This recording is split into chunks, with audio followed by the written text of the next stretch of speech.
Hello, everybody. How's everyone going today? I hope you guys are fine. I hope everyone had an amazing week. I know that I haven't replaced my screen yet, but give me a minute. Here I am. How's everyone? How's everyone? What? Como assim, gnomo, velho? Como assim?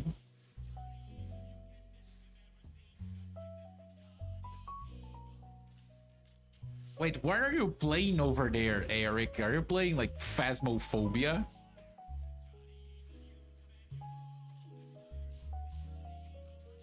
Because I don't really know, bro. I don't really know.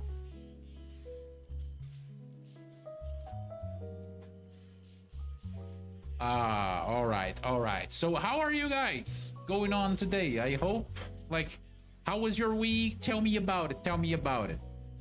E aí, o Cypher tá sofrendo muito no Stalker?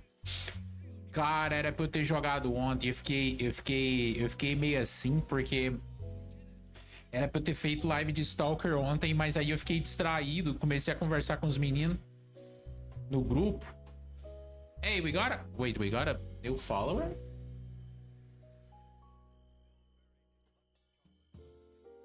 Wait, I gotta check that.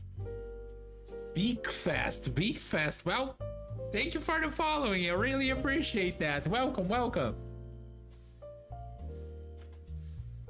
What are you about to prove?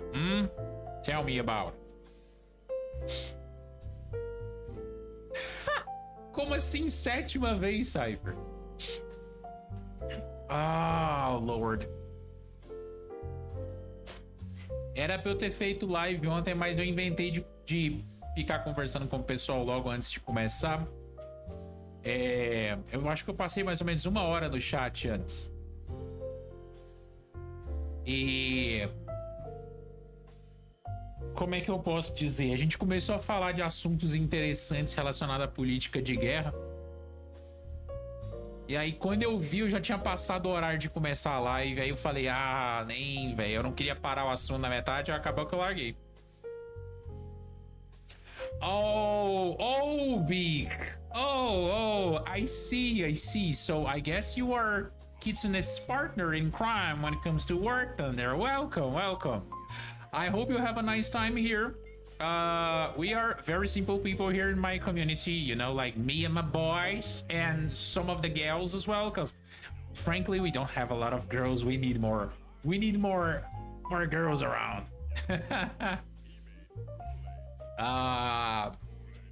But I'm pretty sure Kitsune might have talked about me prior to you, but like when it comes to War Thunder, I mainly play Minor Nations.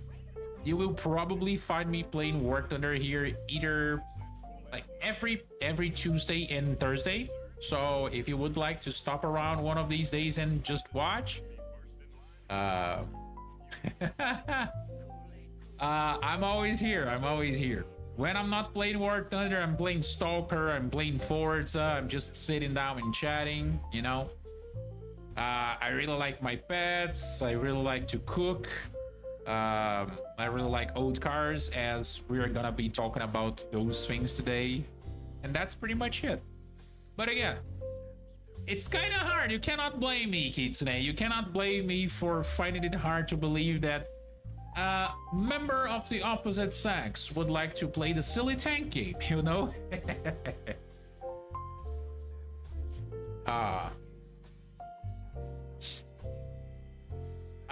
Eric, I'm sorry, we don't have beer to offer here. I do have a wide variety of different bottles there in my background.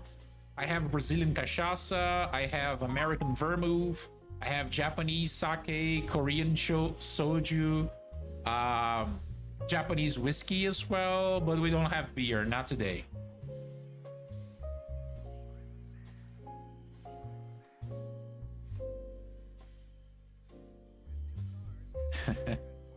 Eu fiquei tão puto que fiquei recomeçando.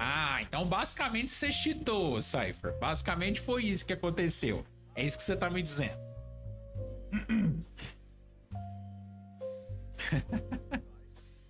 I didn't call you crazy. I just said that I would only believe in you, Kitsune, when I saw the proof. And well, you showed me the proof, so I guess I believe in you right now. Oh, thanks for that. Thanks for that, Beak. I really appreciate that. I really enjoy this model as well, as you can see, you know.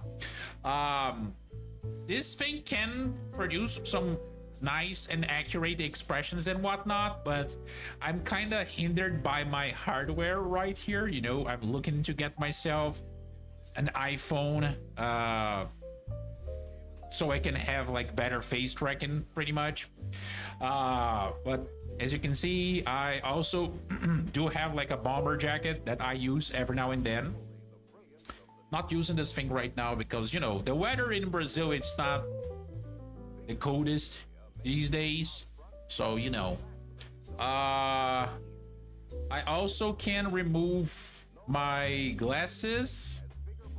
No, that's the cigar. Yeah, I also can remove my glasses in some of these combinations, color combinations. And I do have a variety of like different colors for my shirts, you know.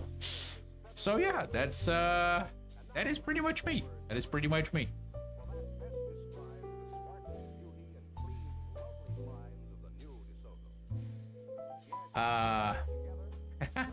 Nah, just go get it, Eric. I'm pretty sure we're gonna have some fun tonight. Looking at some very old school automobiles. We're gonna try and find some interesting stuff to buy, right? I would love to actually be able to get these things in real life, but unfortunately, I am not an American citizen. And Mr. Joe Biden pretty much refused my request to get into the country. So, you know, what else can I do? What else can I do? I can only sit here and be sad about it, unfortunately. Anyways, mas por que exatamente você começou tantas vezes, Cypher?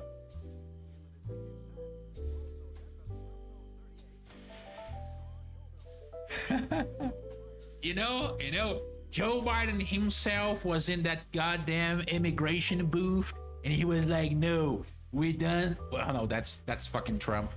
I don't know how to try and impersonate Biden. maybe if I fall down some stairs or, you know, like fumble my speech, that will be a little bit more accurate. But you know, like, I might try again this year. I'm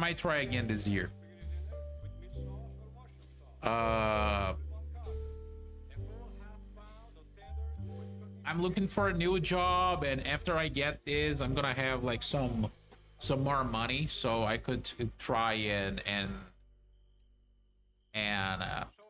request a tourist visa again. Who knows? We might have the opportunity to visit America during this year and enjoy some old cars, enjoy some guns and whatnot.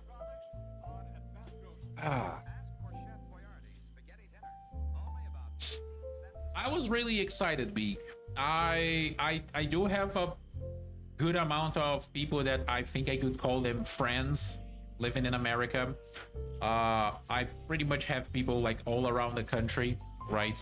I really wanted to do this like road trip throughout some states of the Midwest and some southern states as well. I wanted to try a lot of the local food and like see like car museums and go to places in which we could rent some World War II firearms to have some fun. But unfortunately, they denied my visa, even though I had everything to back it up. I had money in my bank account, you know. But again, it's something that it's almost a year old. It's just hard to, you know, go through a situation like that and not feel a little bit, you know, a little bit humiliated. I'm not gonna lie. But anyways. Mas você perdeu o save uma vez só, né, Cypher?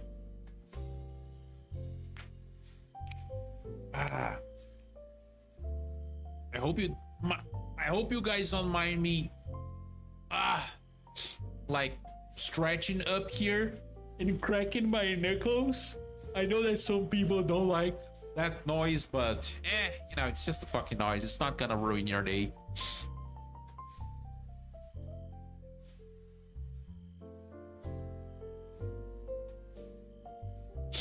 Ah, tá. Então depois daquele primeiro foi que você começou mais vezes.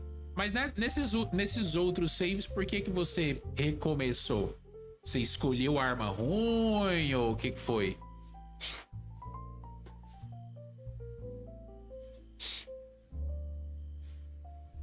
Well, you are from Europe. Like Europe does have like a lot of families with people scattered around, which is like a very interesting thing.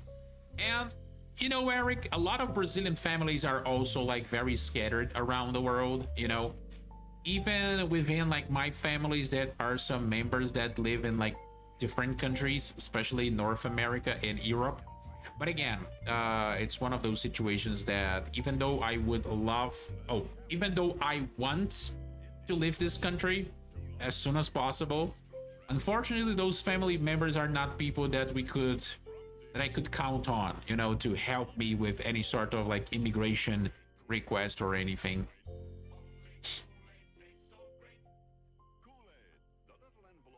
Ah, saquei, saquei. Eu fiquei morrendo de medo. Quando eu fui reinstalar o jogo, eu fiquei morrendo de medo de perder meu save, Cypher. Mas é aquela coisa, né? Igual eu te falei. Eu salvei antecipado, então eu não tive nenhum problema assim. Mas eu acho que se eu tivesse perdido o save, eu não sei se eu voltaria pro jogo, cara. Assim, na moral, sendo totalmente sincero com você.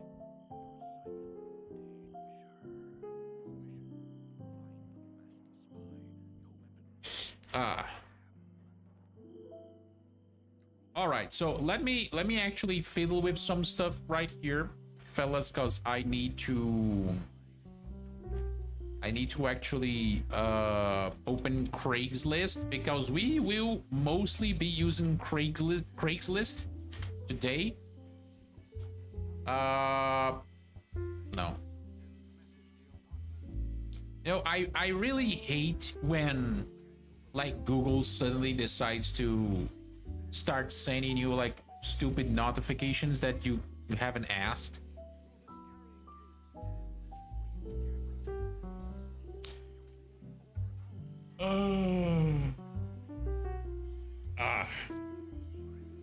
We might have people joining us a little bit down the line, fellas, to check on those cars as well, because we do have some members in the community that are really into like old cars in general.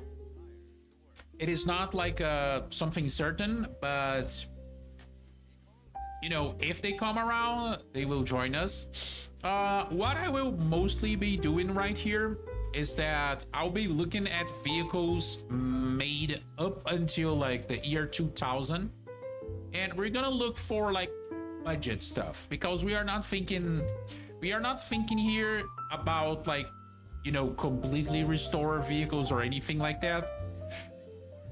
We are thinking about daily drivers. We are thinking about vehicles that can actually that have been used like properly in the last couple of like 20, 30, 40, 50 years, and vehicles that are within a budget, right? Because in the end of the day, like, it wouldn't be a proper window shopping if I would come here and tell the guys, oh, I can find like some good things for people that are interested around old cars, and then suddenly I bring a bunch of cars that cost like 30, 40, 50, like 100,000 USD. It doesn't make any sense. So I'm gonna try and focus on stuff that are a little bit cheaper and easy for people to buy, right? Hey, Ammo, how are you, bro? How are you? ATF, I am sorry, but we are not dealing in any firearms today. We are actually dealing in cars. So I guess you gotta call your like DMV guys. I'm pretty sure you don't have like an anime girl, an anime emote of a DMV girl ammo. I know that you have the FBI and the ATF one, but I highly doubt that you have a DMV one. I will not put any sort of, you know, special conditions regarding like the state of the car, or like not just like this condition, but like also the state where that thing comes from. Because, you know, like this is something that I used to do like way back in the day, way during like Facebook era, right? I would sit down here and like look for some cars that were being sold for a very good amount of money, and then I would post that thing on Facebook, and people would really enjoy that. Like for some reason, people would really enjoy that, and those things would gather like a good amount of attention, which of course, like everyone loves when we get attention in social media, right? All right. Let me replace these screens right here. Give me a minute, folks. Yeah, me and the homies, we hate the ATF. We want to abolish the ATF. Right, Ammo? Are you with us on that one?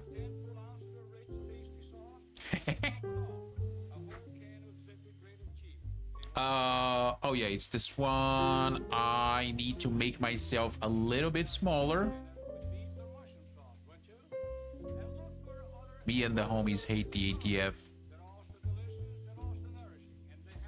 Make myself a little bit smaller. I am going to...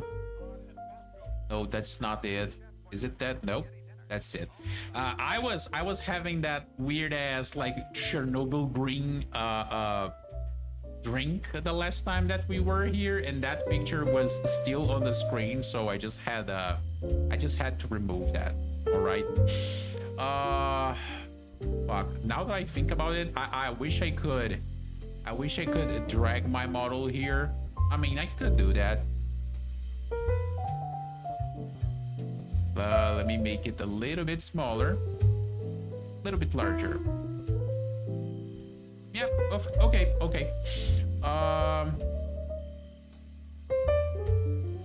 Right.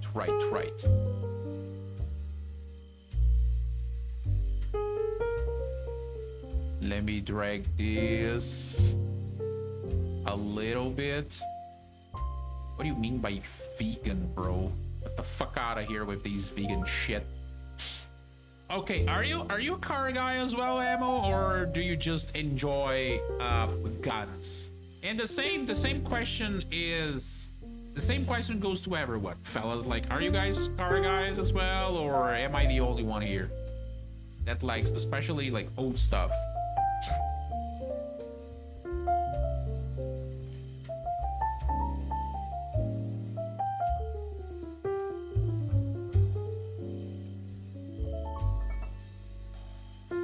Car guy about to go range on a car, actually. Okay, so I'm gonna give you like I'm gonna give you the kickstart ammo. Choose one of the 50 American states for us to actually look for interesting rides. Any of them, like, don't worry about it.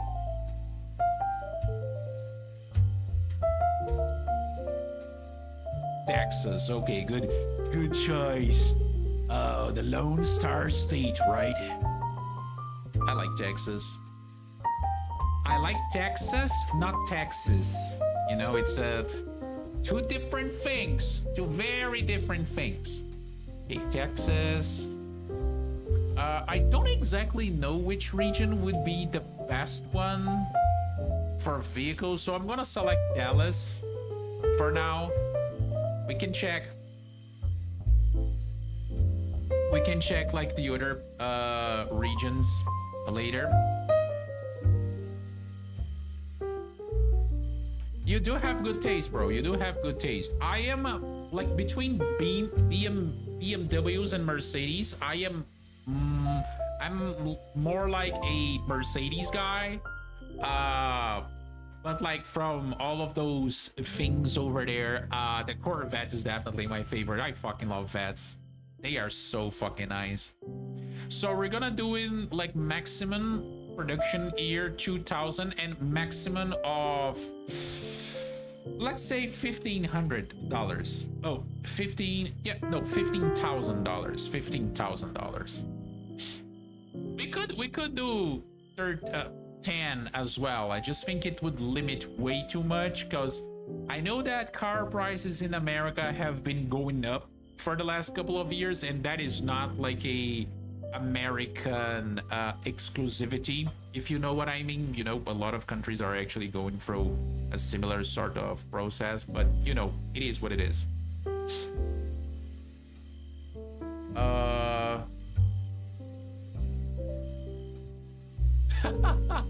All right, Eric, I'll see you later, bro. Take care over there. I hope that's not true because, you know, Russians are kind of stupid. Oh, yeah, you are from a very delicate part in America when it comes to like car conditions, because I know that like especially the salty roads can absolutely obliterate your fucking vehicle.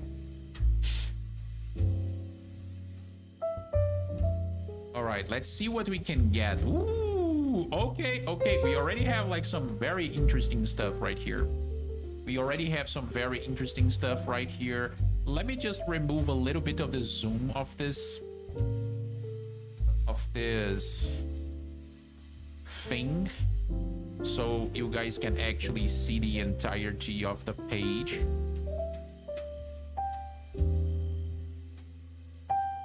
Okay.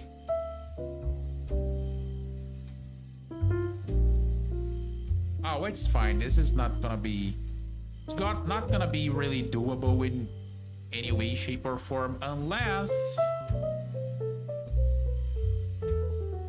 Nah, you guys are gonna... you guys are gonna see my fucking tow bar over there. It's fine. Don't worry about it. All right. Unless I remove the zoom a little bit. But then it gets like super fucked. Gallery, list, time preview, grid. What is the grid one? Oh, okay. Gallery. Oh, this is the gallery. Reveal. Oh. Okay. But then it doesn't look that good on a stream.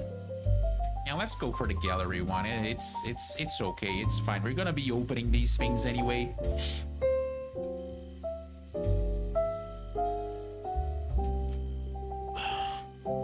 Bro, I'm sorry, but this is a good way to start this whole thing. As long as this thing loads properly, right? Because in the end of the day, we kind of need that.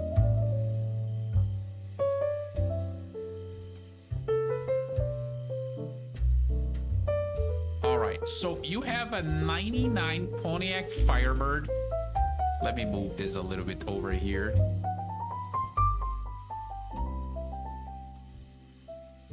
Wait, what do you mean? What website? Yeah, it's Craigslist. Se habla español. So 99 Firebird for like 4,500. Now, the dealer haven't added any sort of information to the advertisement. Oh, this is not a V8. Okay, so it's a... Is it a V6? 6 cylinders. It's probably a V6. I mean, it doesn't look good, but when it comes to a car like this, if you don't have like a V8 version, like, why are you buying it in the first place? This thing has seen a lot of road in the last couple of years, in these, what, like 24 years, let's put it? Yeah. Hey, Eric. Hi. How are you, bro? Yeah, I don't really see a point. Like, it does look okay, at least based on the pictures. It's an automatic as well, so yeah, I don't think you're supposed to expect a lot of performance from this thing. But again, at least the seats are fine. The carpet seems to be fine. Unfortunately, it's a V6. Does it look cool? Yes, definitely. But then, I don't know, like for that price, I think it would be like a decent ride. But again, like if you have the chance to get a V8, just get a V8. Just get a V8. What else do we have here? Oh, give me a minute, give me a minute. Your assignment, danger. Your mission, find the master spy. Your weapon, Secret Sam. Through Secret Sam's periscope, you see... I'm sorry. What else? This Mustang, for that price, it sounds like very sus. This El Camino is one of the... Oh, okay, now this is my kind of car. This is my kind of car. Let's go. Let's proceed this thing as the website is actually showing us. Fuck, is this Lexus? I don't really like these cars. Okay, the seats are very fucked up. The carpet is really fucked up.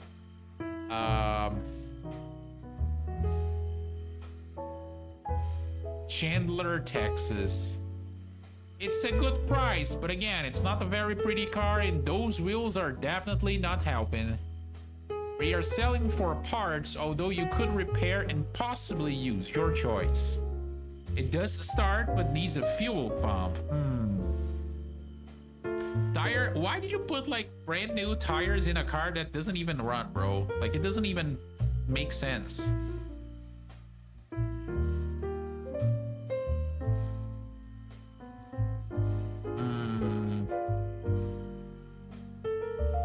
Yeah, nah, this one is a hard pass for me. Like it doesn't even look that good. Yes, today I'm doing some old car window shopping, Eric. You know, I'm just gonna sit here and look at old cars and try to find like interesting stuff on specifically in America. I think I could do like one of these days a version for this, but like in Europe. I think it would be like a good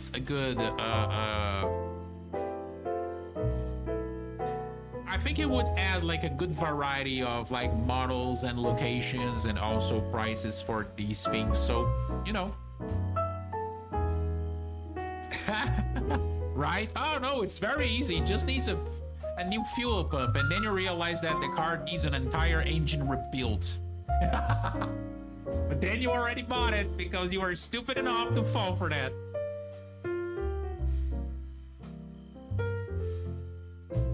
Nah, bro, I am not falling for that. I am definitely not falling for that. Give me a minute.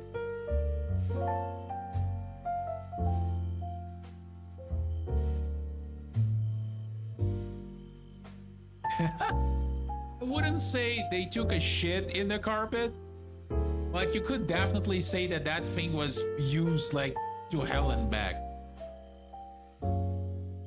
Now, this is a project car, I'm pretty sure. Selling my 65 Mustang, when I purchased her, I thought one day I will be able to fix her. That's your issue right there, buddy. Never do that.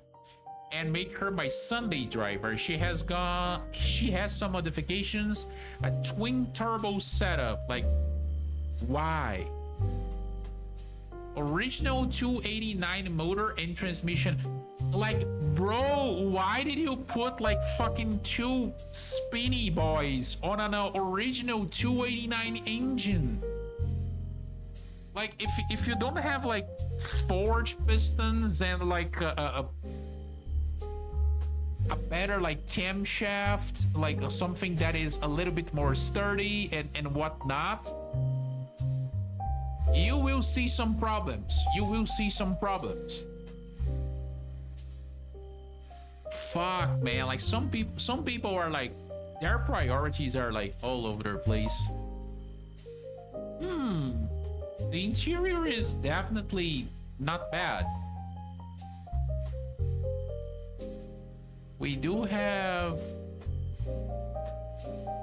Oh, there is a good amount of rust in this thing. Oh, yeah.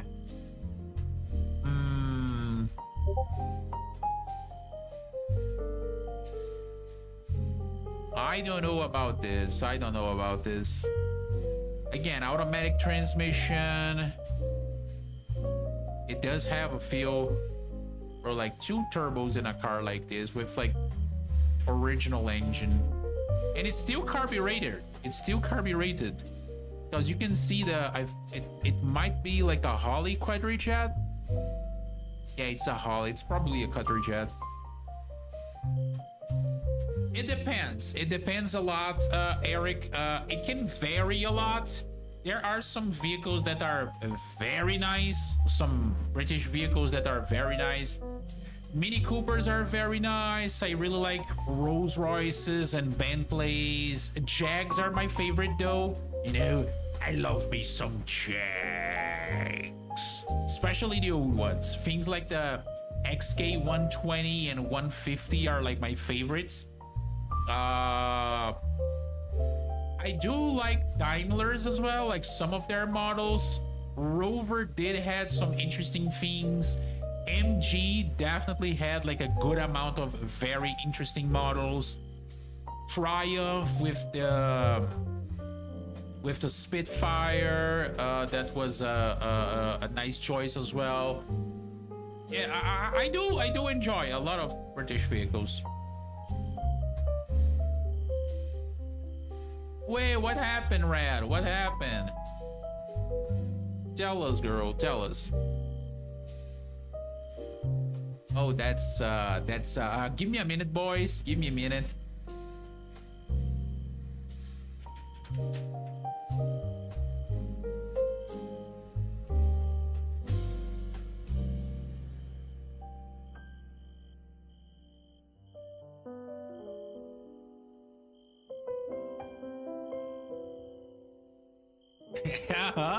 I absolutely love Top Gear, Eric. I do have like a wide variety of Top Gear memes in my redeems on stream.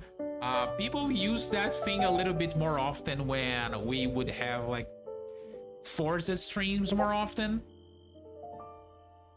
But I definitely really love Top Gear, but like, you know, Clarkson is very nice. I really like Clarkson, but like between the boys, I most identify with Hammond because, you know, he's short and I'm short. We both like very loud American muscle cars. You know, it's that wild spirit of a small person, I would say. I don't know.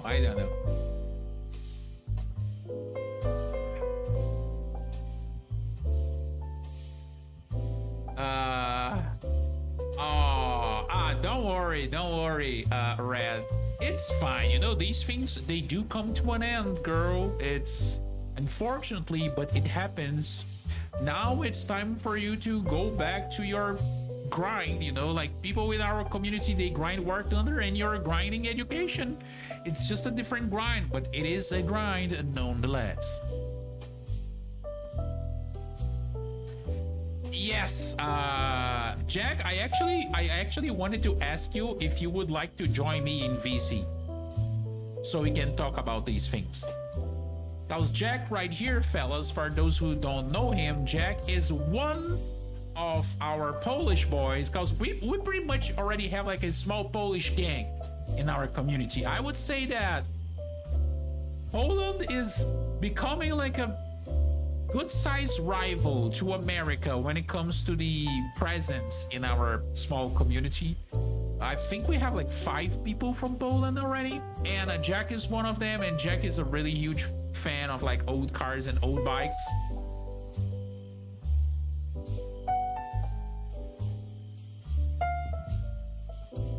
I'm pretty sure that's the sort of thing that you will go through like very easy, Red. Don't worry about that.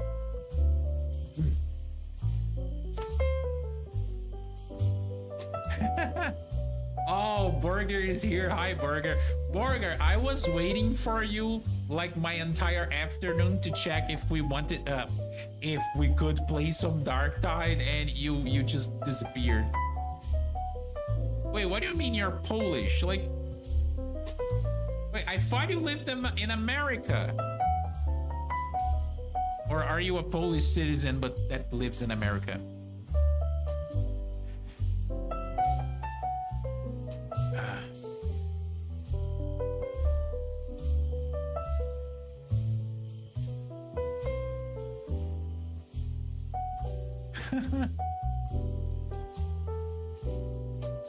Yeah, Jack, like just answering your question, this thing right here, like this guy, for some reason, he decided to put like 2 turbos in a original Mustang engine. So I don't know what the guy was going for. I still think that unless the body structure is like really bad, I don't think that this vehicle is that expensive, because we kind of don't see any sort of like rust in the fenders. Maybe some small details and some patina here and there, but we don't see like huge spots of rust like just going through the body. If the chassis is good enough, I think like $7 grand for this thing is pretty fair. It's in Aubrey, Texas, but I would really advise people to either remove those turbos altogether, or at least like open that engine and get some new pistons, like maybe a new camshaft, like forged pistons with like a brand new camshaft as well, because the whitey boys, they do add a couple of horsepower, and you don't wanna add that to a very tired, what, like a 70-year-old engine at this point? No, 60-year-old engine.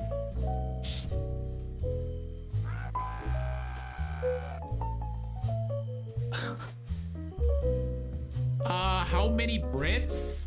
We don't have a lot of Brits, Red. There's like Eric is one of them. I know that you're from Ireland. I don't really remember anyone else. I might be wrong though. I might be wrong. See, as you can see, the more you fuck around, the more you fuck around, the more you find out. Yes, exactly. If you fuck around with those whirly boys, you are bound to have like financial damage, and that is not very fun. I absolutely love how like complete this advertisement is.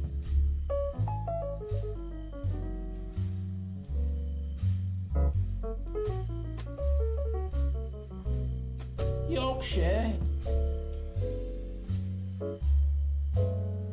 Oh, I see, Ammo.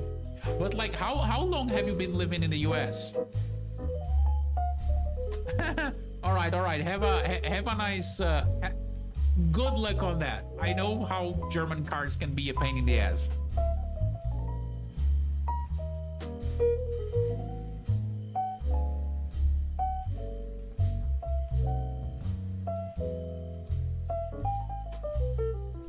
No.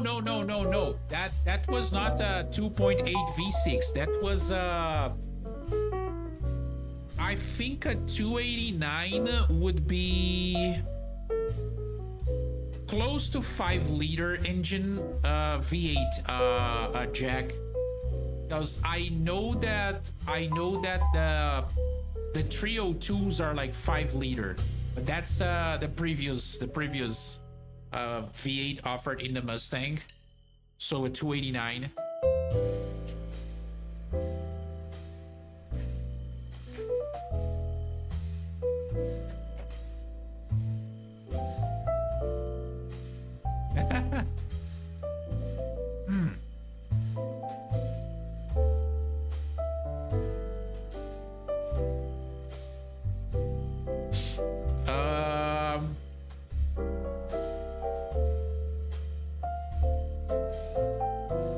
Germany, yep, you are going to get. Wait, oh yeah, because both of you guys are from Britain.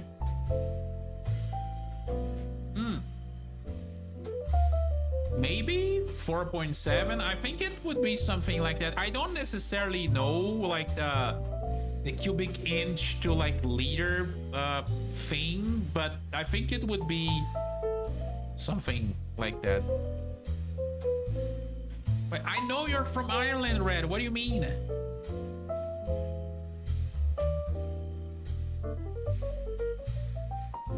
Oh yeah, definitely. Okay, Jack, I'm gonna have to drag you. To the Steam Buddies thing. I'm sorry, Burger.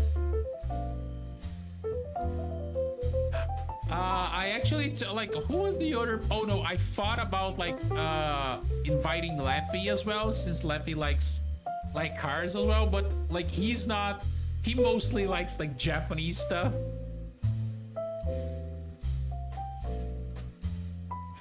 Oh, that British. I don't know, Red. You gotta give me a tip. Okay, let me see here. Hello there. No, Burger, you lost him. I stole him. I have been stolen, yes. Wait, you have what? I have been stolen. Oh yeah, you've been kidnapped. I mean, that's alright. I'm being kidnapped to talk about the cars. So that's cool. Oh no, I would say that Burger. Oh no, you know the only problem of Burger going on a strike is that he could kill like half of Poland if he went on strike. Because I mean, he probably will kill half of Poland regardless, so don't bother. All he needs is one day in which he's like waking up with the wrong feet, with the wrong foot, and it's like half of Poland gone, reduced to atoms.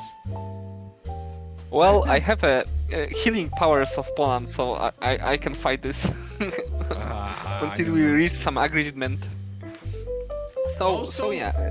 Why, Red? Why did you bought yourself a T-Rex costume? Are you thinking about going to the radio dressed as that in your first day? Because I'm pretty sure you would cause like a hell of an impression.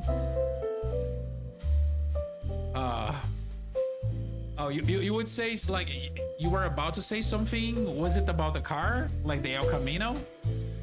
So I want to tell that for my point of view, the El Caminos are very cool, but the first and second generation are my favorite, just for the looks, you know. Definitely. Yeah, they definitely, like, the first generation of El Camino is crazy with this, like, flares, wing tint things and stuff like that, you know. Big chrome bumpers and stuff like that. I love that. Yeah, they look way better than this one, and I would say that. Oh, let me actually. Oh my God, you're big on the screen. Let me drag this here. Give me a minute. Fuck.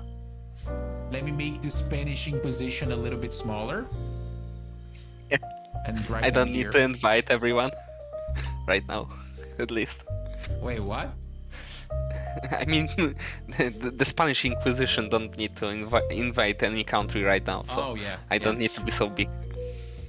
But another car that is kind of similar to the El Camino that is like we never see anyone talking about it is the Ranchero, the Ford one, which is pretty much the same thing but made on top of the. I think it was the Gran Torino platform. Those things look pretty good as well. it's like from I remember the one from 1970s.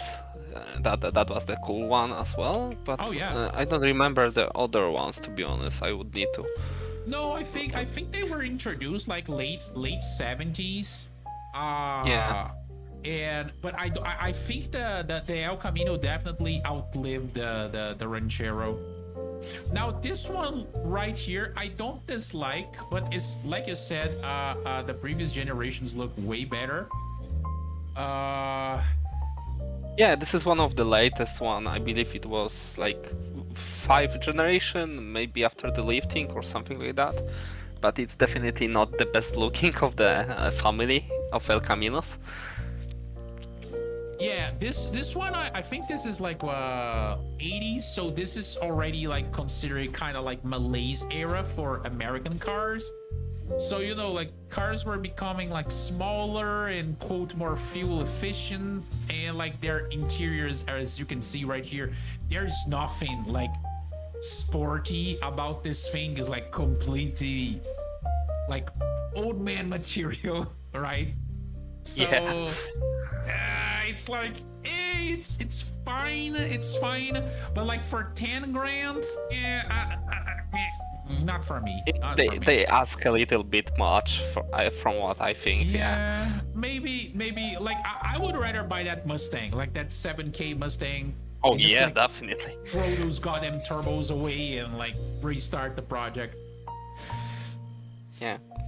So for fun and giggles, I also bring out my book with the very cool cars. Some of them are very rare, and some people might don't know about stuff like that. But Wait, if are you the talking book about gonna European be, cars? also there are like all sorts of cars, like Italian cars, like some of these cars, especially Italians, are very crazy. like I was talking, I think I'm gonna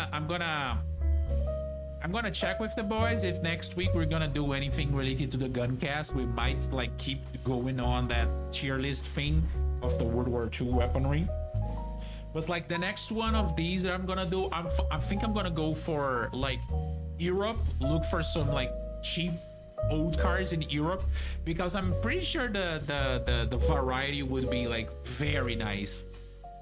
Oh yeah, definitely you're gonna find some very interesting cars, Yeah. like with small hatchbacks that were very popular and very crazy, some of them, and stuff like that.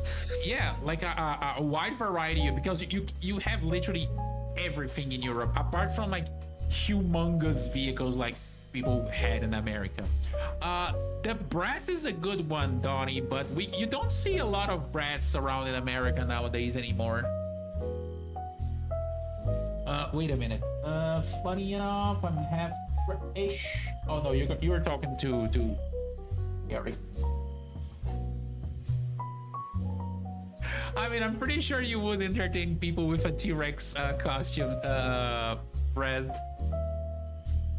I mean, is it the one that is inflating? You know? Yeah, I'm pretty sure it's that one. Oh, Like, literally. that thing is amazing. Yeah. You know, the only part is that once I saw that people made porn with that shit. And yeah, and it's kind of burning in my memory now. So like, I have Vietnam PTSD flashbacks every time that bro, why? Yeah, wars for Leatherback.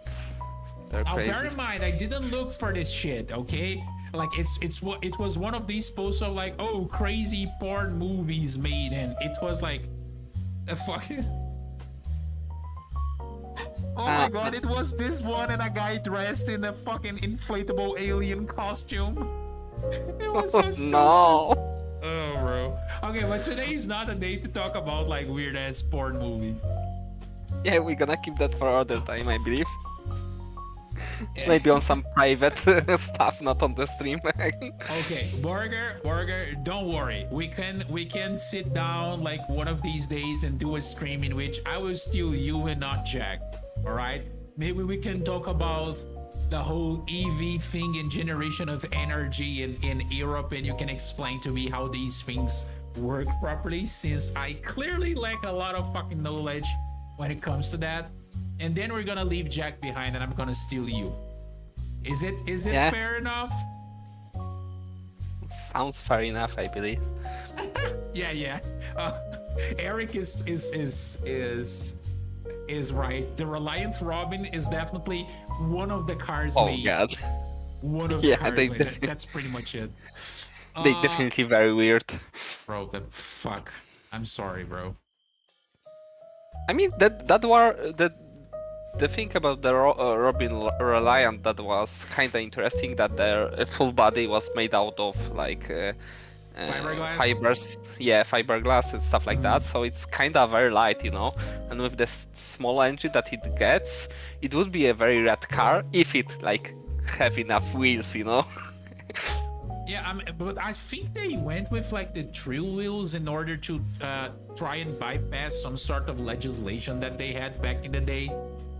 Yeah, It I believe something it was. like this. I believe it was to be able to register that car as you know, the motorcycle more of their Yeah. the decent cars. So you there is a different way to get the license for the cars and the license for the motorcycles, of course. Yeah. But anyway, it's like it's one of those situations in which, well, you have a need, and the need was fulfilled, even though the car might be kind of fucked up, but you know, still. Okay. Let me just say, this is my type of car. This is my type of car. And I'm sorry. I am a fucking old man. I like my land barges. You know, I like the ferry boats on wheels. Like, I don't care. Like, you see a fucking Lincoln like this driving down the road, and like, I'm sorry, this thing it looks cool. It looks cool. You look like a fucking mafioso in something like this. Yeah, I mean, I definitely, from the Lincoln family, I definitely love the Lincoln Continental Mark IV. There is something about this car that makes I it never- like very luxurious. Wait, you gotta, like, the Mark IV that you're talking about, because Yeah. the kind of the marks of the Lincolns, they are the Continentals, they are kind of fucked up. So like, which kind of year are you talking about? Like late 70s? Yeah, it's like from like around the 75, 76, something Oh, like that. Yeah, no, I know exactly which one you're talking about. The one that have like a very small, like, round window in the Yes, rear in the- yes. pillar. Yeah, that one looks exactly pretty the good. one. That one Yeah, looks and I pretty love good. like the front lights. You know, they have like cover-ups for the main lights, and there's like small lights and Oh, stuff like yeah. that. Yeah, some of them had that, but like like, that's the thing that I like about America. You can find a lot of these, like, let's call them like elderly people cars, right? These like Yeah. huge land barges and etc. With like low mileage, as you can see right here. Because you're talking about a car that is what, like 24 plus 7, like, so no, plus 3, like 27 years old at this point, so almost 30 years, and this thing is not even 100,000 miles yet driven. And like, you literally have like the factory, like, different carpets and whatnot for this thing, and you can see that the chassis, like, you don't see any sort of like bad corrosion or anything like that. Yeah, it's pretty solid, to be honest. Yeah, and then you have a car that rides like a fucking cloud. This thing is extremely comfortable. You have a V8 engine. I don't really know the size. You're not gonna, okay, bear with me. Like, none of these cars, if you buy them, you're looking for like good gas mileage, right? Yeah, they're thinking not about for that. the. Yeah. Yeah. You're not thinking about that, but you might not save money in gas, but you're gonna save money in repairs, definitely, because if you buy like a brand new car nowadays, the maintenance is gonna cost like a good amount of money. And people tend to think that, oh, just because a car is old, it's gonna cost like a shit ton of money to repair. No, these things were produced like in like so large quantities. This specific one, They are extremely common. Like mechanic wise, they are like super simple. They don't have any sort of fancy like suspension system or braking system or electric system. It's a rugged car. It's reliable. It will give you enough style when it comes to points. You will have like a good engine with a good amount of torque, and you're not gonna need to deal with some super high maintenance costs or like insurance costs and etc.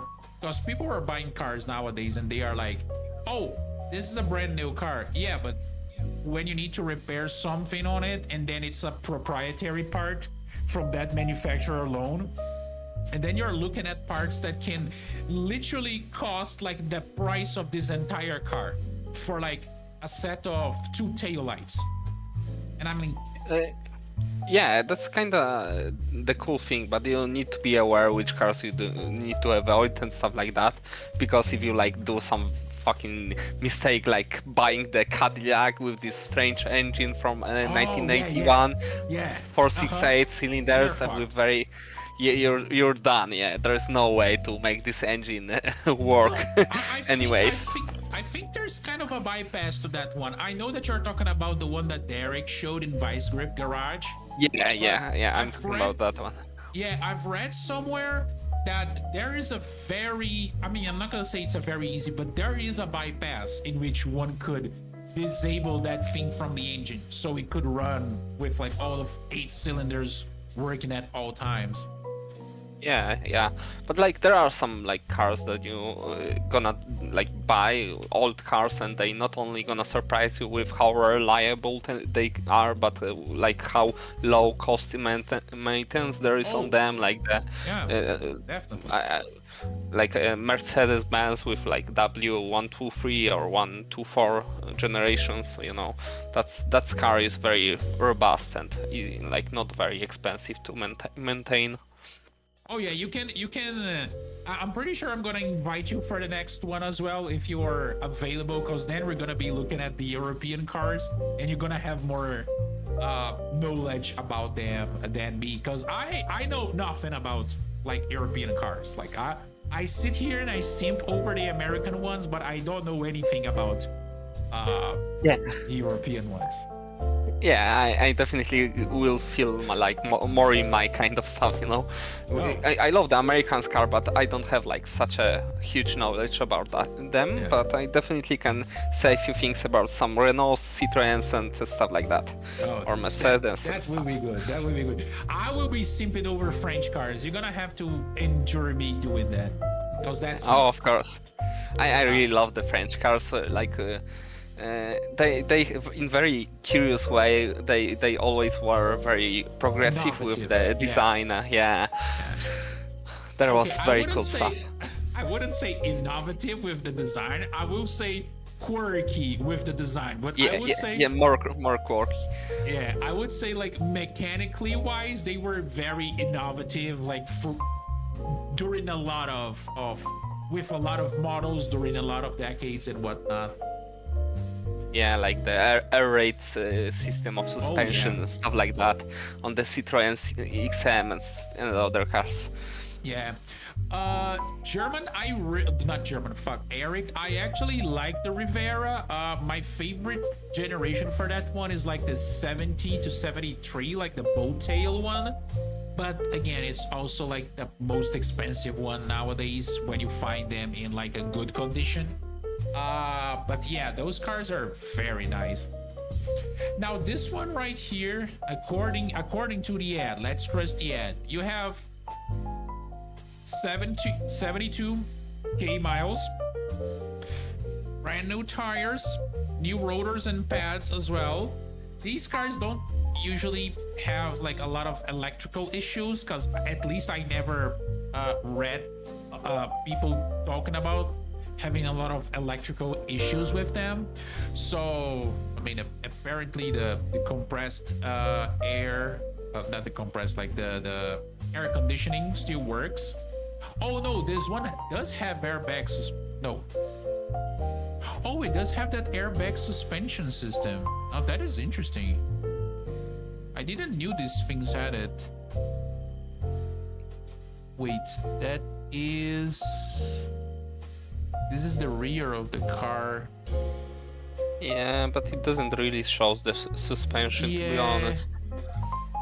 Because in some of the French ones, you can see like the pockets of like fluid in the hydraulic ones. Gets 24 to 25 miles per gallon. Yeah, that is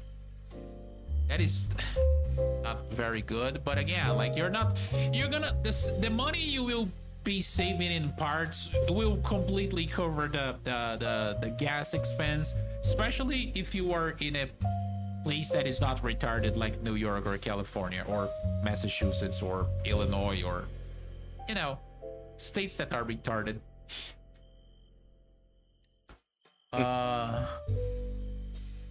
No, I absolutely love, like, I would say that I have more love for French cars than for Italian cars.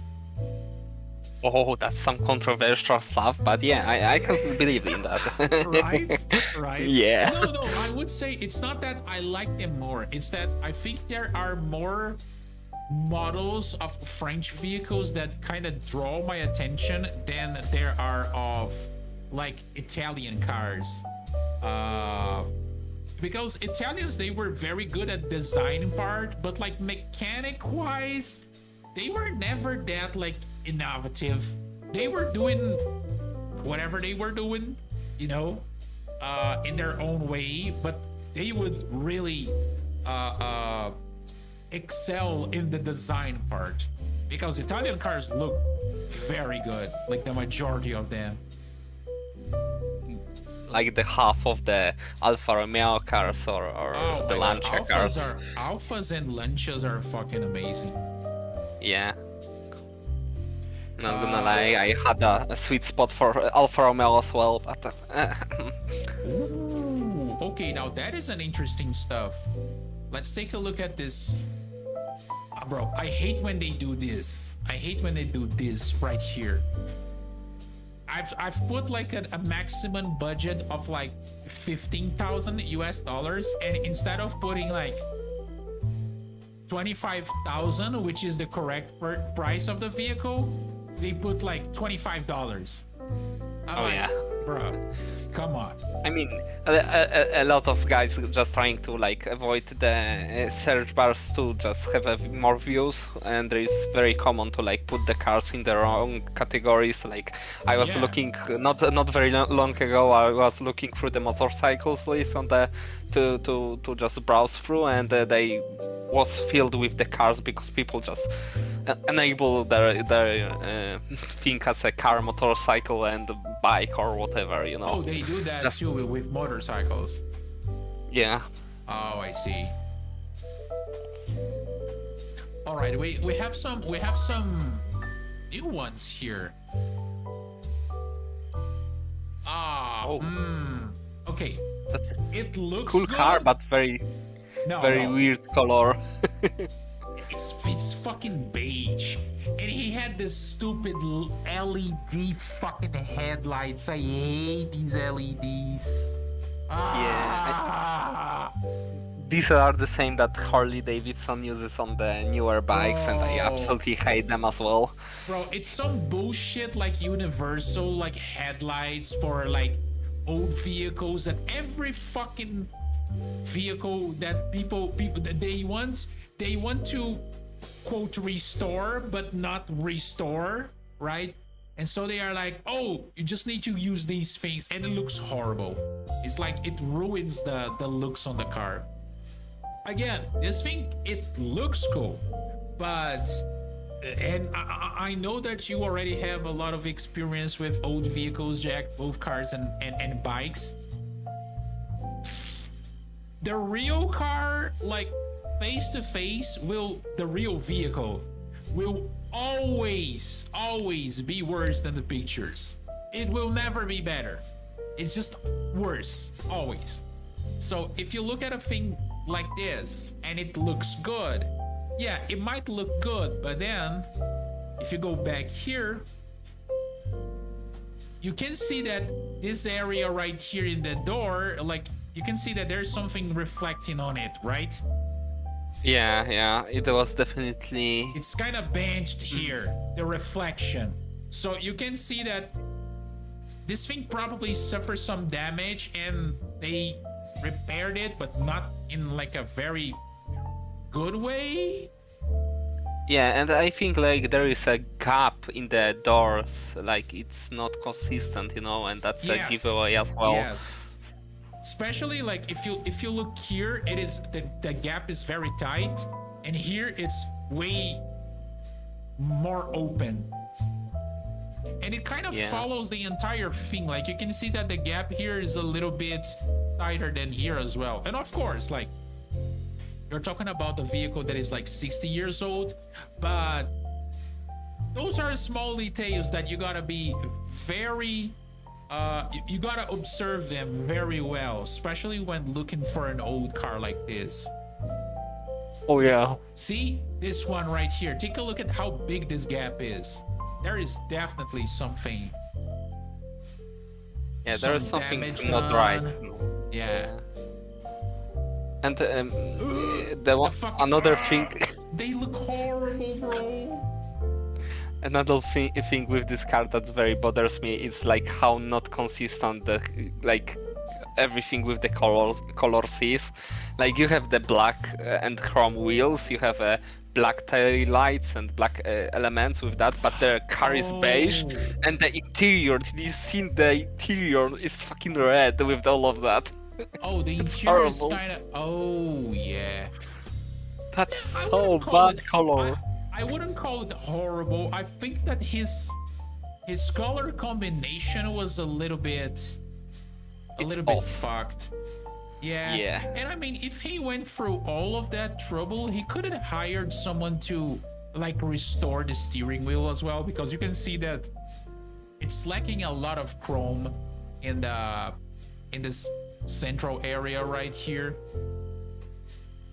Yeah. It's very chipped round. It looks tired, The like the steering column, the steering wheel, it's tired, and the chromes are not like so vibrant that like they supposed to be. I feel like there is definitely a difference in the seatings and the rest of it, but like seats are not completely recovered as well, because you can see how dirty they are where the head is. Oh, okay, yeah. Yeah, I mean, how much is he? He could have painted his valve covers as well. Like it's not a big deal to do that. It's very easy. Again, V8. What I realize here is that he pretty much grabbed any single part of the car that was like chromed, like the exterior parts, and he painted it black. Now, either that was done to and it was like very bad painted as well. Yeah. Wait, where is the other picture of the rear? Either the engine covers were badly painted, or they used the wrong paint. You're supposed to use the heat resistant one on there, and maybe they just slap whatever left from the coloring the car. No, these ones might be the original color of it, or maybe not. I don't really know. I don't think so. I don't believe that I seen the original like beige color of the Ford Mustang. They definitely went out. Maybe they were, but the seating then definitely wouldn't be red. They're supposed to be like black then. Yeah, we would have to do some research, because back then, like, American car manufacturers would offer like so many different options for like car interiors that it's kind of hard to keep track. But I'm not gonna lie, this is like 13,000 power automatic power steering, disc brakes, starts, drives, stops, was parked for a while, so it will need some maintenance to get it on the road. Okay, so how much time? Yeah, I mean, from what I'm looking at on the color patterns for the Mustang, there might be actually a beige one. They just like name it very weirdly, like Twilight Turkey Poly or something like that. yeah, But they love to do that. They love to do. Yeah. Bro, I love like some of the car manufacturers came up with some like weird ass, like color names. I think it was Dodge. Oh, it was Chrysler because it was offered in Plymouth vehicles as well. They had the Plum Crazy, which was like that very bright purple that they had on the Challenger, and like the Barracudas. Oh, I love the Barracuda. I basically love the Plymouths. They're very cool. I really like Plymouths as well. Yeah, like this thing, I don't, and this is a 65 one, so it's the first year of the Mustang. But again, we gotta remember that this body style is not like the most like quote requested one. Like people really like the fastback one. That's why usually these ones are cheaper. I wouldn't say that this one is like not worth it of the 13K price that they are asking for. I just think that between paying like 13K for this thing or like paying 7K for that Lincoln, I would go for the Lincoln any day of the week. And I like my Mustangs, believe me. I mean, the Mustang is very cool. It's an icon on its own, but you know, it's killing me the way it's. Yeah, but it's killing me the way this one is. Yeah, the combination. Yeah, the combination is killing me. I wouldn't buy it. All right. You didn't like this one, but maybe this one is a little bit better, which I think it is a V8. I would go for this one before going for that previous one. Apart from the dirty carpet, he could have at least cleaned that goddamn carpet, bro. Like, it's not gonna take a fucking piece out of your arm if you clean it. Oh, yeah, it's one of the newer ones. Oh, Jack. It's a fucking manual. Oh, that's cool. It's not an automatic. Bro, no, this is what I like my manuals though. Yeah, you're European. Yeah. You're used to drive manual cars, like Americans, you know. I mean, don't get me wrong, because to be fair, I got like a combination of the manual and automatic gearbox cars, you know, because like actually the first car that I drove when I passed my license was the Mercedes-Benz with the automatic and with the diesel engine, and it was very cool. So I definitely like the automatics as well, but like when I go for vacation and stuff like that, when I go to the mountains and shit like that, I definitely love manual more this combination, you know. It gives you a feeling of a better precision and stuff like that. I mean, the automatics are great, but you need to have a good one. Yeah, they offer like very different things. We can see here that the paint job is a little burned, probably because of like water and sunlight, but like this is not that bad, frankly, especially when we're talking about a car that is what, 30 years old at this point. The rest of the car looked really solid. Yeah, I mean the car manufacturers that are using that thing that is, at least in my country, it's called CLAR. That was basically the like the coat of the paint over protection. The paint protection. And this thing have that if you leave the car a lot on the sun, it's gonna like it will burn. But you can like clean it off and you can apply new coat of CLAR. You definitely can fight with this, and the CLAR is like the most giving on the like plastics and stuff like that. So you can clearly see here because the headlight covers, I think this thing is made of plastic, and you can clearly see that it's kind of burned around. Yeah, but to be honest, these kinds of plastics, it's easy to deal with. So I could definitely like to Restore buy it. this one and restore it, it would be like easier and more effective than fighting with the other one. Oh, by the way, I know that you guys in the Northern Hemisphere don't suffer a lot from that, but I'm gonna give everyone, especially like the more young people, a very valid, not valid, but valuable advice, fellas. If you want to wash your car by yourself, all right, don't do that on a very hot day. You're gonna burn the fucking paint of your car. As soon as you drop water on that thing and the hot sun is like on top of your vehicle, that shit is cooking your fucking paint job. Don't do that.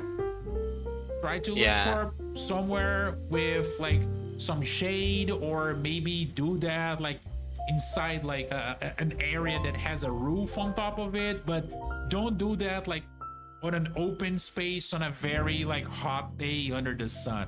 It's gonna ruin your paint. Yeah, and it is very damaging. Like you don't need a lot to burn the paint of your car on that one, especially these older vehicles.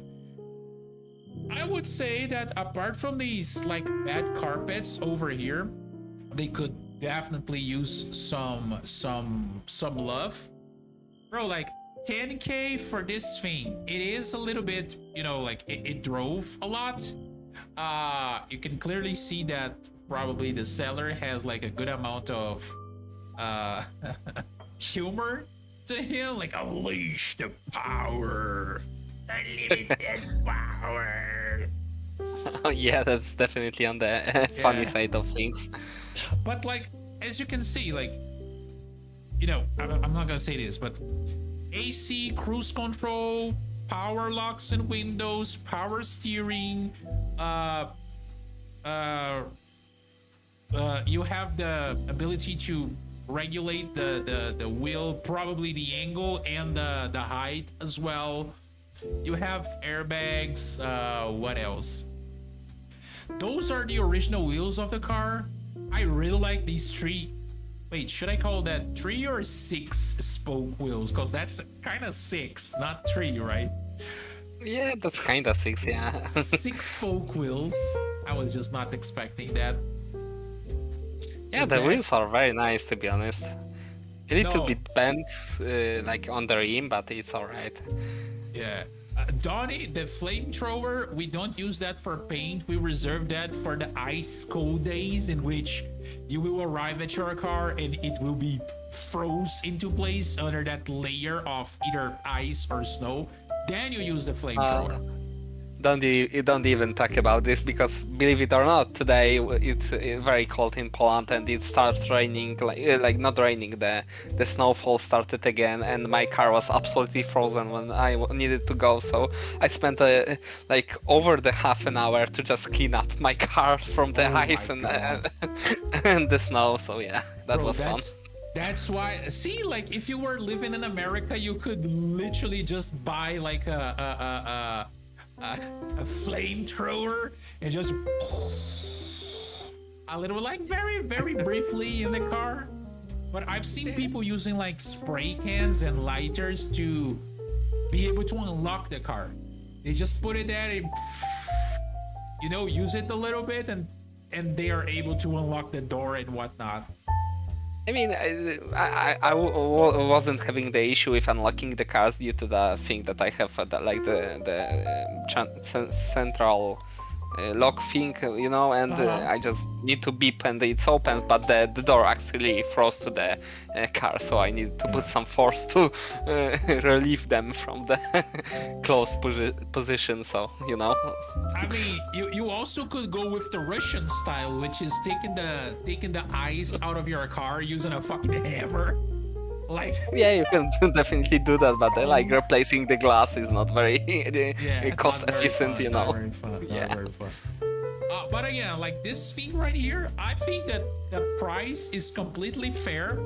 I would say that up until a couple of years ago, you would probably be able to buy a car like this for half of this price, or maybe like 5,000 in America. Because, like I've said, I've been doing this thing of window shopping through Craigslist for a couple of years at this point. Every day that I was kind of like bored, I would go to Craigslist and then spend like a good amount of time just looking for old vehicles.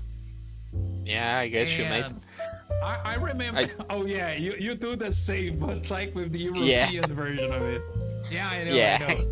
That's why I invited you, bro, because I know that you are one of the people in the community that are more into cars and whatnot.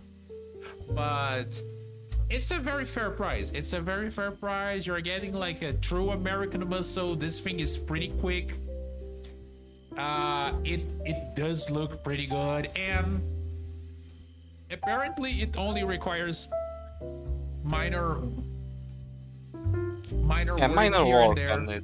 Yeah, related to the aesthetic part of the vehicle, but that's pretty much it.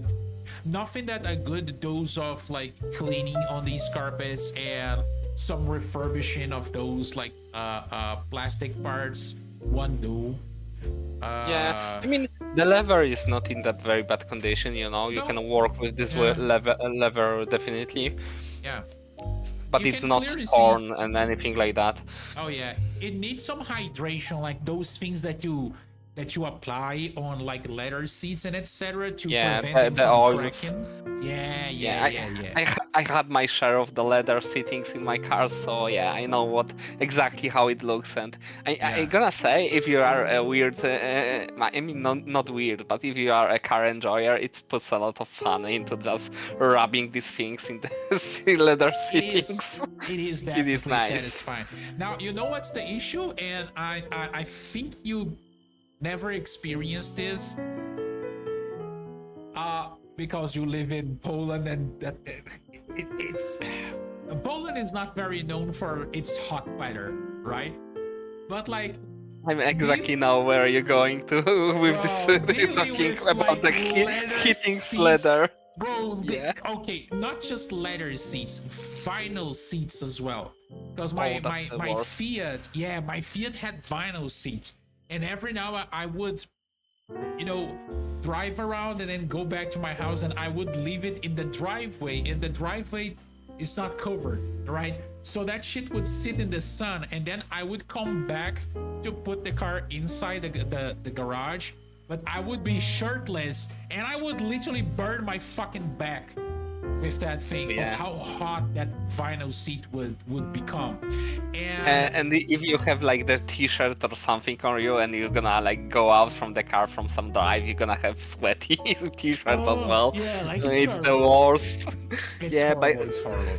Yeah, I had a lot of Renault in my family going, so especially the Renault 25 and like that. So we had like the one with that was like black with the, maybe not black, it was more like a gray something about gray car, and the leather was black, and that was horrible. But the car had like the roof opening, so it wasn't that bad. Electric, electric. No, I know what you're talking about. I totally forgot the name of that shit in English. Yeah, the sunroof. Oh yeah, the electric sunroof. Yeah, so I had that one. I had the one without the sunroof, but with the gray leather. My little Clio was having the leather seatings with the gray as well, but I had like manual sunroof that you was able to either open up the one side or just leave it closed. So it wasn't like opening wholly, but it was just like enable some air inside. But the seats with leathering, you definitely want to take to consideration either hot or cold days, because believe me, I when it's winter coming and you have a leather sitting without the heating up, you gonna froze. Bro, but at least your fucking like back is not becoming like, it almost sounds like that when you put a steak on a hot grill, like the sizzle of the meat, you can almost hear that shit. It's horrible. Yeah. You can hear your skin cooking. Yeah, like yeah. But okay, like since Oh, the rear seats are also like in good shape. There are some Yeah, the rears stains are here and very there. good. Yeah. Yeah. But again, if you have like 10 grand and you're looking for like a very stylish car in America, close to Texas, this thing is in Rockwall, so just go out there and grab this Mustang, cause this thing looks pretty good. This thing looks pretty Yeah, good. it looks pretty good, but I would advise everyone whenever you buy the car to go and look it up, before buying the car, look up the main issues with the car, because every car has some like technical issues that you yeah. can research, and definitely pay attention when you're gonna look on the car to see if any issues like is poking out. Don't buy them yeah. in like without seeing them in live, because you can step in some really deep shit. Yeah, and I mean most cars out there, or like most generations of vehicles, they do have like some sort of chronic issue. It's kind of a running things with like different models of vehicles. So it's very wise to, like, if you're looking for a very specific model of vehicle, to actually do some research prior to any purchase that you're gonna do, and understand what are like the chronic issues of that particular model, that particular year basis generation, and look for those things in the vehicles that you're looking at. Because you might be talking about a chronic issue that is easy to deal with, but you also might be talking about a chronic issue that is not so easy, or maybe simple, or even cheap to deal with. And you really don't want to get in like a tight spot, like Jack said. So do your research. Do your research. Yeah. Never buy the fucking first car that you find. Okay, this is different. It's way older. This is way older. Yeah. Now it is. I think it's one of the most good-looking Fords, like the that they've produced like throughout the years. I really love these late 40s. Sorry. Fords. Unfortunately, this one doesn't have a lot of pictures. As you can see, it does have a good amount of, patina on the painting. Let's see what they say on. Oh, it's a V8, so it doesn't have a lot of power, boys. You're not gonna expect this thing to be very fast. It's gonna sound good though. I don't really know, cause like the V8s from like 30s and 40s, and even to a certain degree like the 50s one, unless you actually have like a special exhaust for them, they are very, let's say, well behaved. They are not that loud. They are very quiet and whatnot. I mean, it's old enough car to don't have like the catalytic converter, or what? Oh no, you don't even need. Yeah, nah, they were not even so thinking about anything like that. Yeah, bro. so it's a straight pipe, and with the little bit of the exhaust stuff in the end, but it could sound really good if you're gonna like tweak it out a bit. But it's a cool looking car, nonetheless, and it's very stylish for the era. I like that style of the cars, It's give you like the 30s, 40s vibes. I like this stuff. It looks a little bit as one of the other communist car that were very popular in the Poland back in the day. I'm talking about the Gaz M20, Gaz M20 Pabieda. It's looking very similar to that, but the engines are definitely different, and the American gonna be way better. There's a Volvo that also shares like a very similar body style to this one. I've seen it, and I've researched the name of that goddamn thing like many times, but I never seem to remember the goddamn name of the Volvo. Like it's a fucking curse for me, that particular one. But the guy is not saying anything about the car's condition or like the documents or anything on the advertisement. So it's I mean,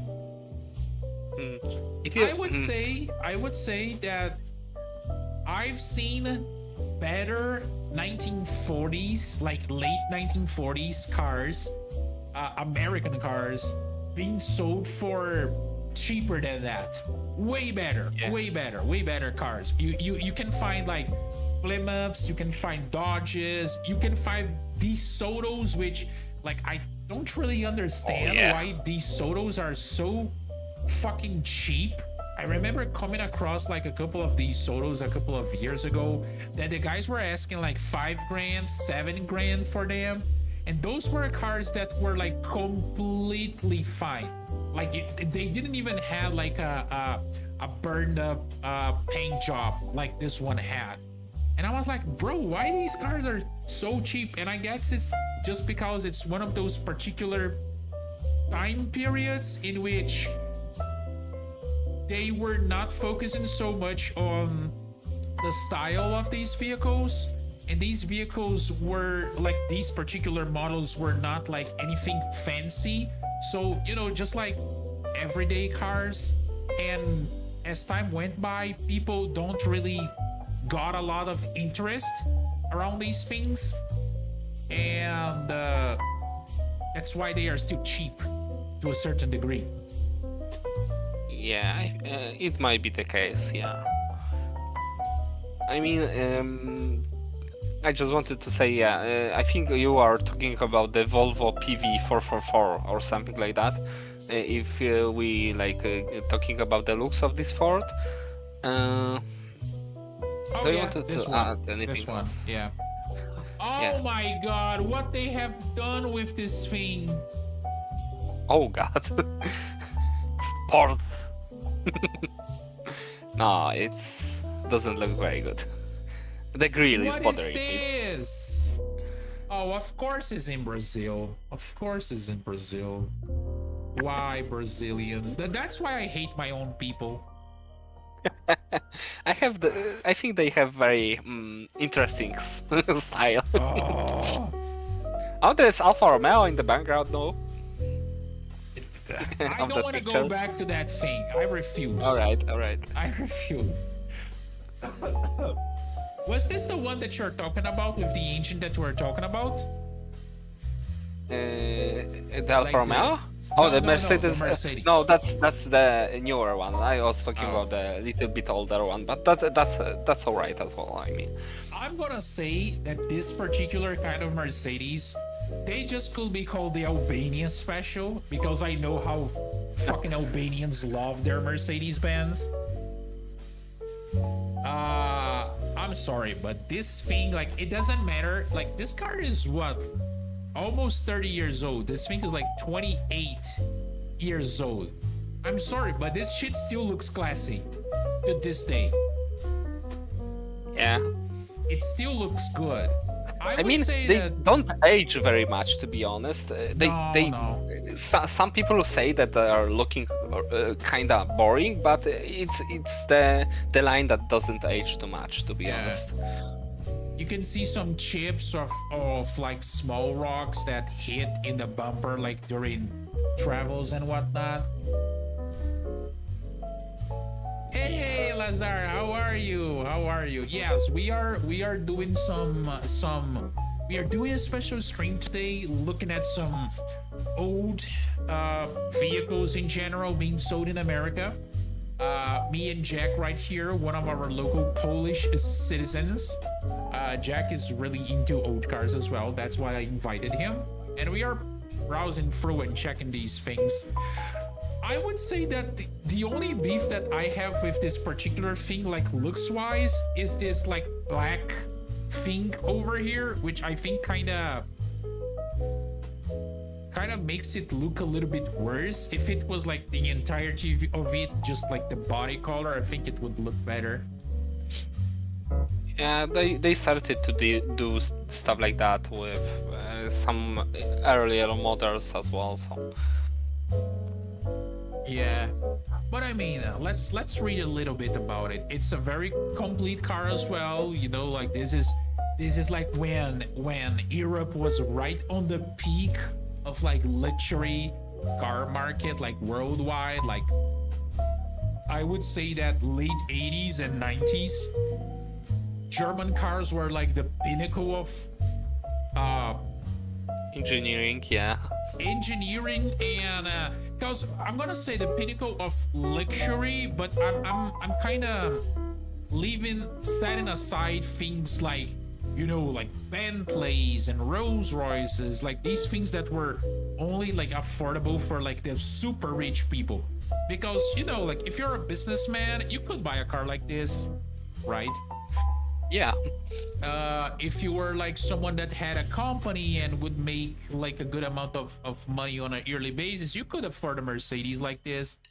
And I mean, those cars are very well known for being like very bulletproof, right? But Yeah. this thing have seen a lot of road, bro. Take a look at this. Yeah, the odometer. 276,000 miles. But I Holy mean, shit. it's still rolling, you know? Yeah. That's the thing. And Yeah. unlike the Mustang, this is kind of the opposite of the other Mustang, right? Because the Mustang was beige with like red seats, and this is like Yeah. red with beige seats, and it looks way better this way for some Yeah, reason. it definitely looks better. It's still kind of like strange when you look it through the like open doors, but when you sit in the interior, I definitely think that it's not gonna bother you.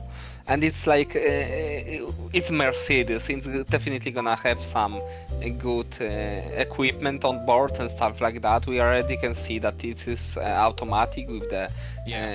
like the advanced radio station and stuff like that. Oh, by the way, Lazar, the first car that we looked on, like, let me actually show you this. It was a Firebird. This is not a Trans Am, but it's a late generation one. And unfortunately, this one is a V6. I'm not gonna lie, I like the pop-up headlights, but I am not a really big fan of the fact that the things are split. It looks a little bit weird. Oh yeah. The car It would itself look looked way good. better with single light. Oh, yeah. The car itself looks pretty good, but it's a V6. It's not a V8. And I mean, the price is good. And you can definitely just, because this is a 99 one, I think you can just LS swap this thing. You could get like an LS1 or an LS3 engine. An engine swap this thing, and it would be a fucking beast. But this is a way more modern one. This is not like 1970s Trans Ams and whatnot, because those things actually got like a very pricey in the last couple of years in America as well. I'm not gonna lie that this car like reminds me for the looks like the Ford Probe generation second, like it's have like yeah. similar vibes. Yeah. It's kind of a similar style of design, I would guess. Yeah, you know, like the body kit is like kinda similar. Yeah, they are kind of bubbly. They are kind of like round sides and whatnot. Yeah, It's an interesting time. But again, the Mercedes, it's a very complete vehicle. It has pretty much, because that's the thing. I'm gonna go on a little bit of a rant here. Please follow my thought process. What do you need in order to make a car comfortable for you, either as a driver, but also as a passenger? You need like good suspension, right? A suspension that is not like super floaty nor like super stiff. Okay. You need like good seats. You need a heater and a AC so you can deal with like the hot and cold temperatures, right? Electric mirrors and windows are definitely something that really helps, especially the drivers. Oh, right. Power steering is also something that is very good. It can help a lot. What else do you think it like comes to your mind that would like be a Well, necessary thing in a vehicle like this? Well, I think this is the essentials, you know. But if you want to go like little bit further, if you're looking for the Airbags. real comfort, you definitely want to see like either automatic gearbox or the Yeah. some good stereo and stuff like that. So Oh the yeah. heating seats, stuff like Yeah. that, and actually electric seats are very nice to program and Oh yes. yeah, that's definitely the things that maybe not they are not maybe essential, but they gonna definitely like get your experience from like using the Yeah. car way higher. Yeah. Yeah. You know what you don't need? It helps, but you don't need that. And I would say that if you don't have that, you will probably be a better driver. A fucking rear view camera. Yeah, you don't need that. You don't Definitely need don't that. need that. You don't need it. You Yeah, know and what you don't need? Fucking massage seats. You don't need that. It's a nice thing to why? have, but you don't need that. I don't need the fucking vibrator in my seat. Yeah, I'm good without this. Right? Yeah, yeah. You I know mean, what else you don't fucking need? A tablet that can play fucking Minecraft in your fucking like dashboard.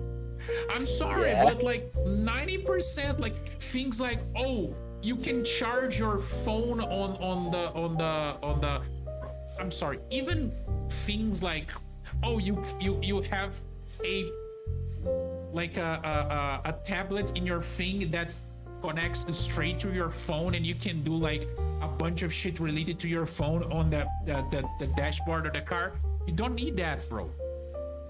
Yeah, another thing that I think that you don't need, and it's you don't need to have like the touch screen to control all the functions This of your is car, so because fucking when you stupid. yeah, when you actually on the road, you don't want to get your eyes off the road for very long and like looking into the screen to like select Yeah. some options for the heating and stuff like that. It's fucking annoying. I definitely like more dedicated Buttons, physical buttons, buttons. yeah, Yeah. that you can like feel without looking on that, taking your eyes from the road. You can like feel where the climate control is, you can feel where the seating control is, or windows control, stuff like that. You don't Yeah. need a touch screen, and it's absolutely obsolete for my point of view.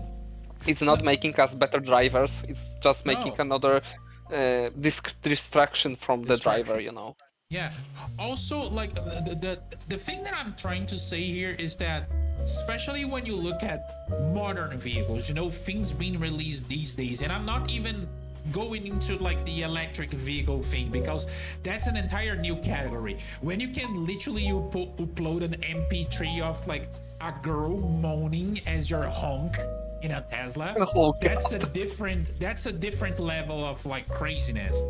But a lot of like modern vehicles, ordinary internal combustion engines or like hybrid vehicles, a lot of the stuff that they are offering in these cars are fucking gimmicks, are fucking things that they don't necessarily improve your experience as a driver or as a passenger, and it doesn't even make a lot of difference. It's just something else for them to say that the car can do, like the seats that can like massage you. It's a nice thing to have, but it's a gimmick, because you're not gonna use that shit with the car on the move, probably, and you're not gonna sit down in your car and spend like literally hours in your car while you're stopped. So it's the sort of thing that, yes, it's there.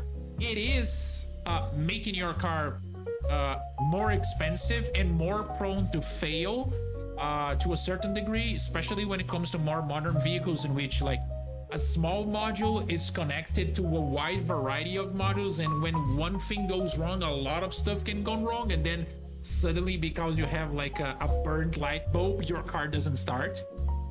Oh, that's so annoying. Yeah, the computers are getting very overloaded with the functions and stuff like that. They then like cannot differ from the issues that you have with your car. Like I seen some like stupid things. There is like oh, I don't like remember exactly which one, but there is like the track from the Ford, like Ford F350 or something like that, from the newest one, when you like cannot start the car if you like press the accelerator or something like that. So if you hover your leg over there and accidentally like press it, you're not gonna start your car. Like You gotta things do a like fucking that. quick time event in order to start your car. Like, what the fuck? I can't believe this.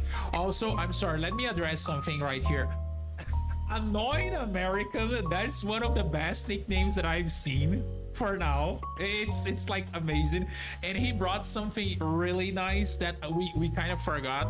I mean, it's not useful for me because I live in a fucking hot butthole, but like for people that live in colder places, seat warmers are actually pretty good as well. Oh yeah. Another thing that is completely unnecessary in some modern vehicles have, like steering wheel warmers. Oh yeah, I don't feel Bro, that you're this not is gonna necessary for driving. Yeah, if it's yeah, very cold, you're gonna still have like gloves on your hands shit, anyway, you're not because gonna have frostbite in your fingers if you touch the cold steering wheel. I'm sorry. I mean, if it's hot, you're gonna like get your hands No, hot. But okay. there is a very easy way to avoid it when you have like very hot day and sunny day, and you need to leave your car in the sun to avoid burning your hands on a very hot steering wheel. Just turn it around so it faces the lower side up, because when you're gonna get into your car and grab the steering wheel and reverse it to the position it's supposed to be, you're gonna keep your hands in the cold Yes. position, not on the hot, on the lower side. At least if you like drive it with kind of normal way, you know, because I seen people Fuck. like Yeah, grabbing weird- the steering wheel in the weirdest positions Weird ever. grabbing positions. Yeah. But you know what's the issue? The issue is that, like in my case, for example, my car is an old Chevrolet, right? The steering wheel, it's pretty big, and you have the gear stick as well. And I have to park that thing in, you know, Brazilian hot weather. It doesn't matter if I fucking turn that thing around. I might escape the steering wheel. I'm not gonna escape either the stick shift. I'm not gonna escape burning my hand on that shit. And you know what? I'm not gonna escape burning my hand at all, because I'm gonna have to put my seat belt in the little thing of the seat belt, like the one that you connect to the thing that is connected to the floor of the car. That entire piece, apart from the seatbelt itself, the entire piece, it's a 1980s car. It's a fucking piece of metal. It's a gigantic piece of metal, like chrome. And that shit gets like burning hot. I could fry a fucking egg on top of that thing in a hot day. Oh damn. Bro, it's That is- like...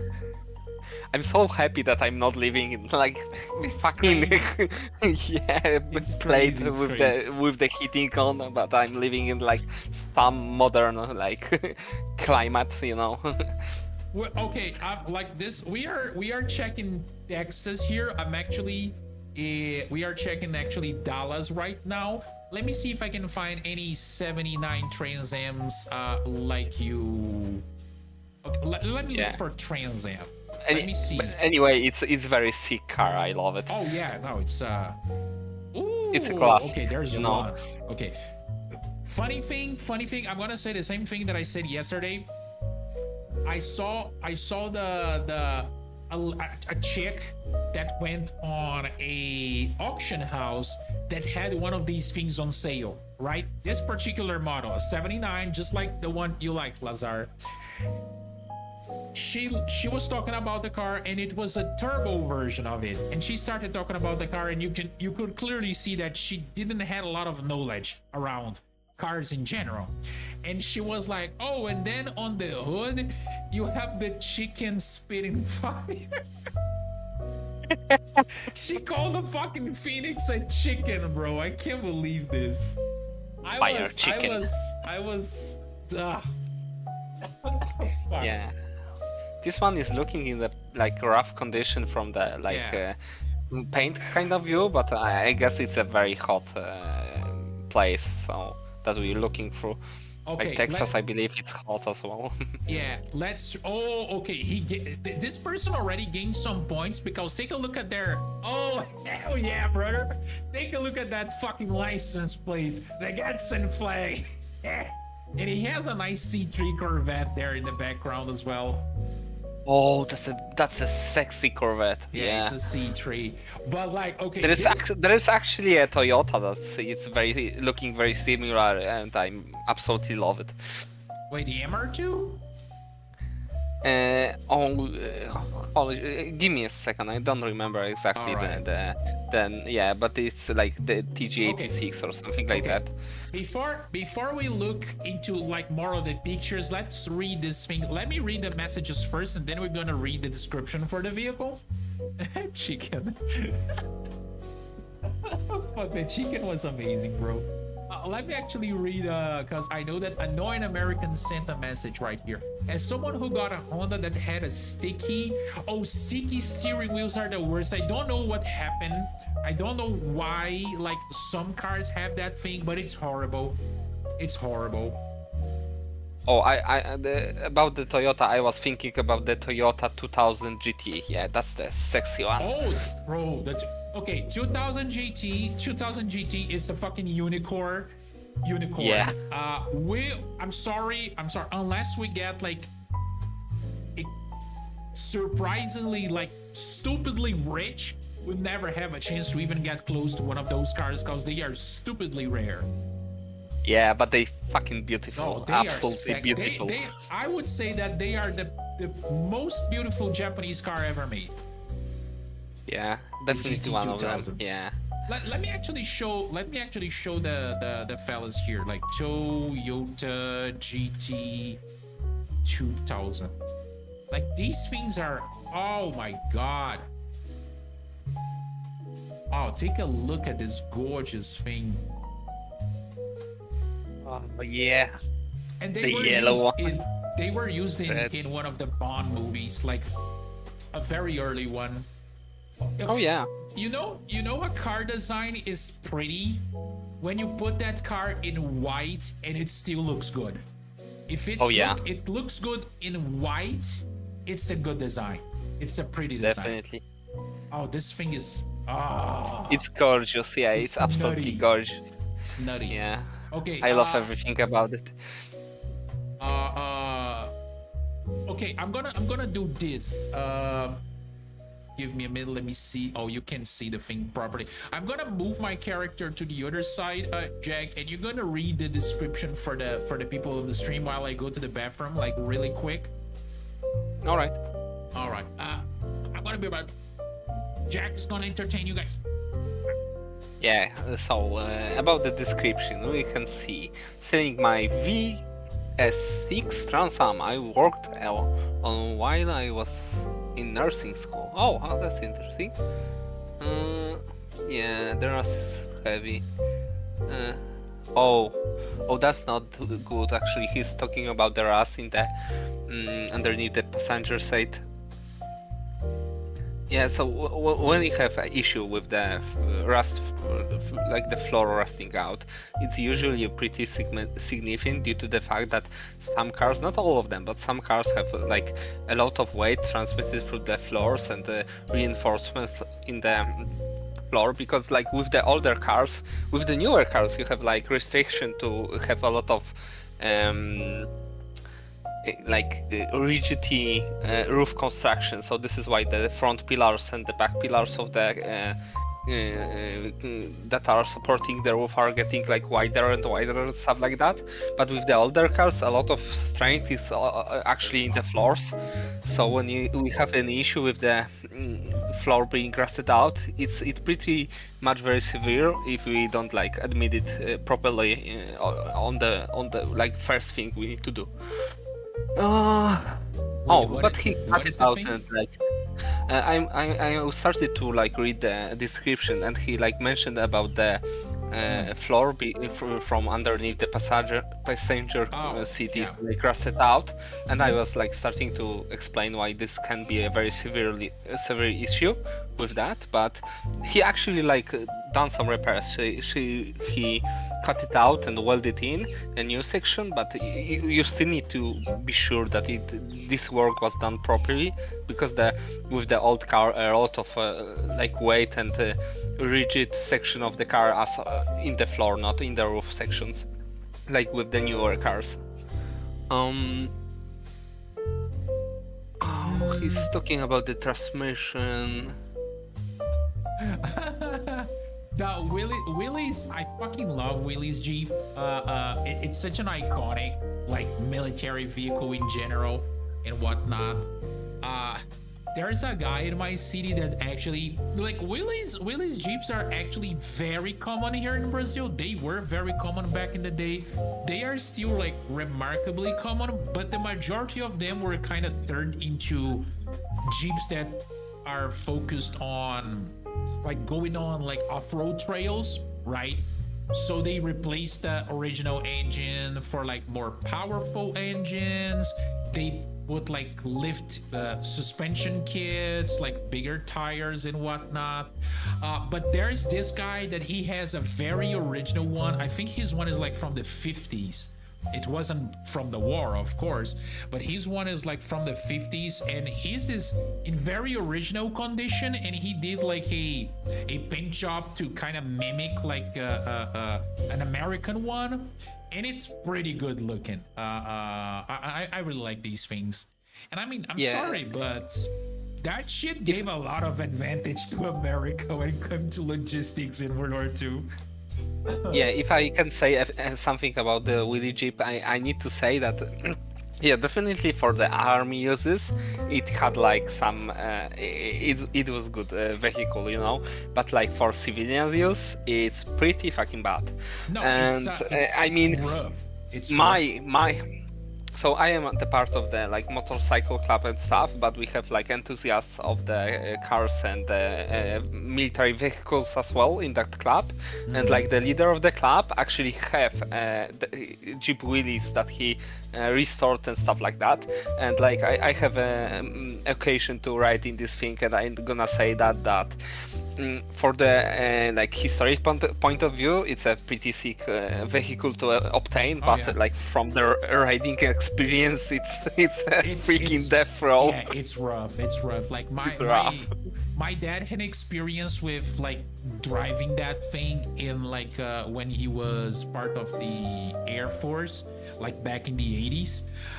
Cause we gotta remember, like people starting replacing the Jeeps for the Humvees in what, like late 80s, I would say. And but that was in America, cause in a lot of like the, you know, like not developed countries, a lot of these places were still using Jeeps all around, and Brazil was one of these places. And he was like, "Nah, bro, that car was horrible. That car was horrible. One of the worst transmissions that I ever had to deal with." I was like, okay, it looks good, but I'm pretty sure one is not putting one of those things in the road and driving like 1,000 miles or 1,000 kilometers. It's not very smart. Okay, this thing does seem to be in somewhat of a... It's from the rough condition. Yeah, From what I it's, like read, that there's a lot of things to address with this car, but it's fucking Trans Am, you know, it's sexy Yeah. car. If you are having like the big budget, but because like buying this car is gonna be the easy part. Like restoring is a it is manual gonna as be well. definitely gonna be some challenge, you know. Oh yeah, it will definitely require like some love, but how much are they asking for it? Like 11 grand. Yeah, it's a little bit, but again, 79. Yeah, I mean, You probably are gonna spend like another 5K or like 10K in this thing, but like this is easily a car that I think would be sold for above 30,000 in America nowadays. So even if one wouldn't like to stay with the car but just fix and sell it for profit, I think it would be a good business. It might be a profitable like yeah, but you need to put some love in this car definitely. Oh yeah. I mean, definitely. I from like my point of view, if you don't want to get into very like heavy restoring the car, it would be just better to go with the a little bit newer variant of these Transams and like buy like Oh in yeah, the like the 80s, good right? enough, yeah, Uh-huh. and something like that. I remember that I used to like I post some photos of Transam actually that I met underneath my work, so on our Discord. So like it's a difference of only like few years, I believe, but it's Yeah. like rad car as well. It still have a lot of character of this car. Oh, So, yeah. definitely. And I mean, like I've said, just because of the Gadsden flag on the license plate right here, it gained like some points with me. I see that Oh thing. no, shit! I think I posted exactly the same Transam. Yeah, the 79. Yeah, Yeah. but in the blue. Yeah. Uh, Yeah. My mother's partner has a 1970 Alfa Romeo Spider. The Spiders are pretty cool. Oh, The Spiders that's are pretty sick cool. car as well. Not only they are pretty cool, but that thing was also produced by Alfa Romeo like up until like the late 90s. So the first versions Yeah. are actually like a little bit prettier because they didn't have like all the plastic bumpers and whatnot. But that is a very cool car, Lazar. That is a very cool Yeah. car. Well, they got like the very cool design of the shielding of the lights, I believe, with the later yeah. models. But they definitely are very sexy cars. Like in my book, they like next to the Jaguar A-Type, that it's very sexy car as well. So yeah, that's an awesome car. I would replace those two for the Jag XK120. The 50s one. Condition fair. No lowballers, right? American. I'm just gonna call you American. Oh! By the way, you talked about the CRV a little bit earlier. I only had one particular experience with a CRV. I don't know, like I'm not a huge fan of SUVs, so that car for me it's like it can take you from point A to point B, so I'm like, whatever. But why did you say that your particular one was a bad one?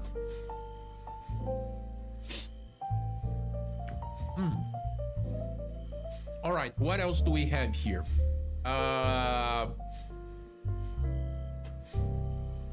Ooh. Oh, it's a pedal wagon. Ah, okay. Now we have some interesting. Ooh, a Merc. Oh no, that's a GT. The Villa is very Oh nice. my god! Like we just hit the jackpot. There are so. Oh, there's. Wait, is that a caddy? Oh, it's a caddy. It's like I almost missed a caddy. I'm not gonna bother with a Volkswagen. I don't care about those things. Yeah, Fuck I this mean shit. the Volkswagen is basically a car for people, so that's his name. Oh So my you can god! imagine. Look, I mean, there is bro. still few interesting Volkswagen out there, but you know. Bro, look at this color. Oh my, oh, this thing is Oh, sexy, bro. It's a wagon Oh as no, well. they destroyed it. No, why? It was going so well. No. Why have you done it? Why did you put those? Oh no, those seats are so horrible. Cheap knockoffs of Recaro. Oh my god, I was about to lose in the steering wheel and then I saw the seats and I was like, bro. Chevy panel wagon, crate. Oh, so he actually has a crate engine. It's a small block Chevy, 350. 350 turbo transmission, aftermarket air condition, great driving car in good condition. I mean, I would still say that 15 grand for this thing is pretty, because these things are not that common nowadays. You can find Bel Airs, you can find like what is the name of the other one? Like the more simple one. Fuck, I never seem to remember. I think it was like the 250, but like the panel wagons and the nomads, they are very rare. I would just rip those goddamn seats apart and throw them away and buy like old I have a feeling that this car was violated in some kind, you know. It's definitely not supposed to look like that, you know. I think someone was trying to go for the performance and stuff like that. But then, like, small block for the performance? They kind of went with a... Oh my god. Yeah, the rear camera is horrible. Bro. Oh, and the electric display, no. Like with the phone or something, it's horrible.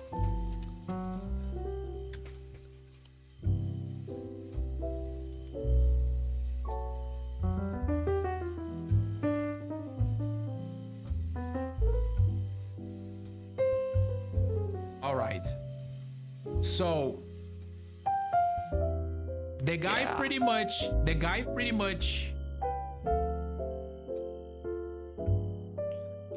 Oh no, that's not the same. But I would say that's he said it was a 56, right? That's a Bel Air. Yeah, that's supposed to be the one with the more chrome in it and stuff like that. But again, the guy replaced something that looked like this with this. Like, yeah. I like that there was like in the old cars you had a lot of very interesting ways to display the speedometer. You know, like with the very old Mercedes, you have actually like vertical line that was going up when you speed up and stuff like that. Yeah. Have you seen the one in the '66 Lincoln Continental? I need to look up. It's like a horizontal bar, but instead of a needle, it's like a luminescent thing that goes from like green all the way to red the faster you go, and the bar just like it moves. It keeps lighting. Oh, it's so fucking cool. It's so fucking... Yeah. Let me see.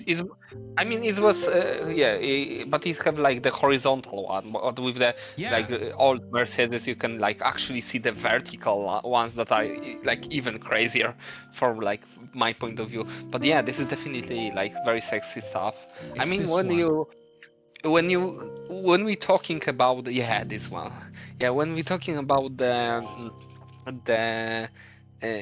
all electronic dashboards, I have a soft spot for like very early electronic dashboards because they were kind of cool, you know. Very old LCD ones, right?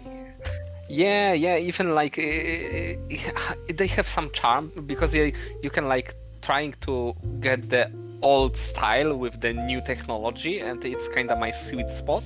But they were different. Like just to slap on some aftermarket very bad digital it's horrible, bro. That was horrible. It's horrible. That was the horrible one. Let's see if this video right here shows the 66 Lincoln speedometer working. Oh yeah, it does. Like, take a look at how cool that thing is. It's literally a bar, a luminescent bar. Oh yeah. Like you reduce and it reduces. It's almost like it has like, I don't know, like fucking liquid mercury inside that thing. It's such a cool thing. But I mean, this vehicle right here, it looks pretty good, but apart from those seats and the speedometer, again, 15 grand, I think it's a fair price to pay, because if you look for Bel Airs are not gonna be that cheap, bro. They're not gonna be that cheap. Let me look here at what the boy said. My first was a second-hand Honda CR-V, but God, it was beyond destroyed. Bro. Bro sold they sold him a car that was only like the body had no doors, no nothing. I mean, Oh to be honest, my god. I when I like passed my driving license and I like didn't have a lot of money, I couldn't afford some like good cars. To be honest, I actually first car that I bought out from like my friend that he want to actually like put the car out, going for the scrapyard and stuff like that. But the car was actually it was a Renault Clio Baccarat with the Phase 2. It was in the pretty good condition. The only thing that was wrong with it, like electric windows didn't work, but I fixed it. Like the rear door for the the storing space was like bent in, but I didn't care about that stuff. It wasn't that bad, and like the clutch was going out, but I replaced it. So I basically like bought the car for cheap dirt. Like the dirt would be more expensive than the car, and like I restored it to the point that I could use it as my daily. And it was a very interesting car due to the fact that it was like the Baccarat used to be in the Renault, the highest available Trim option. level. Trim level. It was very interesting car, and kind of rare nowadays. I think you sent me a picture of that thing once. I might. I believe I might, but I definitely can send you some in the future. Yeah. Oh yeah, definitely. But is it? There are a couple of these games, American, that I kind of mix them up a little bit. I don't really remember. The long drive is the one that you have to build your own car, and all the characters look like very weird and like twisted, and you drive in a desert. Yeah, that's the one. Oh, that's the one. Because and the other one is my summer car. Basically. I once I was thinking about getting my summer car in the last time that game was on sale, but I ended up not getting it because I already had a shit ton of stuff to play. But I wanna get that thing and play it because it looks so fucking fun, and I can put some of my mechanic skills to the test as well. And also Finland is cool. Yeah, I'm not gonna lie to you, but I was a few days ago. I was thinking seriously about buying both of the games for the same reason. I mean, with the My Summer Car, it's very cool that you have like very in-depth. Complex stuff. enough. Yeah, complex enough simulation with the rebuilding engine and stuff like that. With the long drive, you have like more of the experience for like driving and not crashing out. But the cars are interesting enough. You can actually go like and drive the Trabant. I've seen and you need to actually mix the gasoline with the oil and stuff like that because it's a two-stroke. Yeah, I've seen Ladas, I've seen Trabants, I even seen like Plymouth Furies on that game, and I was like, where the fuck did a fucking Plymouth Fury came from? Yeah, they added it in like last patches. So yeah. That's an interesting car. There was a Moskvich, I believe. So no, there is some interest. I already drove in a fucking Moskvich in Atomic Thunder. Not Atomic Thunder. That's the event from War Thunder, for fuck's sake. Atomic Heart. War Thunder, leave me alone. Today's not War Thunder Day. Fuck off. Yeah. Stay in the line. Okay. Granted, that one 15 grand, right? This one also 15 grand. Please don't tell me. Okay, the wheels are, I don't know if they are original, but I know that they are period accurate. This thing looks good. I'm not gonna lie to you. For like first impression, I would buy this car like any day before any other cars. To be honest, it's looking in the very good condition for now. Yeah, the seats a little bit crooked. It definitely it's not even the seats. It's this like this area right here on the door. Maybe it's just the quality of the picture that is bad. and it's chipping it away.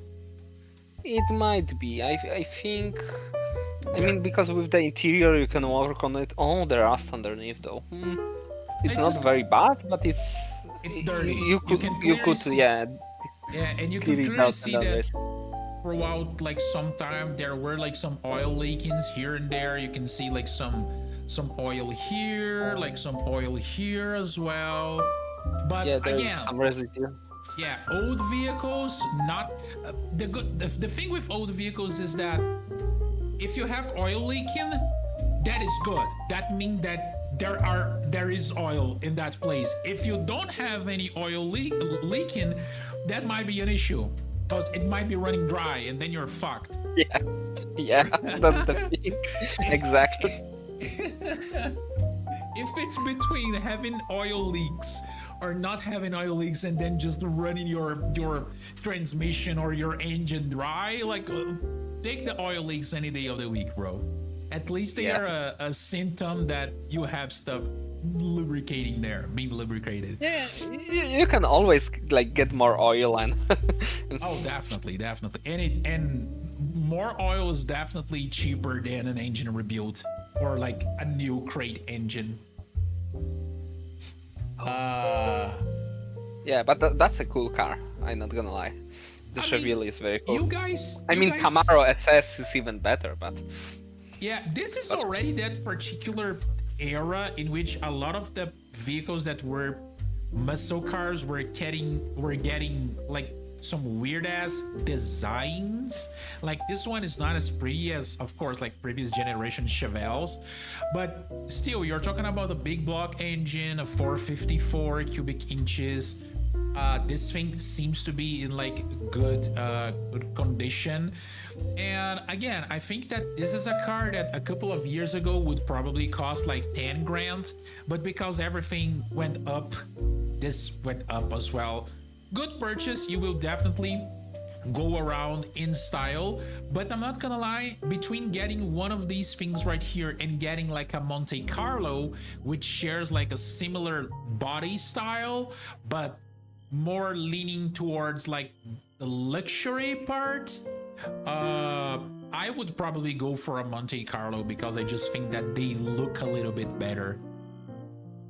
yeah, it's the thing. Yeah, I definitely think like the best era of American muscle cars, it's probably the early 70s or late like the 60s, because we have like for Mustang the Dodge Charger, Challenger, stuff like that. So Camaro SS. Yeah, oh, definitely. Oh, by the way, American, like, what sort of thing are you driving, like, currently? Like, if you don't mind me asking. And Lazar, I don't necessarily know why. I know that in Europe you can find like old cars, like old European cars for like good prices as well. But of course, like imported things from literally across the Atlantic will definitely be a little bit more expensive, because if you're bringing the car from overseas, you're gonna have to pay for fees, or if that thing was brought like recently, the person will probably be looking for some sort of profit or anything like that. But cars in America are really cheap. They always have been, and I think that's just because Europe does have a good amount of cars, but like America is a society pretty much molded by cars, right? So it is not that rare for a family to have like 2, 3, depending on the size of the family, even 4 cars. So you have like a bigger availability, you have a wider variety of like manufacturers and models, and you have like more people to buy more cars as well. So I just think it kind of comes with the numbers, and the fact that also, I don't know how it is in Europe. I know that a lot of European countries still mandate that old cars go through like emission evaluations and stuff like that. Yeah. And like in America, in a lot of the states, especially states that kind of lean towards more of a let's go freedom ideals. They are like, they look at a car that was made, for example, in the 60s, and they are, well, this car will never be able to achieve the same sort of like emission levels than a car made in late 70s or the 80s will be, and even less if we're talking about comparing with like a more modern vehicle.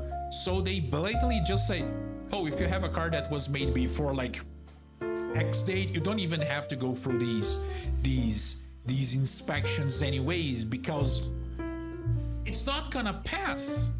And unlike Europe, in which in a lot of cases people just prefer to scrap their vehicles, to sell their vehicles that are still running and like perfectly fine to the scrapyard, because it would be easier than like do what is necessary in order to adapt these vehicles to keep running. There's no such thing like this in America, right? If it's older, they just it's fine, you know. I know that the only differences is that some states you can register a car under like a historical license, a historical plate, which grants you like some benefits and etc., but also like removes some of your ability to, you know, like daily drive the vehicle. Yeah, I gonna back down on that what Monty says is due to the regulation that is are in the Europe and the difficulty with the transporting cars from overseas.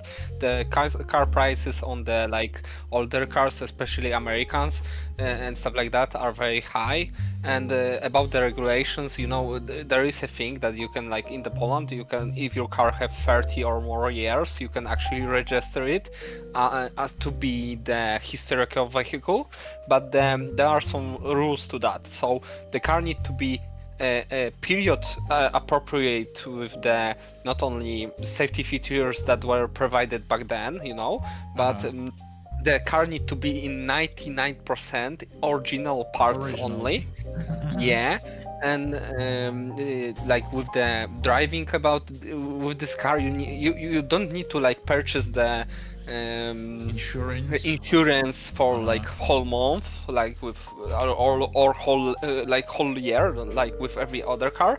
But you can only buy the that thing for when you planning to drive the car. So that's cool if you like want to keep the car and drive it like to this event, on this event you can plan before of that and just buy the thing for that time period. But if you want to use it like you like daily and just want to like drive more, it's getting a bit expensive as well. So you need to be aware of that regulations and that restrictions of having cars like that. And for more people, like and also like you need to have someone special. If you're not mechanic yourself, you need to have someone specializing in that kind of cars and that period cars, and that is very difficult to come across in Europe, at least in Poland, because like more of the people are the mechanics in Poland can be like extremely bad. They are no, and the good ones are extremely expensive. So. No, but that's a common thing pretty much everywhere. Also, Lazar, thanks for stopping by. I really appreciate. Well, we managed to find your Trans Am just like you wanted. But have a wonderful night, buddy. See ya. But like the mechanic thing is an issue pretty much everywhere. I would just say that like people are used to work on different things. So of course, if you take a car from one place to another place and it doesn't use parts that are very like common, or like an engine that is very common and etc., you're gonna have a harder time finding people to actually deal with that and be able to provide you with like reliable repairs and whatnot, because like not a lot of these cars actually went to Europe. I know that for some reason Swedish people love like American big cars, and there's a shit ton of them in Sweden. They do have like a very nice scene of collectors of these big American land barges, but that is pretty much it. And the same way, like if you go to America and you want to buy something as like a Fiat or a Jag or an Alfa Romeo or like a Renault, a Citroën, a Peugeot, like it's gonna be hard for you to find people that work around that particular thing. Yeah. But other like interesting part of vehicles are European cars that were designed to be exported to the US and sold that, and for different reasons these cars usually fail due to the Americans have like a lot of things to choose from, and they didn't want to buy a European car that was designed to Americans. Now they wanted to buy either European car or the American one. But these cars that I like designed to be for export to America and like was from the Europe are very interesting things in our European society, and like you can get find and get for example the Renault 21 from the French. Was designed to be had like broader designed to be sold in the American market, and it was called the Renault Medallion, and it's very rare right now and very interesting car, but it's like still Renault. So okay, talking about Renault and like Renault cars in America, I just find funny that they try to sell the Renault 5 in America, and for some reason someone had the amazing idea, because sometimes like when either European or Asian manufacturers would sell cars in America, they would change the names of the cars, right? And someone thought that it would, you know what I'm gonna talk about, right? Yeah, I'm exactly know where you're going with this, but I will let you do it. Like the guys thought it would be a good idea to name that brand new car that would be sold by Renault in America, the Renault Le Car. Yeah. Like, how can you name car Le Car? Like, it's exactly the way that they don't understand like kinda people that wanted to buy a European car. You don't want to like add just Le and call it last American variant in French. Yeah, No, you just sold it as a Renault 5. It's gonna get definitely better. It's gonna be better received in that. And the Renault 5 was very interesting on its own, so it doesn't need the Le Car. I love that thing. They're amazing. I'm telling you, I simp over French cars. Like, and I fucking hate living in Brazil for that reason as well, because Brazilians are like, French cars are shit. And I'm like, shut the fuck up. You like Volkswagens that are only sold in Brazil because they couldn't be sold anywhere because no one would like these pieces of shit, and then you come here and complain about a fucking Peugeot 206. Like, shut the fuck up. You don't know anything about cars. Yeah, I'm very passionate when it comes to I would say that to some degree I am more passionate when it comes to cars than when it comes to guns. Oh Lord. There's something in that, yeah. Yeah, granted. This thing right here, I was talking about the Bel Air and how you would never be able to find a Bel Air, and we literally find a Bel Air in the same place than that pink Chevy. In fact, the pink Chevy is right behind him. Right behind here. Oh yeah. It's basically the same guy, I think. Okay, first thing that I want to call, this guy has some weird taste because suddenly wild Maserati in the corner, right? Oh yeah. But also, we already know that probably the parking brake on this car is not working, and I'm pretty sure you can identify why I'm saying this, Jack. Yeah, I'm seeing very particular red brick next to the wheel. Like, bro, again, better safe than no. Fuck. What? How goes the expression? Yeah, better safe than sorry. Yeah. Yeah, better to be safe than sorry. Yeah, exactly. But again, Yeah, 57. I'm curious. Is this one with automatic gearbox? Because if I don't think so. yeah, because if it's No, an it's automatic, not. we have an issue with the transmission. If it's like the manual, it's issue with the brakes.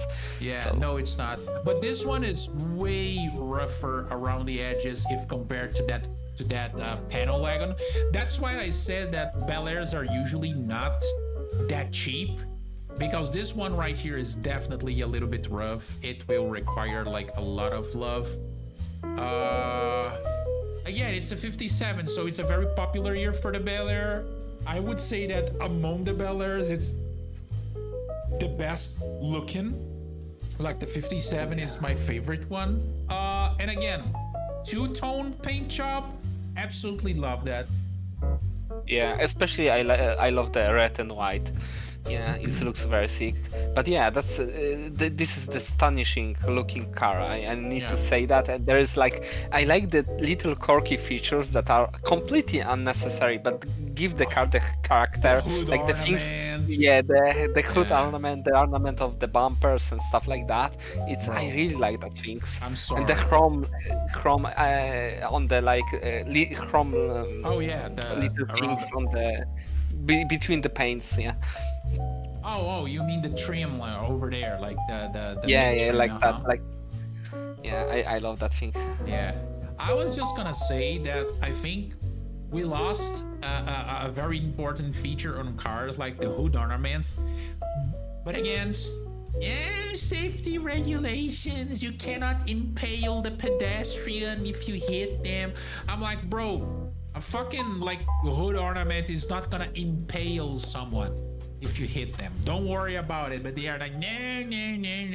And then we don't have hood ornaments anymore, which is a Yeah, huge. the funny thing about this is like the older, like if we're talking about the older cars, they definitely not that fast that like today's cars, and I think like hitting the pedestrian like with a low speed, it's not gonna make any difference between these two cars.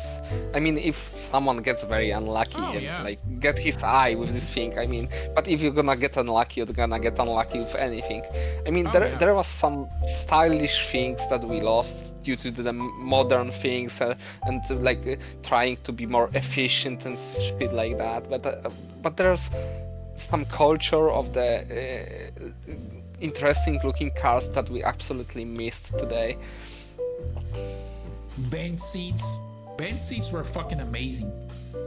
Like you have a car like this, you could sit like 6 people here like easily. Yeah, you can snuggle with your girl if you had one. Of course, In the of front course. seat, yeah. What do you think the drive-ins were made for? Watching movies? Yeah. Of course not. Banging in the back of an American lineage. That's why. The old school Netflix and chill, you know. Exactly. Drive in and chill, bro. Drive in and shagging or something like this. Oh, bro. Yeah. Give me a minute. I need to write this shit down. All right. Oh my god. I would just say that I think that those wheels that might be like 15-inch or like 16-inch wheels. I don't think they fit very well. Like not the style, the size of them. Yeah, I mean, it depending of someone's visual thing, but I think it's definitely would look sick on like the sprocket wheels and stuff like that, like the old school ones. Yeah, I mean it's a big car, so the wheels I think they kind of big as well. How big is one of these things? Let me see. 1957 Bel Air specs.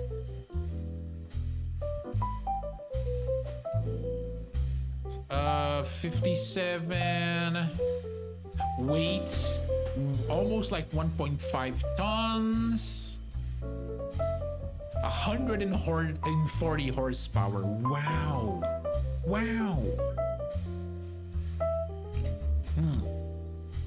Cast iron cylinder block. One barrel? Really? Oh no, that Yeah, was the this is why inline. you have, Oh like- no, this was the inline six.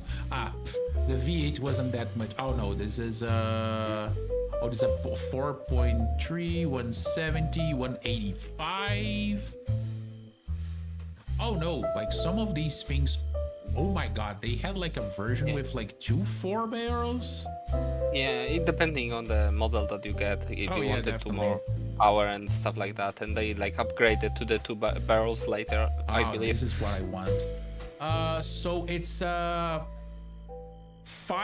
almost like 5.1 meters in length. Yeah, that thing is big. It's like Yeah, that's the big one. that is like 10. It's like 20 centimeters longer than my car, and my car is very big for like Brazilian standards. But again, that Bel Air looked good. This thing looks even gooder. Like, bro. I mean, I'm usually comparing the cars to like things that I have in Poland? seen in Europe and Poland, yeah, or yeah. I like drive. So there is a lot of comparison to my Renault 25 that I used to have, and like the Renault was a big car. It's supposed to be like luxurious thing for the distinguishments with the capital, you know, and it was like from 4.6 to 4.7 meter long, depending on the variant and stuff. And that was a long car, you know, for our standards. It was Yeah. smaller than mine, cause mine is like 4.89 meters length. Yeah, so yours longer. That's But what she said. Yeah, that's what she said. But it's like, it's funny cause the big car in the European market is like very different than like big car in the American market is. And Yeah, we were. When we talk about the big cars, we usually yeah. have on mind some sedans and stuff like that. Yeah. When Americans talk about a big car, they have monster truck in mind, you know, semi truck. They need a sail in their cars. Yeah. But this one, I think it's a very good choice, and it's funny because these cars, like these late 60s, like Fords, especially Fords and Mercurys, they are very overlooked, but they are very nice looking cars, and they had like a very good performance as well. So like 68 Ford GT Fastback, 351 engine, new brakes, tires, battery, everything works, and it's the same place. It's the same shop. Yeah, I believe that is some dealer of the used cars, you know. Yeah. Again, with the wheels, like these are not period accurate wheels. It would look amazing with like original Kragar wheels, you know, those 14 inches and whatnot. It would look like very good. But to be honest, like in the paint job and stuff like that, on first look, this car looks very good as well. Yeah. Oh, I fucking love this rear end of these late 60s Fords. Oh, the Galaxy is another one that is very overlooked as well. Yeah. Okay. 4 barrel carburetor. I'm curious if we're gonna find some 14 Impala, because I would love to see that. Impalas, you might find Malibus for this price range that we are talking about, which is pretty much just like a more luxurious Impala, I would say. Oh. Yeah. Throw that steering wheel away, but apart from that, it seems pretty immaculate. Yeah, it's decent. Yeah. Definitely. For 15 It's grand, a little bit definitely cleaning, worth but- it. Yeah. Definitely worth it. Same garage. This is a custom one. This thing looks sexy. Oh yeah, the paint job is very good. I don't know, bro. So something feels fishy here. Like, why is this only 15 grand? It's either broken, unable to. No engine. Yeah. Okay, Mercury LED sled custom, recent custom paint with flip-flop flames, runs Runs great, ready to drive. Are you sure about that, Frank? I'm gonna Maybe pay there you a is- visit, Frank, and if I don't see that car, I'm gonna break your kneecaps. Yeah, I think that might be like some hidden issue with papers and stuff like that. Because when you see a Yeah. good-looking running car that it's in the same price tag that like cars that need some work, you definitely know that something is fishy. Like this, do you see like is that weird lamps on the windshield in the front of the windshield? No, What is no, that, it's the like spotlight? it might be a spotlight. You're talking about this, right? This thing right here, Yeah. where my Not sure mouse what is. this is. Yeah, it kind of Yeah. looks like some spotlights. Oh, yeah, that's weird. Yeah, I don't know, but I fucking love suicide doors. Suicide doors. Again, Yeah, another they're so thing cool. that was like, safety ish, whatever. Bro, I'm I mean, sorry I'm sorry if you crash at like 150 kilometers an hour, or like I don't know how many miles that is, like 110, 120, you're probably gonna die anyways. So yeah. Yeah, I mean, and the suicide door about this thing. I mean, the doors are only an issue when you stop and like open them. As long as you have everything closed and you're driving, there's no issue. If their locks working and they supposed to in every car, I don't see the issue. Why they like left this idea behind? It was a very cool idea, I think. Oh yeah. Bro, that's what I love about America. They finance old cars. Like for people that would like to. This vet looks amazing. Oh yeah, I seen This is- that model in the real life with the white and red interior. It was bro. fucking amazing. That was a godlike car. That is a godlike car. Come you know. on, open the image. Takes And 5 the minutes. soft top on it as well. No, it's a convertible. Yeah, but with this soft Yeah. like roof. Yeah. And kind of a I don't know if I would call this like terracotta or burgundy like top. This thing looks pretty good. Oh my god, take a look at how big the exhaust the guy put, like their exit. Yeah. Very Jeez. wide. It's looking Oh great. my god, this thing looks good. Yeah. Oh, look at That's those from the- seats. Oh, that thing will hug you, bro, and it will never let you go. Oh, Hell yeah, baby. Oh, and there is a cool place to put actually a steering for the seat, actually near to your right hand in a reach zone. Yeah, Oh, right that's here, a very right? good idea as well. Yeah.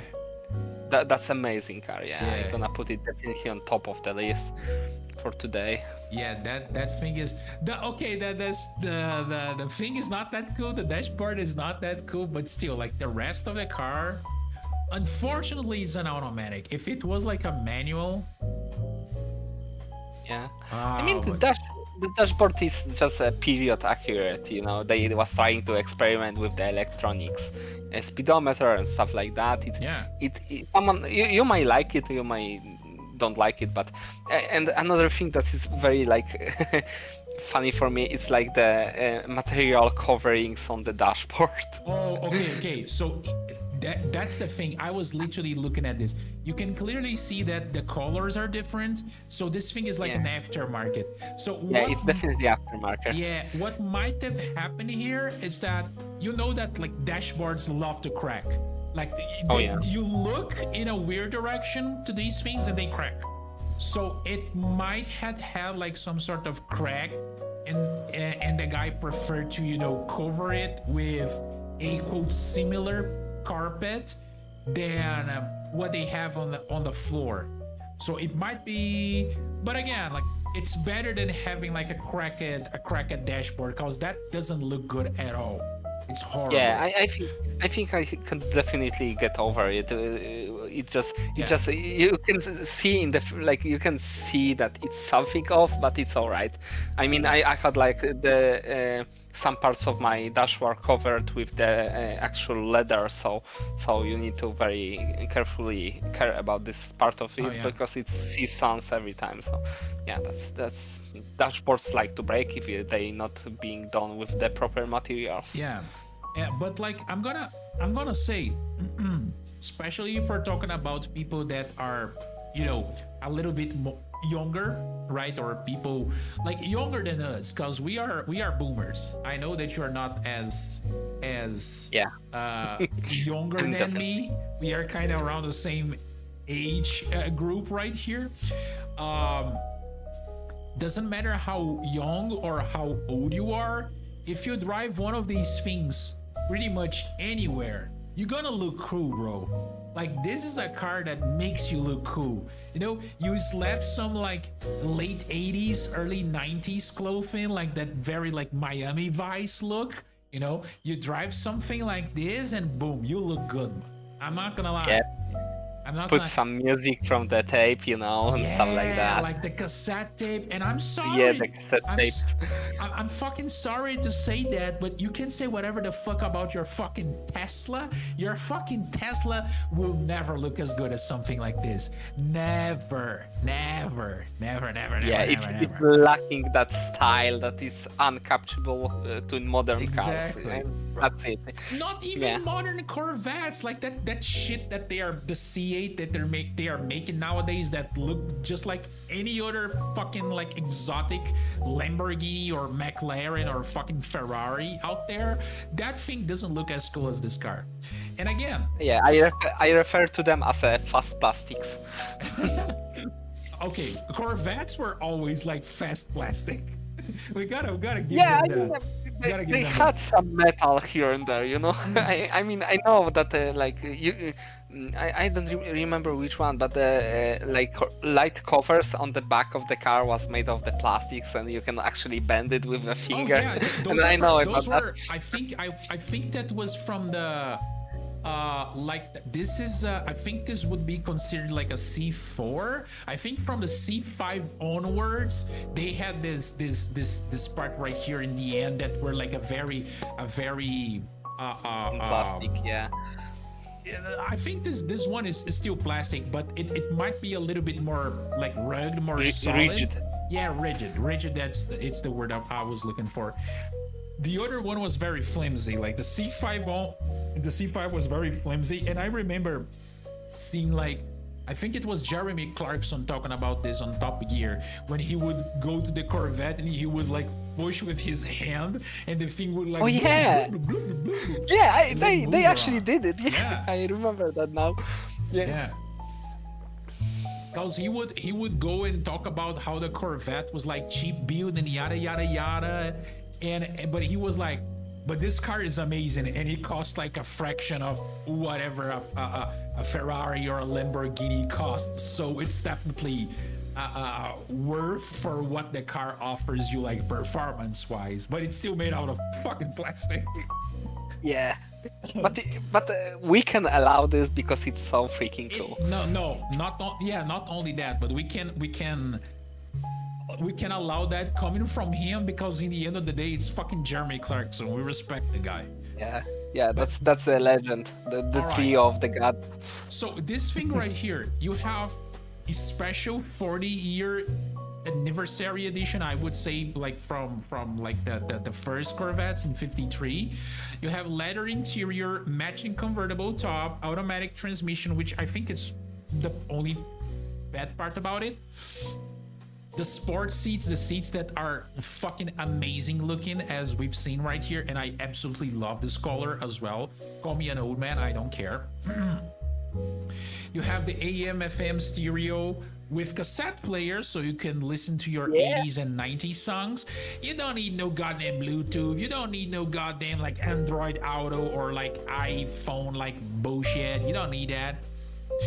You have air conditioning and probably like heaters, electric seats. You have new tires, low mileage apparently, because the guy is saying that it's driven like, what was the mileage on the dashboard? 78,000. Yeah, 78. That's not that much. Yeah. LT1 engine, 350. So it's a small block chassis, but then you're talking about like a very lightweight car with like 300 horsepower. So and you can get some financing if you don't have the money. So I'm sorry, but like, what else you could get with 14 grand in America nowadays? You're gonna go for, I don't know, boring, like Chevrolet, whatever? Nah, bro, just get Dodge something. Neon. Hey, yo, that's Yeah.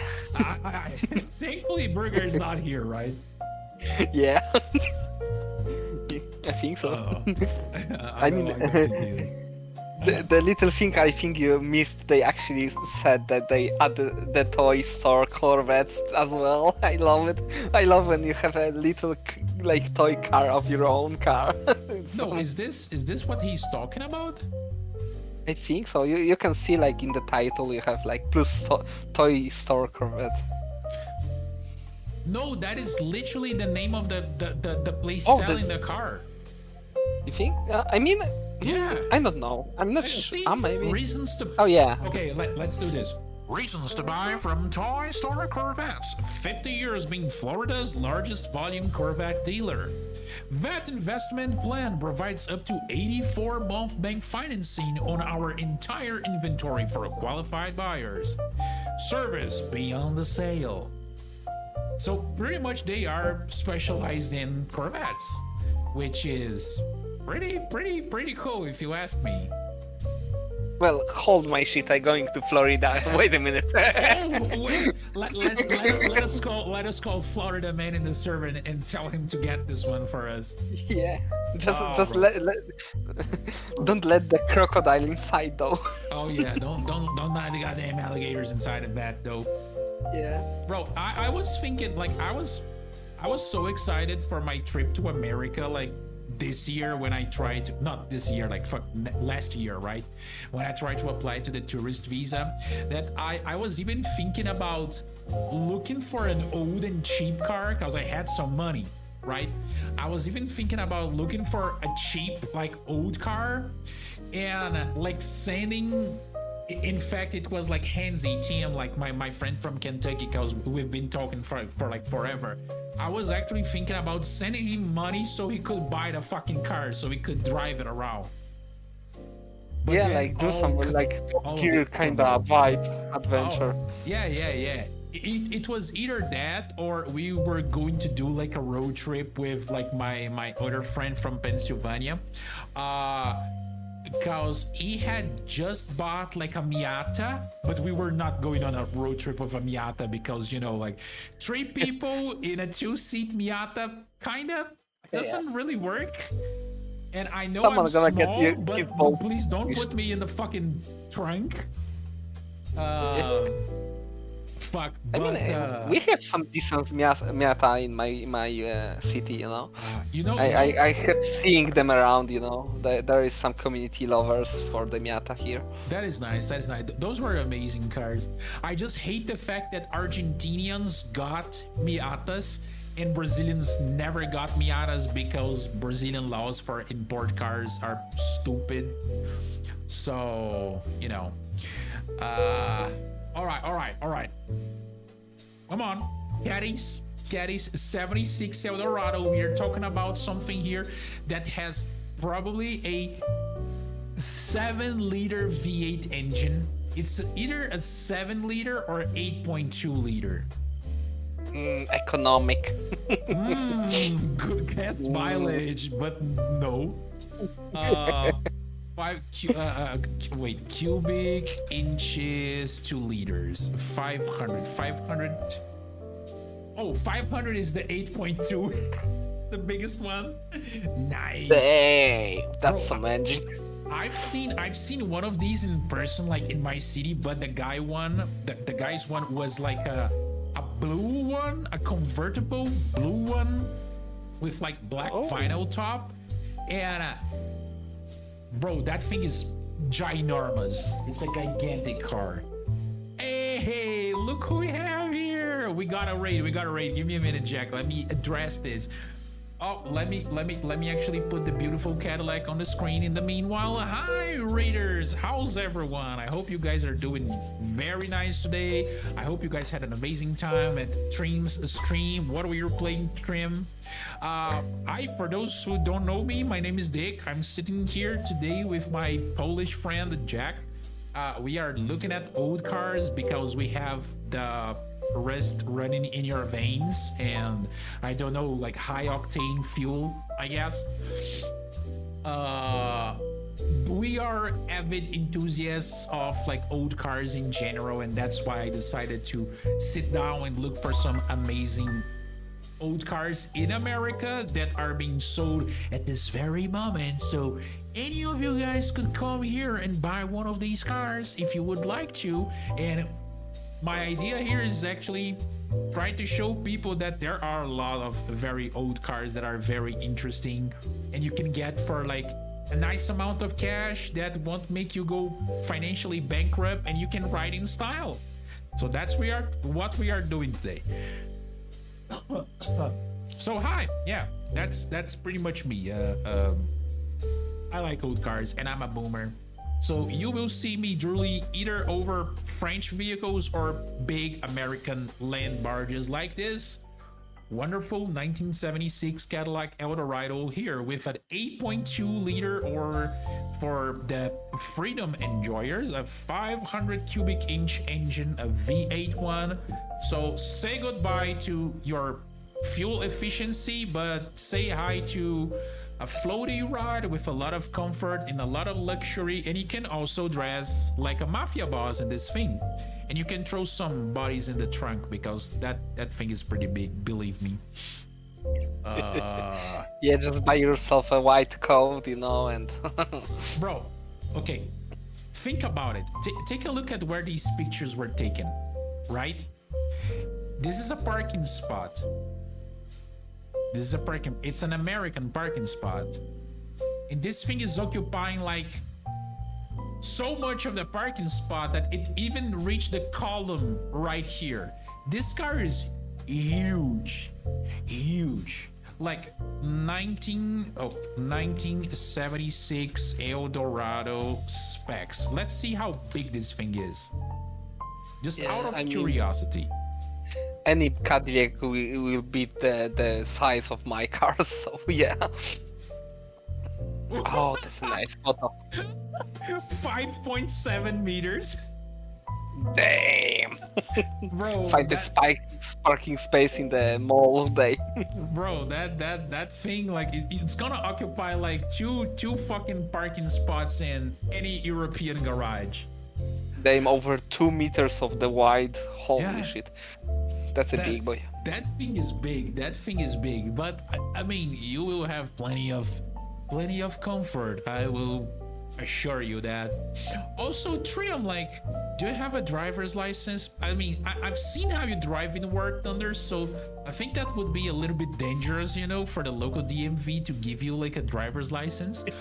But I mean, he's not gonna drive a tank every day, I mean, in Great Britain, maybe. I think Trim is actually from America as well. If he buys a Hummer, he could have like something very close to a tank on a daily basis.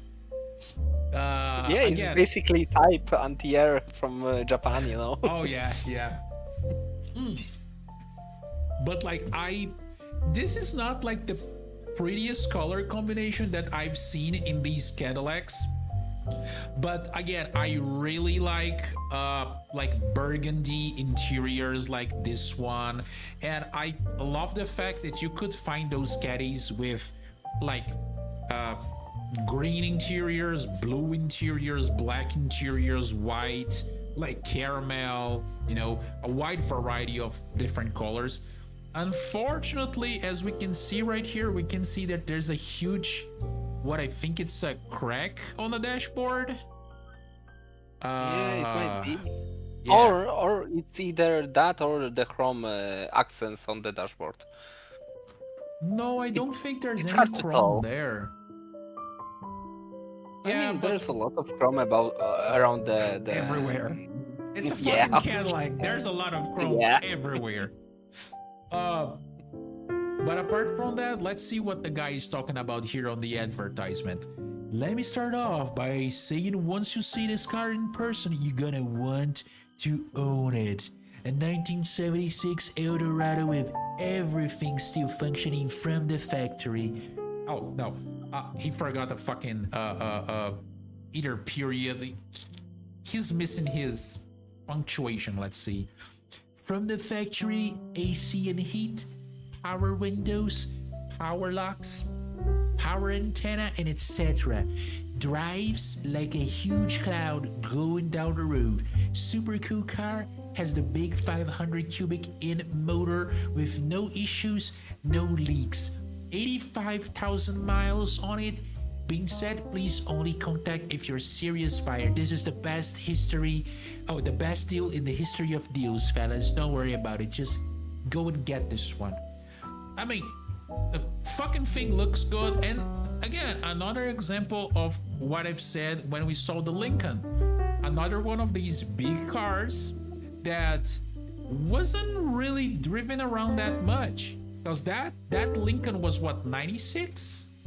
And it had like 78,000, right? Yeah. On the dashboard. This one is a 76 car. It has 87,000. These cars were not driven that much because most of them were bought by old people. And if they were old in the fucking 70s, that means that they're probably not around anymore. You know, like one thing leads to the other. So, wait, you what? I am speaking English. What do you mean, Lady Tempest? I know it might not be that good because I'm not a native speaker, but I'm trying my best. Again, apart from the fact that we can clearly see that the paint is a little bit burned, right? It looks... Yes. The problem is you're not gonna have a lot of speed in this car. You would definitely have a lot of torque. You can pull a fucking RV with this thing, but not a lot of speed. Believe me, this thing is sluggish. Because after all... Other cool thing, you can like drive on the beach and like lay down on the hood, you know? Oh yeah. For two people. No, and we forgot to look at something when it comes to the specs. The weight. Oh, it's gonna be damn heavy. Weight. Where's the weight? Oh no, I think weight is one of the first things. V8, displacement. Oh. 2.3 tons. Damn. Damn, boy, he fit.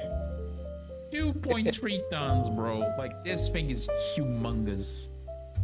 But I mean, these Eldorados are like fucking amazing, and it's kind of, I've looked a lot for these cars because it's my favorite like style of American car. And one of the big issues that we usually see is that these parts right here, see this area that has like a different coloring in the front, like in the fender. This thing is it's actually a plastic piece that gets broken like very easily. Very easily. In the front and in the rear, they have like this plastic filament between the car, the bumpers. Yeah, and it's like it's kind of rare to see these vehicles with these things intact, even though you can clearly see that probably these ones were replaced, because again they get broken like very easily. But then like the guy is asking like 12K, a vehicle like this in these conditions, like before the whole BS with the Corona and whatnot and all the car prices went through the fucking roof, you could literally buy a car like this for like 5 grand, 6 grand, 7 grand. Like mostly that you would pay for one in these conditions would be like 7 or 8,000 in America. And we can clearly see this one is like 12, but I still think it's completely worth it. Want to look like a mobster? Buy one of these things. Hey yo, you can definitely fill that big trunk with a bunch of machine guns. Unregistered machine guns, just like the founding fathers wanted. But then if you want a headache, a big one, you can get something like this. A Jag. 1998 XJ8 Jag. It will drive you financially bankrupt, even in America. Do you think you're gonna need a surgery for that? No, you won't. You just need to own a Jag. These things look good though. I still think that this is one of the latest generations of Jags that actually maintain that very old school style. Yeah. And I really like these things. Because after It's that, a cool jack, yeah, definitely. Yeah, after that, they went with that like very bubbly one that was pretty much just like a Ford with a different body on top of it. And that one wasn't pretty good apparently. And it didn't look that good as well. Get a hearse. Not gonna lie. Those cars are very interesting. Those cars are very interesting. There's a chick that sometimes she appears in like the VinWiki YouTube channel, which is like an American YouTube channel that has like they usually invite people that are in the car industry to talk about like different things related to cars and car stories and whatnot. And there's a lady that sometimes participates in their channel that she literally has, I think it's a Cadillac, but it's like a green early 2000s Cadillac Fleetwood, like a hearse. And it's just like she's a figure, you know, like she is definitely a huge character. Like it's very nice to hear her stories about driving a hearse around, and it's one of those very like quirky stuffs, and you can definitely find a lot of them for like good prices, because you know there's the whole stereotype that the car is going to be haunted or some shit like that, and people don't usually want anything close to those cars, so they are usually somewhat on the cheaper side. And you have a big storage in the back, which means that if the bank takes your house, you can live in the hearse. It's pretty much like a budget RV. It's a budget RV. Jesus Christ. All right, Jack, I'm gonna need you to hold the fort for a little bit more. Do you want to look any of these other ones? Because there are some stuff right here that I want to look into. Oh my God, they have a Niva. Why do they have a Niva? The Niva. Let's look on the Niva then. Okay, you're gonna talk about the Niva while I it even has the Adidas stripe. Oh, you're gonna love that. Just talk about it. The wheels. What am I supposed to talk about the Lawada Niva? I don't even know where to begin with that thing. I mean, if you really like the Slavic memes, you definitely should get one. But other than the memes and like some issues with parts and stuff, it's decent car for off-road, like light off-road. You know, if you're gonna go with something harder off-roading, you should definitely replace the engine and the drive shafts and stuff. But yeah, Lada Niva. What do you else want to know about it? It's a meme. He had Adidas stripes on it. The wheels, holy shit, someone put some... That's a weird choice for the wheels, I guess. I don't know what to say about it. Yeah, exactly, Lady Tempest. Nobody expects the Spanish Inquisition. This is one of our chief weapons. And we're gonna use some pillows to torture you.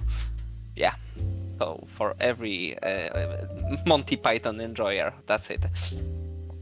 I actually have the Spanish Inquisition nickname in some of my games.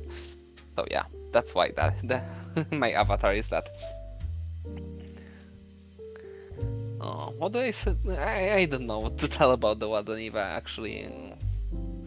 It's a thick metal heavy car for its size and stuff like that. Not very complicated, but not very reliable. How much do they ask for it though? I didn't see that.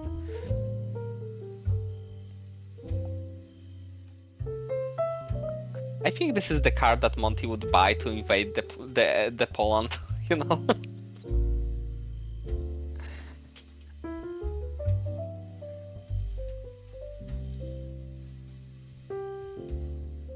So, why did you tell people about this wonderful piece of Soviet engineering? Well, to be honest, not much other than the wheel choice is very interesting, and it definitely was to modified to be just the Russian meme. Oh with yeah, swapping Russian people. meme machine. Yeah. Adidas. Oh, Yeah. bro. I'm pretty sure the guy just watched the Boris video in which he slaps his vehicle. Oh His yeah, Golf. his Volkswagen Golf Mark Yeah. III with the stripes. Oh Yeah. no. And I mean, like, I'm not gonna lie. I almost bought like one of these things. Of course, not a Slavic Oh. customized one, as like my first car. But then I went to They added sport wait, in the what? name. They added sport Oh in the yeah, name. very sporty. Wanda Diva Sport. New 5-speed electronic ignition, so you don't have to use like a 762 by 39 shell in order to, you know, jumpstart this thing. Oh, 1.9 L4 engine. Also, Lady Tempest, I know that you're from the UK. Like, do you actually have a car, Laird? Like, do you need a car, or do you live in a place in which you can use public transport? And if you do have a car, which car you drive? Also, hi CJ, how are you, bro? Same question for you, CJ. What kind of vehicle do you drive? And let's make everyone buy old cars. Now, I was talking about the Monte Carlo. When I was talking about Monte Carlo, that is not what I was expecting. You know, like this one is kind of fucked up. See, it's the same. What do you mean? It's the It's same. only the different panels. Oh yeah, like Frankenstein car, like a bunch of different. The interiors are good. Like, what is? Oh, maybe he was fixing it.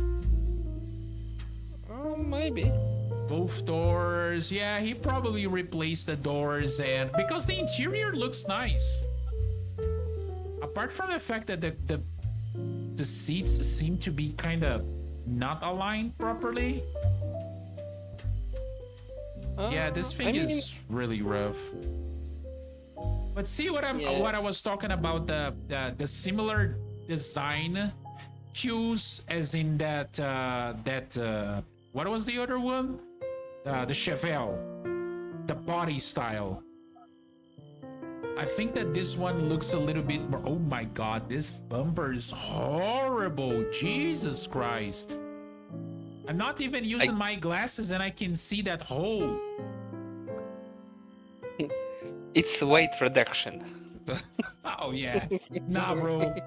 I wouldn't pay like 78 grand. Bro, with that, going back to that Lincoln, with that Lincoln being sold for like 7.5, I'm not paying 700-800 for this thing. It's really hard to say what condition it's actually like mechanic wise, you know, but I feel if someone like cared for this car, he was definitely like trying to get ready for painting or something like that. Yeah. Because the most of the paint is either like looks like it was kind of grind off to get a better adhesion Yeah, it for was the being new. prepared, like. Yeah. Yeah, it might be the interior case. is not that bad. I think the difference between the seating is because like someone just wanted to sit deeper in in the car, but I don't know. hard to tell. Yeah, like again, I say that almost 8 grand for this thing is a little bit too much. Maybe 5 would be a more fair price. But again, I'm not the owner, so I'm not gonna sit here and be like, "Oh, your car is too expensive. You gotta reduce the amount of money." Nah, not gonna do that. I'm not gonna haggle with the guy. Wait, what happened with it, CJ? Like, did you drove it to the ground? He followed the GPS to the lake. Wait, we got a Corvette and we gotta pay like 13,000 bucks for it, and we got the dog. The dog goes free with the package. Noise. I mean, is this one a 93? No, this is a 94. Okay, between this one and that other one, I still prefer the other one. Oh, that like burgundy color was amazing. Yeah. I mean, this one looks decent as well, but there's the only other one one picture. was cooler. Yeah. Hey, if you want to kidnap people, we have the perfect thing for you.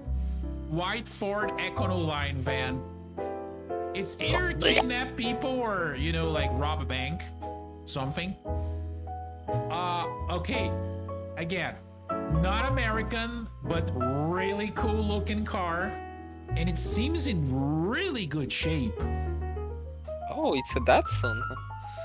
Beautiful silver paint and body, maybe original paint. Very nice original red interior. L24 fuel injected 6-cylinder with auto transmission. Runs and drives good. Comes with original wheels. But these wheels look very good in this car.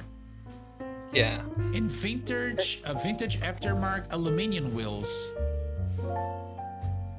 I definitely think that this is the one of these cars that was made especially for the export, you know.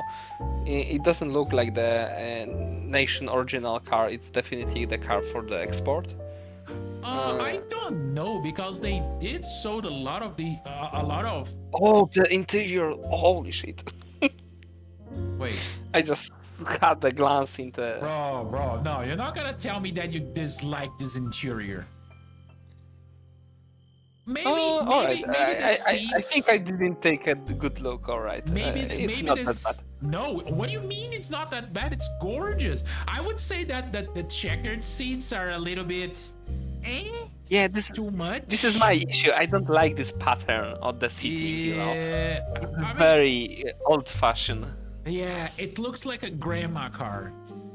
Yeah, but other than that, the rest is fine. The rest is cool, actually. I love the amount of the things on the dashboard. The steering wheel is cool and stuff like that. But I just don't. I really don't like the pattern on the seating. Oh my God! Look who we have here. Hi, Sane, our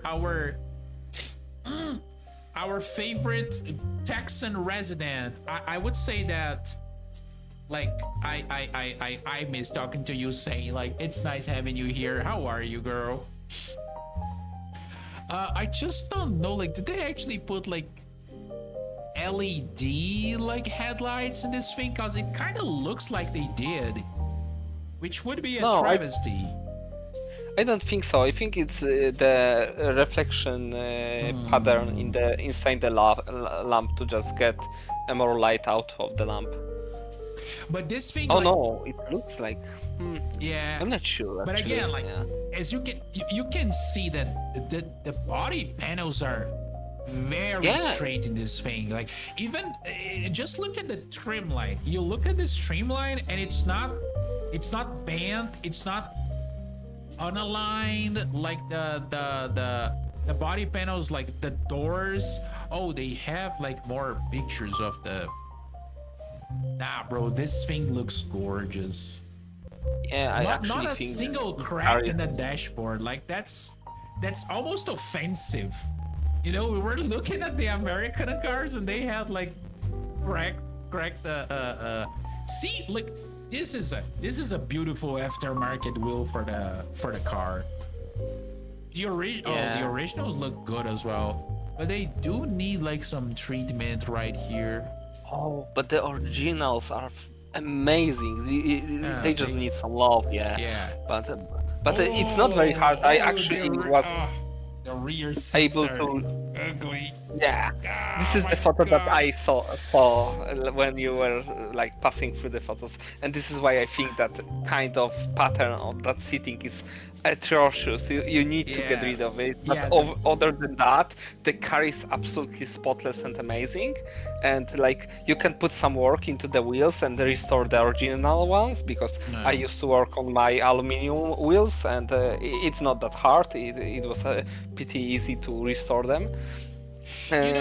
You know what? I don't think that the checkered patterns on the door panels look that offensive, right?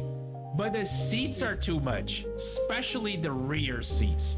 Like if you had either black seats or even the seats on the same color as the carpet, I think it would look way better. Yeah, definitely.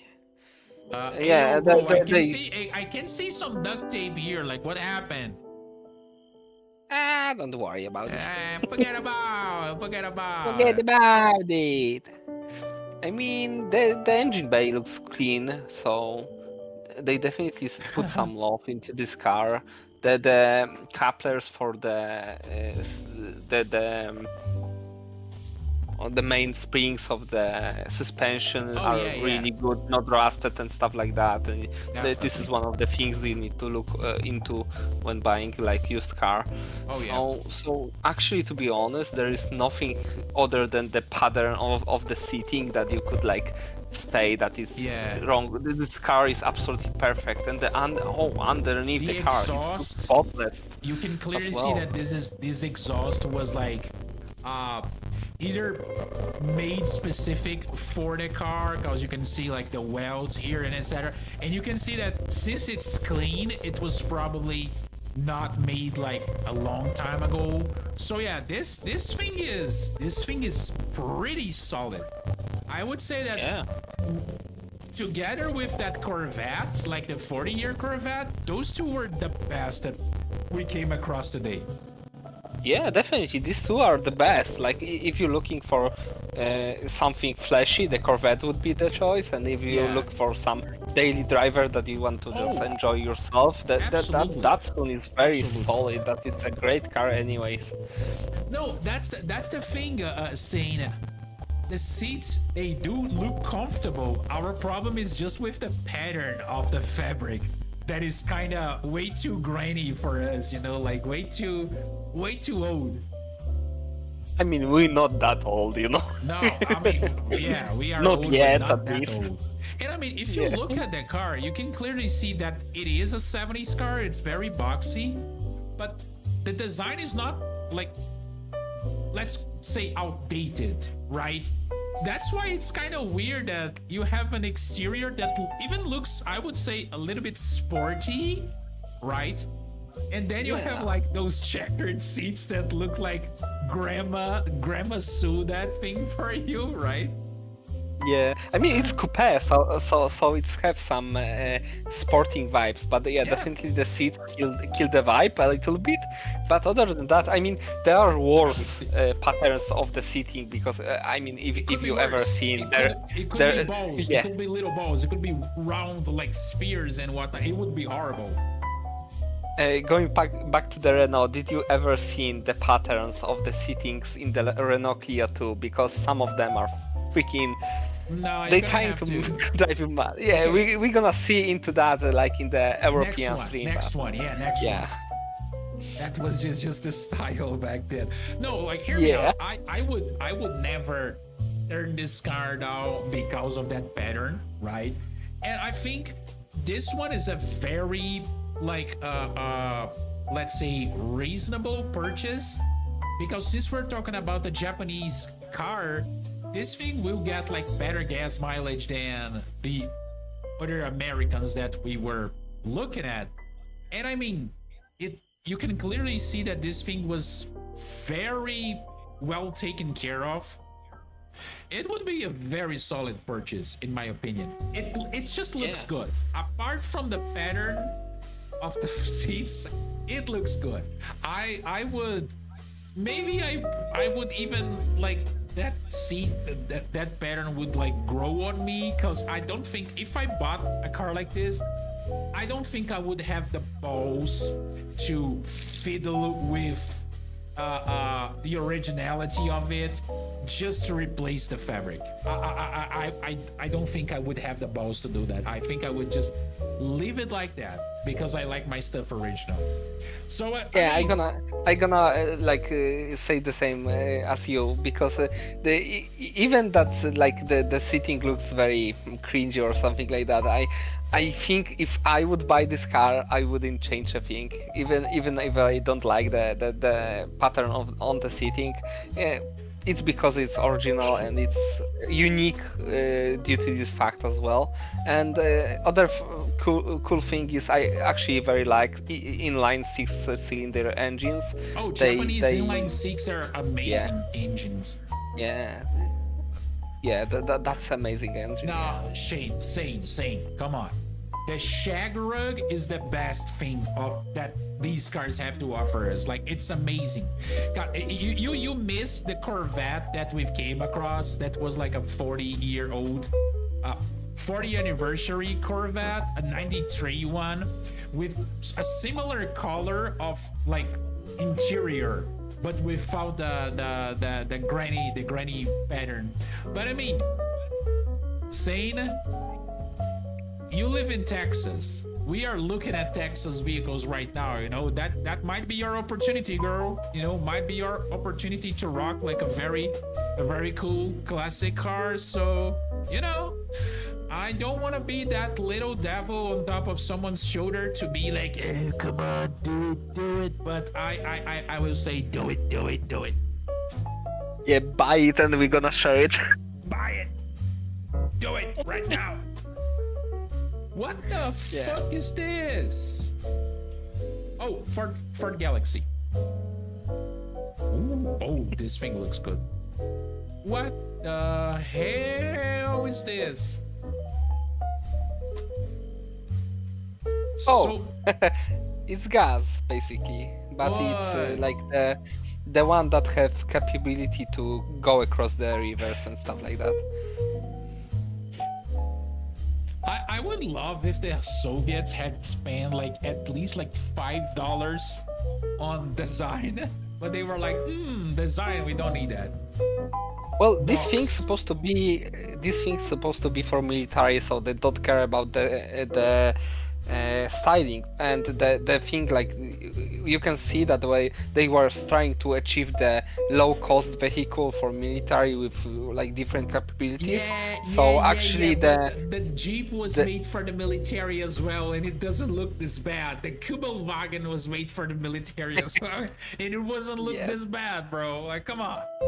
Yeah, but we're talking about someone with money and some taste of the style, you know. And this thing is, it's Russian. It's UAZ, gas, stuff like that.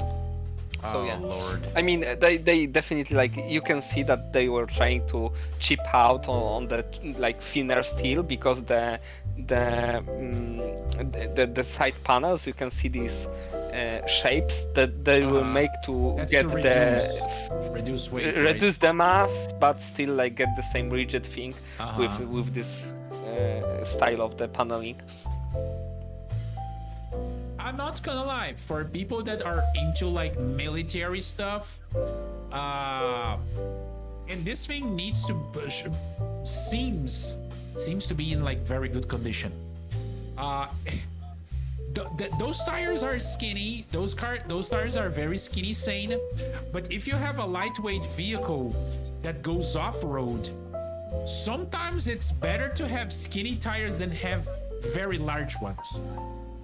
Yeah, from what I know, this thing's supposed to be amphibious. So remember that the thinner the tires are, the less drag in the water they get. Yeah, that I'm too. not that sure if this one is exactly amphibious, but I know that they designed this line of vehicles to cross like small rivers and stuff. So this might be the case in Yeah, that field. I don't think this one might be, because usually the amphibious vehicles, they have some sort of like protection on the lower part of it, so like water don't get inside like some like suspension components and whatnot. And not only that, but you know, they would have to have some sort of propulsion system, which this one doesn't seem to have.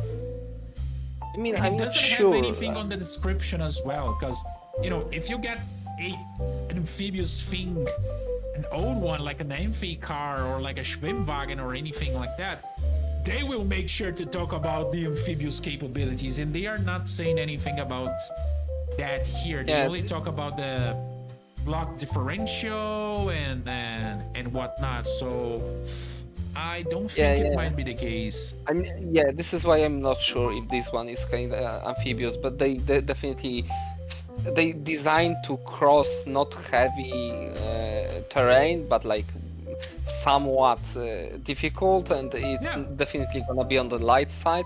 And I think with the amphibious vehicle you would like seen a lot of like leaf springs and stuff like that, the components that don't care if they submerge in the water. Oh yeah, definitely. Yeah, we definitely would need more pics, but I would guess that this one is not amphibious because, again, if it was, probably they would have talked about this in the ad, because it would be a huge selling point, and it would like bring some extra value to the vehicle. Definitely. But then I just might be wrong on this topic. Yeah. Oh yeah. Bro, I absolutely love these Galaxies, and like a very big trivia thing. The Ford Galaxy was actually the first, like, let's say, full-sized vehicle completely made in Brazil. All the way back in 1966.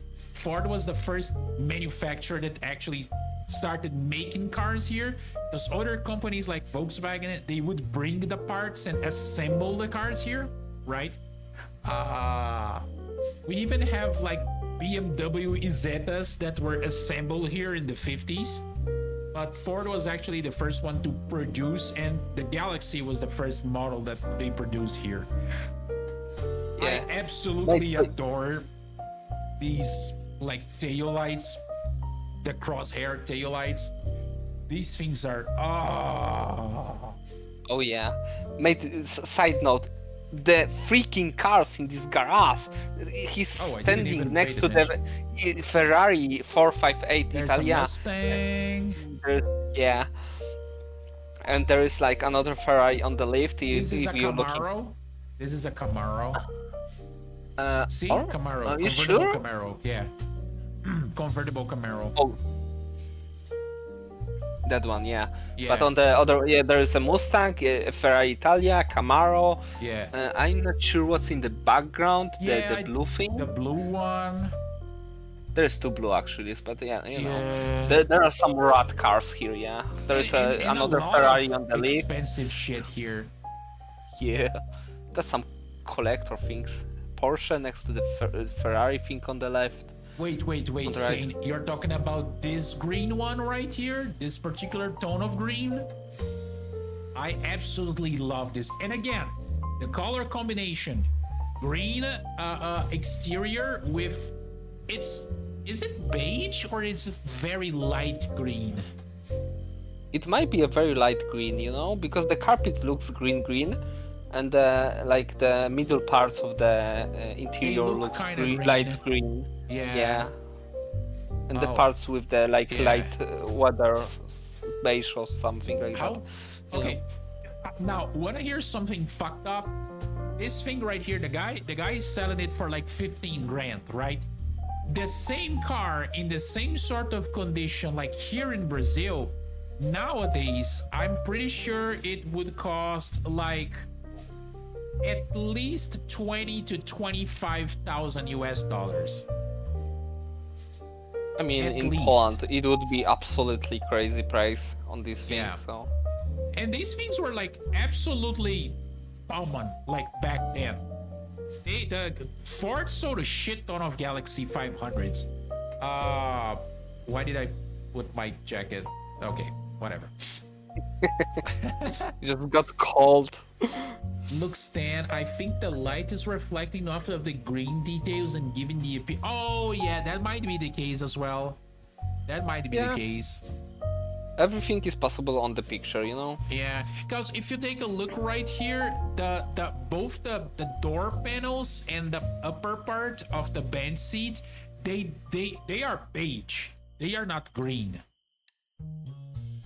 Yeah. Yeah, but like I absolutely love these cars. And again, 15 grand.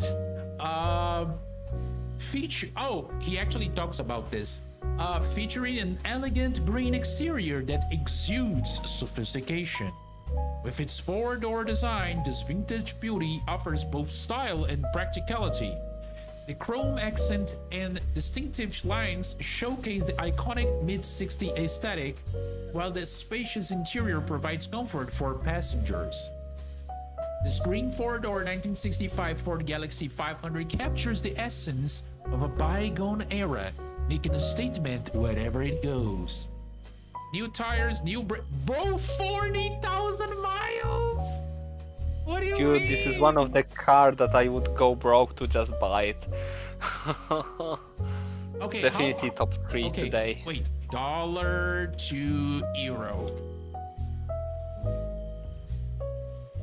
15,000 up, 15,000.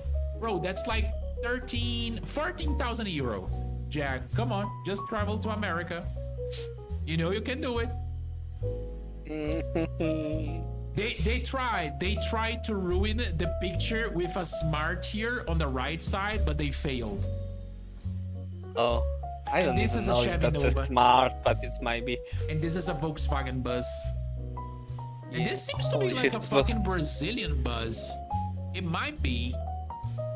Because it's one of the like more recent ones, I would say. It's the thing behind the Ford is definitely Volkswagen. It is a Volkswagen, the camper one. No, yeah. Same, like there's absolutely no reason nowadays for someone to pay like 20, 30,000 on like a more modern vehicle, unless you really want something modern and that's it. Because the whole point of this stream is that I wanted to show people that you can actually get some good looking and interesting vehicles that can get the job done for like less money and way more style than you would pay for like a more modern equivalent. And I mean, if you're talking about like an early 2000s, a late 2000s SUV, for example, there's nothing that the late 2000s SUV will offer you that a 1980s or a 1990s SUV won't offer you. And you're gonna pay like 1/3 of the price for the older one. Oh, that is a weird thing. Jack, take a look at the description here while I go to the bathroom again. And Oh, see- it's a sub sonnet. Yeah. Yes.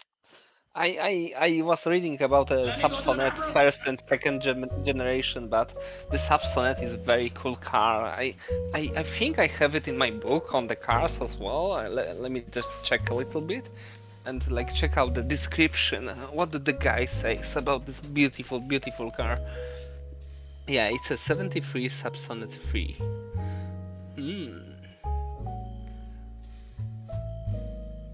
Oh yeah, so it wasn't in any crash or anything. That's good.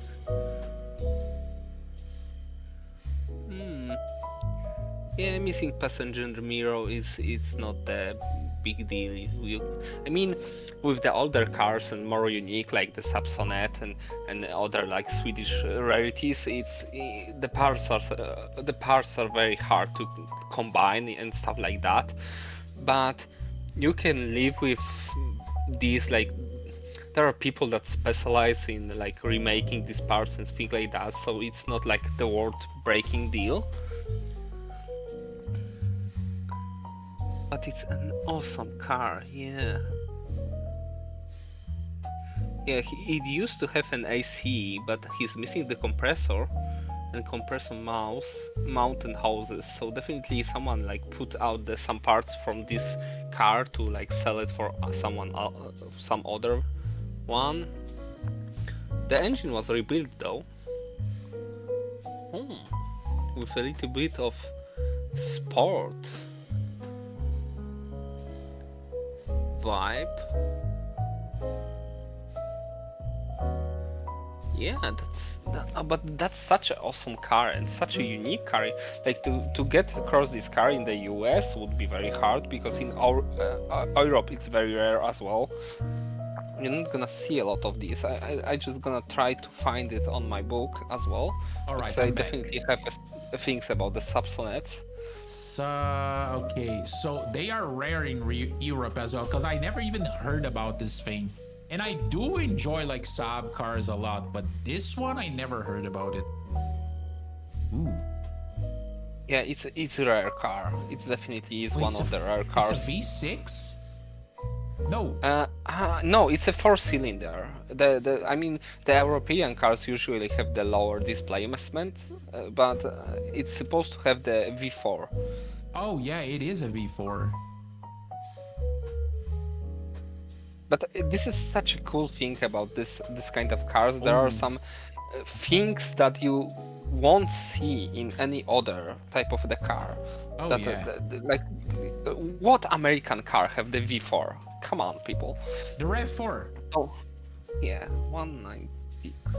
I would say that the good thing about the US is that you can pretty much find any sort of car there. Literally any sort of car that you want, you can find there. And if you can't, you just have to import, because they charge, I think they charge like 5%, 10% of like importation fees on vehicles, so it's not that much. Clear title. Yeah. There's no evidence of major crashes or repairs. It does have multiple chips, nicks, fading, and the leading edge of the passenger door has some sections missing. There are some holes where the passenger side mirror would mount, so I guess you don't have the mirror. Yeah, it's missing the mirror, but the engine was rebuilt. Yeah,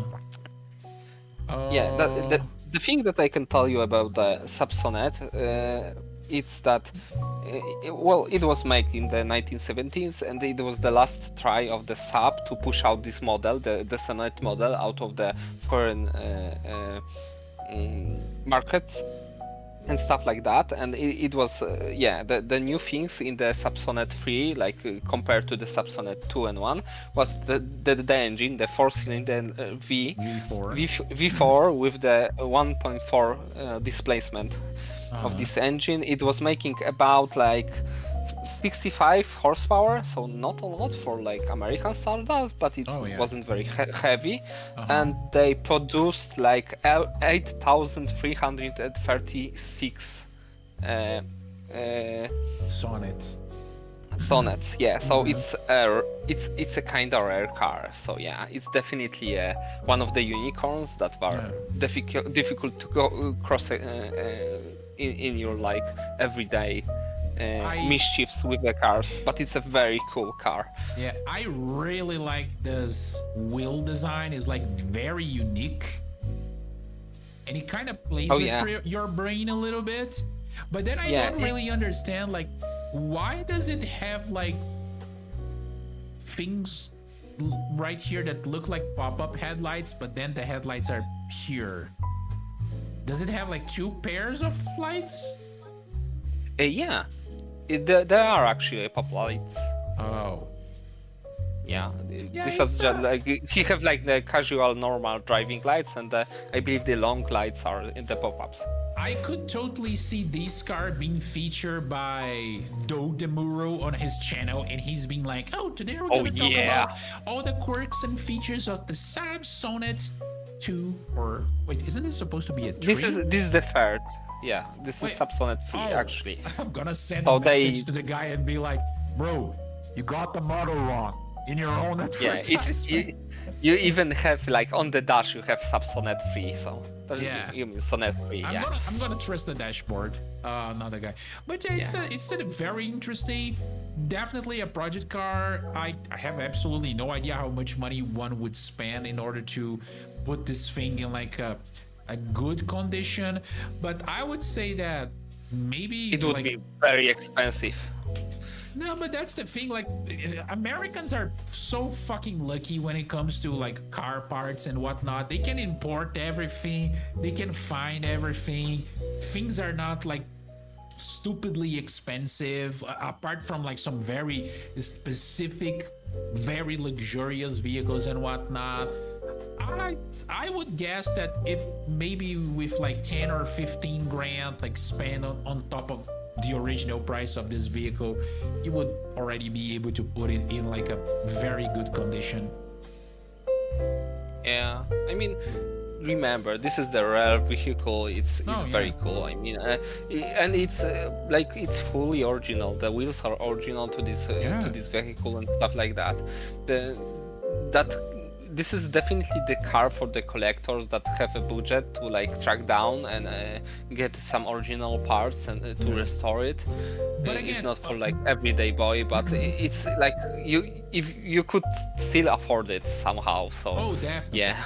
And like the whole thing with internet nowadays, it makes this whole thing of tracking parts way easier than it was like 15, 20 years ago. Like it's on a complete other level.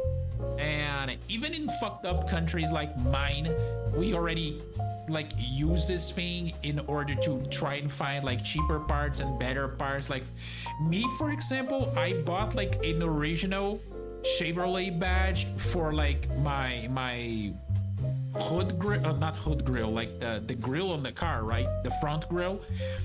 That like people were selling this shit for like 250 Brazilian buckaroos back when I bought it.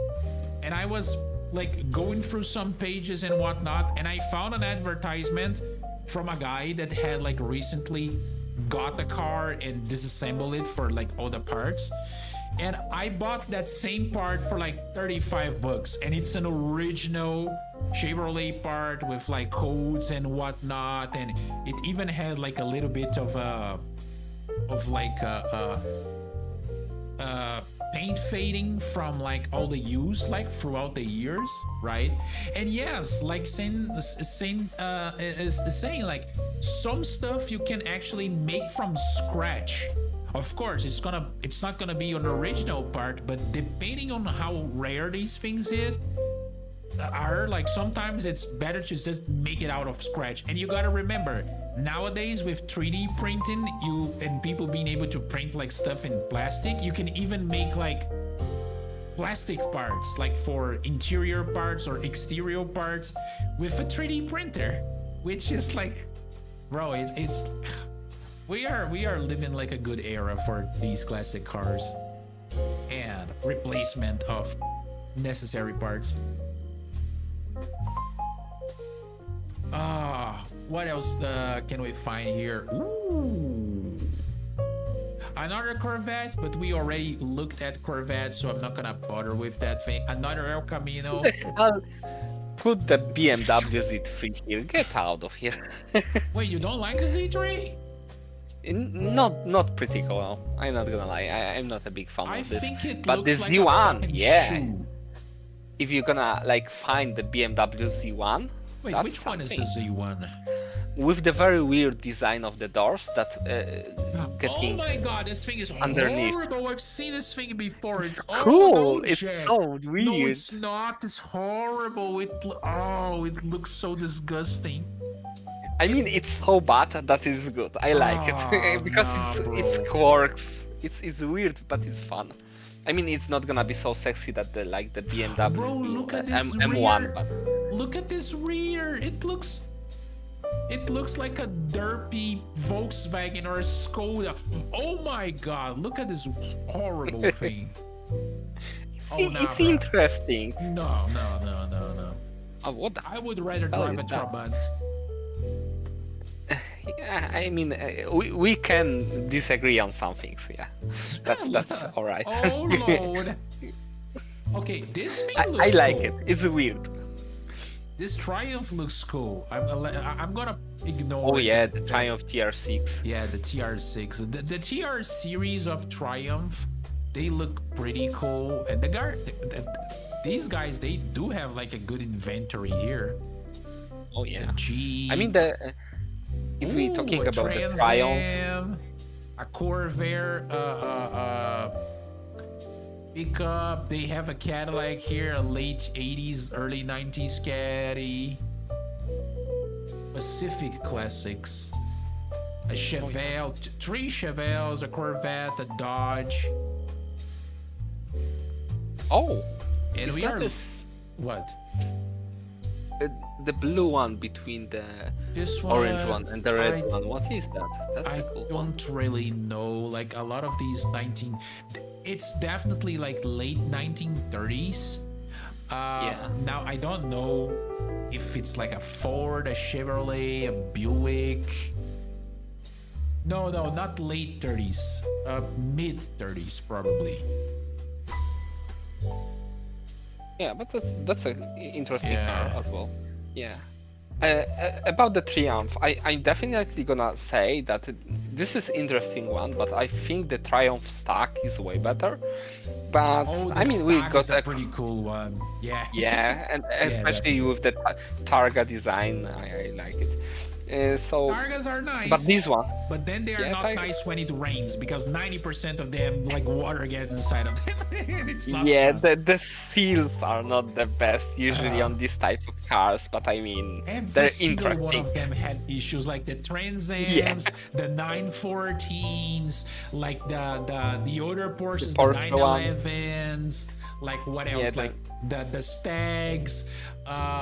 Fuck, there were like more American cars that used the Targa style as well. Yeah, Like, I need the to remember. Targa design is very cool if you live in very like dry environment, and you're Yeah. gonna like find this kind of dry environment in some parts of America. This is why we see more American design cars than like I mean the British. Why the British go with the Targa? I don't know. Targa but, design.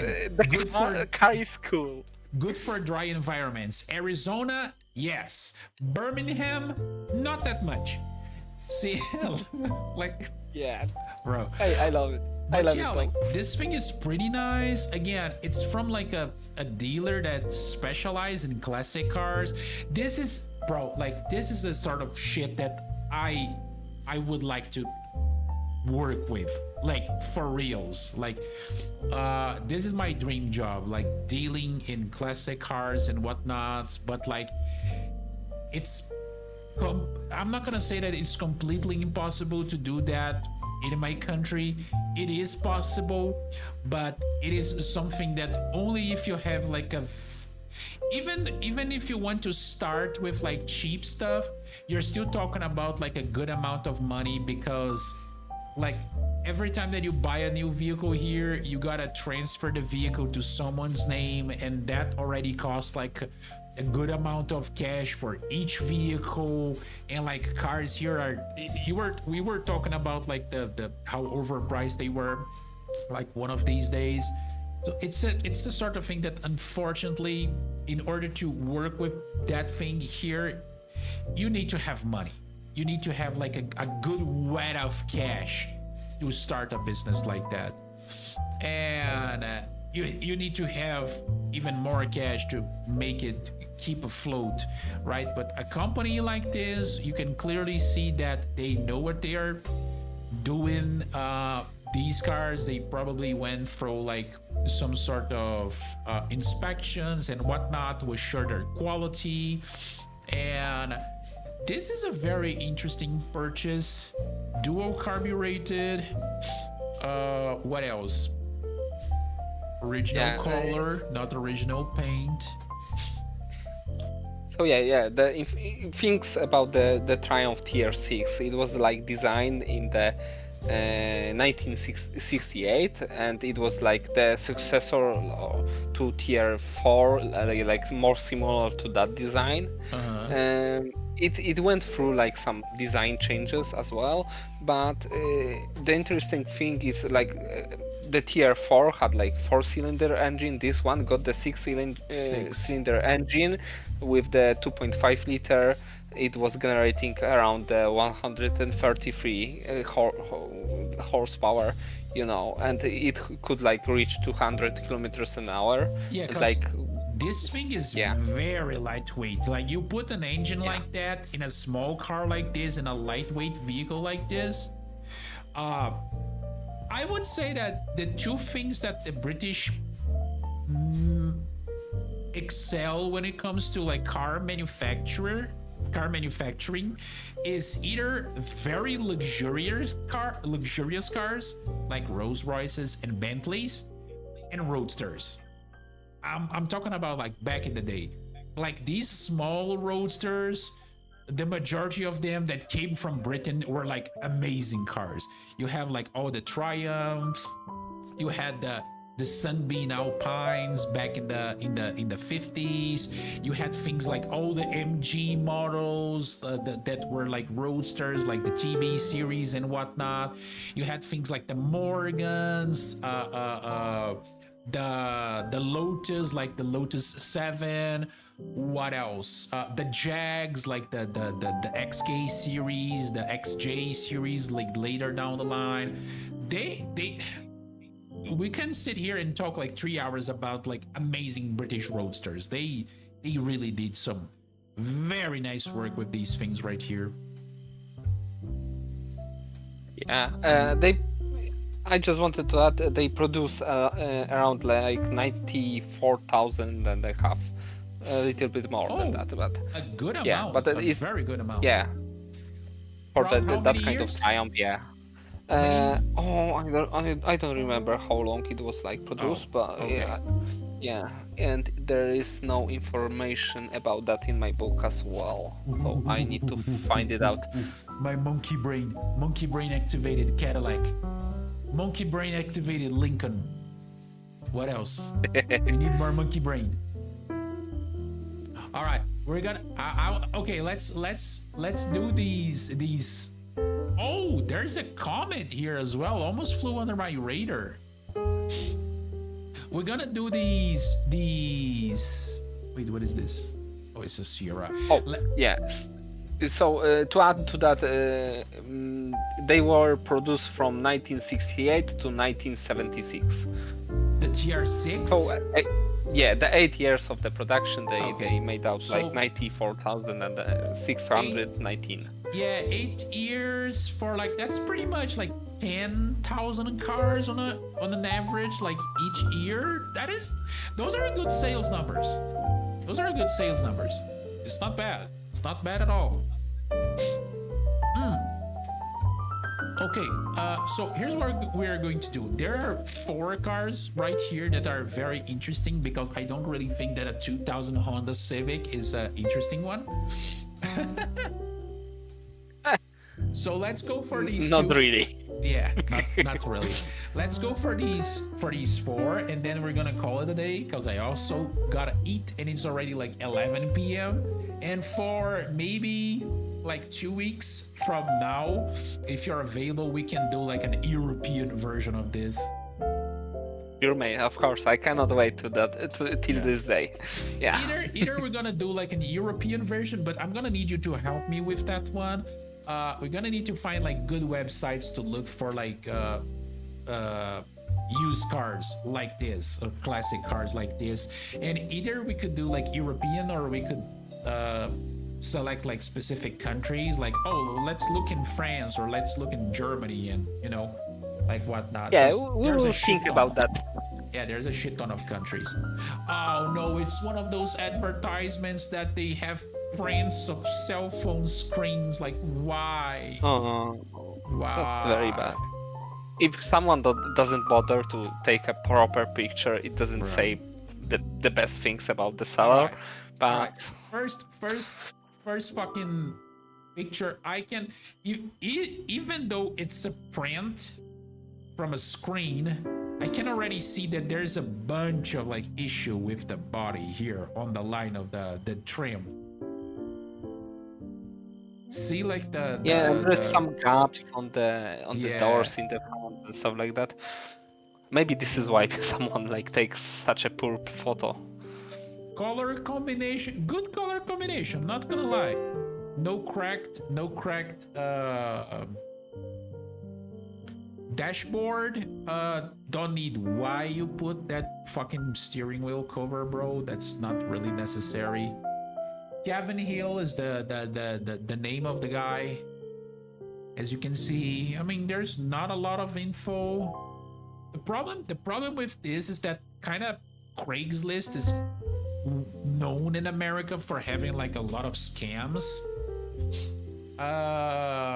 So see, like the guy is posting for someone else. Like, I don't know, bro. I don't know. That's hella sus. Like, yeah, the photos are very dodgy. I mean, they look like it's basically looks like someone like put this to sell out, but it doesn't like have access to the car or own it or have some issue to. Yeah, and this is this is always not good to like. Yeah, it's always like a shady thing to go for that route when you're like advertising a vehicle, and it doesn't show a lot of, I don't know, like trustworthiness, I would say. So yeah, like I do like these cars. They look pretty good. This is a 68 one. Interior looks nice and etc. I don't know about the exterior, and the pictures are kind of shit, so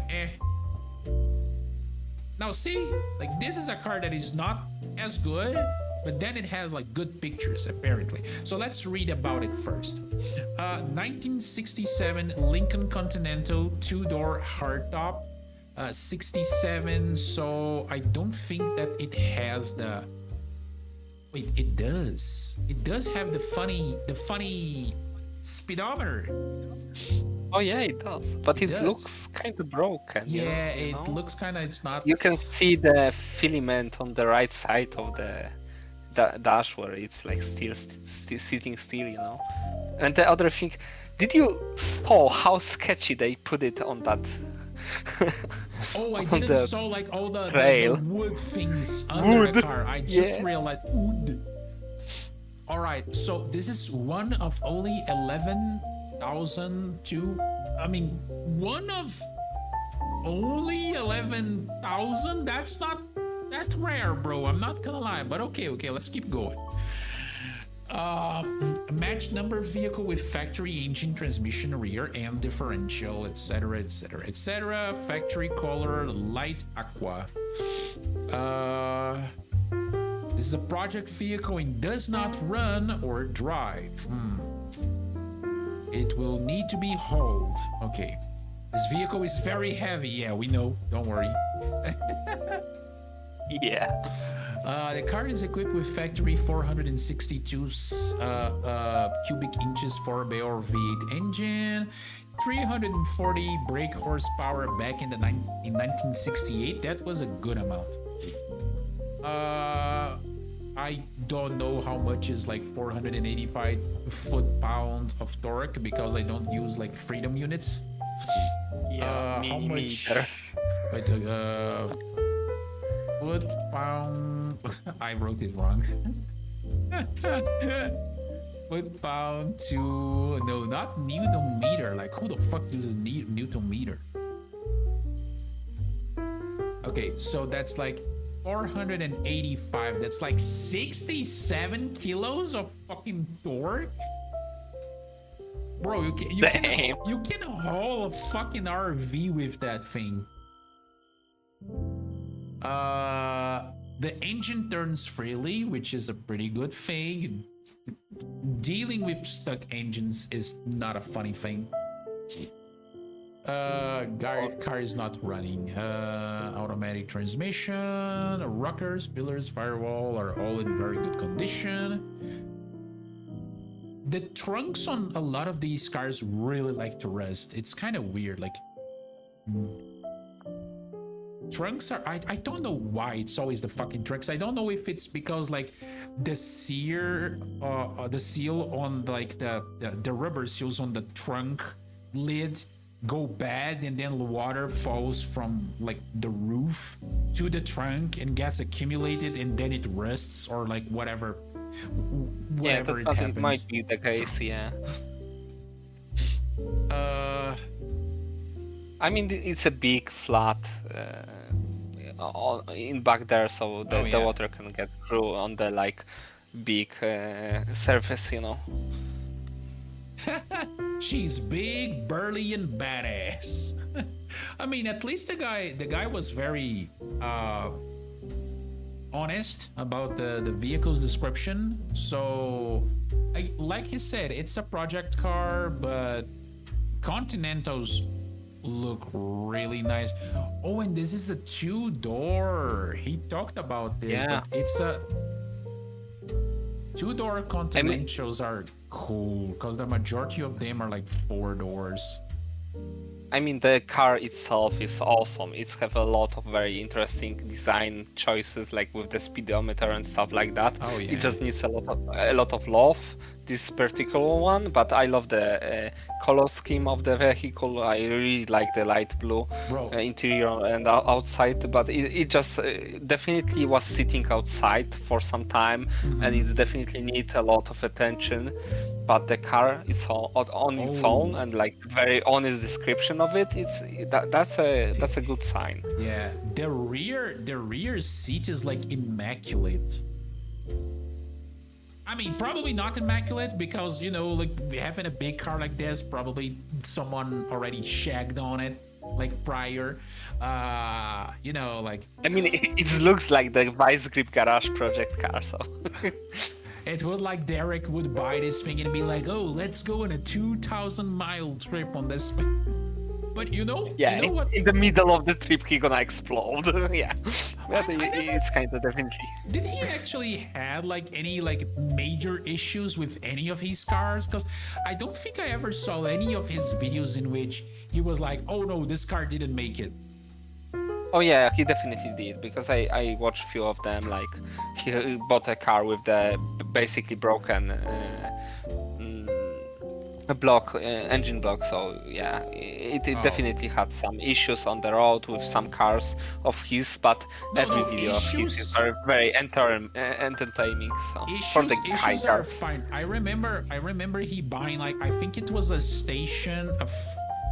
Ford or a Mercury station wagon, and suddenly the like he drove a little bit and suddenly the car was like, me have no reverse gear anymore, and he had parked the car in like a downhill situation in which he actually had to use reverse gear to get out of the parking spot, and it was like very troublesome for him.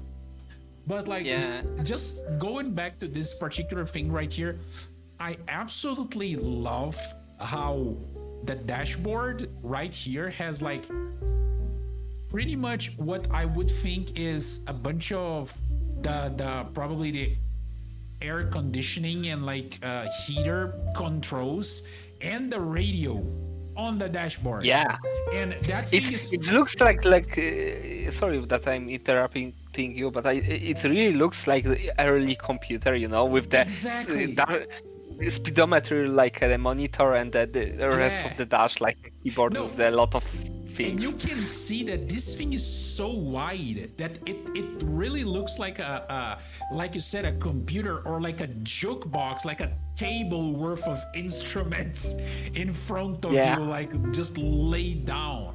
Like this thing is. It's a cool design. Yeah. Oh no, the Continentals were like the. I mean, they were the epitome of luxury at Ford back then. So, you know, it deserves to be praised. Yeah. Even on the back seats, you can see that it had some kind of the control from the little window, you know, and stuff like that. It's very cool. Like right here. Little right here. things are very cool. Yeah. Yeah. I mean, it's back then. It was we were talking about like car gimmicks. I think it would be like the gimmicks, big gimmicks from back in the day, but that actually like offers something like tangible, not like make a girl moan being your, porn in a Tesla. But again, like I've said, project car, 8 grand. Especially because of the entire package that you get. I think it would be a very nice project car. I just hope that you're not paying extra for the wood, because that's a lot of lumber under that thing. It's a lot of lumber. Something. Yeah. This is definitely something that I would buy and it would broke me, but it's such Oh a yeah, cool yeah. car. I think that the only issue of someone buying a car in this particular stage is that unless you are like extremely focused, when you get a car that it requires a lot of work to be driven for the first time, if you get something that you can drive, but you know that you can barely drive that thing, but you can get it on the road and have the experience and of driving that, you already created a connection with that vehicle. You will put more effort than if you have something that, I bought this thing, I never drove it because like it wasn't in drivable condition, and I'm gonna have to spend like 2 years fixing this thing in order for it to be roadworthy. The chances of you losing focus, like losing interest, like being mad because you already spent like hundreds, if not thousands, of monies in this car, and you couldn't even drive that thing at least once yet. The chances of you like losing your persistence with that thing are very high. So I never, especially for people that are thinking about getting like a first car, I'm like, bro, don't go for a project car as your first car, otherwise you're gonna be fucked. Yeah. You're gonna sell the car in like 5 months, because in 5 months the car will not be ready and you won't be able to drive it, and then you gotta get disappointed. Yeah, it's definitely the case that you're saying that getting the drivable car. I mean, maybe not like road worthy, but definitely like you can spin around your house and stuff like that. Oh yeah. It's gonna boost your morale and help you out on the road to actually get this car done and stuff like this. But I mean, I had the same experience. I had in a family the Opel that was left unintended due to the fact that the family member died and stuff like that. And I actually got this car as my project car, and I was able to, and it was not drivable at the time. So I was able to find out the issue with a fuel pump that was due to some relays being broken and stuff like that, and the feeling when I was capable of like fire it up for the first time and actually drive a little bit forward and backwards and stuff like that, it was such a glorious experience that it like really gave me some wind in the wings to get this project done like more and more. But in the end I ended up selling the car to my friend that finished up the job and actually drive it sometimes. Yeah, at least he finished the job. Like for non-car people it's kind of hard to understand, but like I think when you look at a vehicle like that have been sitting for like 5, 10, 15, 20, 30, 50 years, and you've seen that thing sitting there for a while, and then you start fiddling with it, and you go here, you go there, you fix that, you fix that, you fix this, you fix that, and then you finally hear that engine like roar or purr or whatever the fuck you want to describe it. It's like, it's an unspeakable feeling. It's like bringing something back to life, and it's like, oh, it's so good, bro. It's like, it's hard to explain. Ah. All right, let's go for these last two already, cause I'm hungry. All right, so we have a Dodge Coronet, and ooh, both of them are like really nice and really cool cars that need some love. You have a Yeah. oh no, this Comet is not worth 15,000 bucks, bro. I'm sorry. So the Comet was no, this thing is not worth this thing. I wouldn't say this thing is worth like 10K. Yeah, it's a pretty rough condition. Yeah, like the The Comet interior was is destroyed. If Yeah. I am not wrong, the Comet was the Mercury version of the Ford Falcon. So it was supposed to be like a small to mid-size car. It wasn't supposed to be like a full-size car, right? Mercury always had like this, how should I say, like not a reputation of being like a little bit more sporty. So you know the Comet would be a little bit more sporty than the Falcon. You can see that it does share like a few design lines from the Falcon body and etc. But again, like the exterior doesn't, it looks rough, but the interior looks way rougher. Like these seats are gone, man. You're gonna have to rebuild these things from scratch. Yeah. Same goes for the carpet. You don't have any sort of, you don't even have like door panels. Door panels, Like, yeah. yeah, the dashboard looks like it needs some help as well. This thing, again, manual transmission, that is interesting. You're gonna need a new steering wheel because I don't think you would be able to fix that one. Yeah, it's basically broken in the middle point where it's supposed to be screw on, and another time it's Yeah, right in here. other places broken on the side as well. Yeah, you from can the other clearly side. see it's cracked. So Yeah. maybe it could be repaired, but then you would have to find someone that specializes in doing that. Yes, Rex, vroom vroom. We went through Yeah. like a very nice amount of very interesting vehicles today. So yeah, like let's see what the guy talks. What he says. I mean, for now, 289. it looks like the car is like savable, but not for this price. Definitely, No, it's yeah, too yeah. high. Interior was taken out to repaint, but didn't happen. I have enough paint to go back to original color, although it does have perfect patina. Underneath the car has been painted to original color, but the interior, but the interior back in. Bro, I am not a native English speaker, and I find it, your lack of skills in English astounding, brother. Everything works. All wages. I love to find. It's supposed to be gauges, I Yeah, guess. it's supposed to be gauges, but like the guy just butchered it. All the interiors in the trunk, drive it home. Yeah, I would say that 8 grand, 10 grand. Like I would say 8 grand would be a more reasonable price for these things. I tell you, it would be still like too high, because like we remember we seen a really nice Oh no, he Datsun does in the have perfect another steering condition wheel. that it.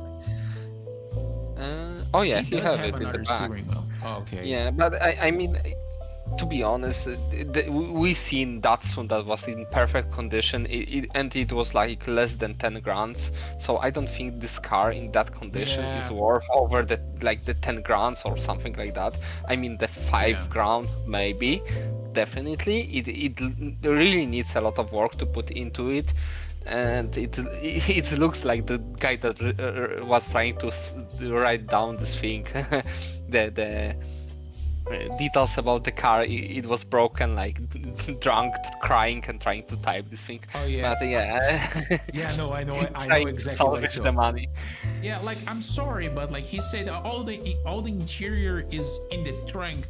Yeah, but like, bro, these door panels right here, they are very bad. Like you would have to rebuild this thing in one way or another. Like you can't just like if it was like new or like restored door frames that you could just like plug in the car and call it a day, but you can clearly see that is not the issue here.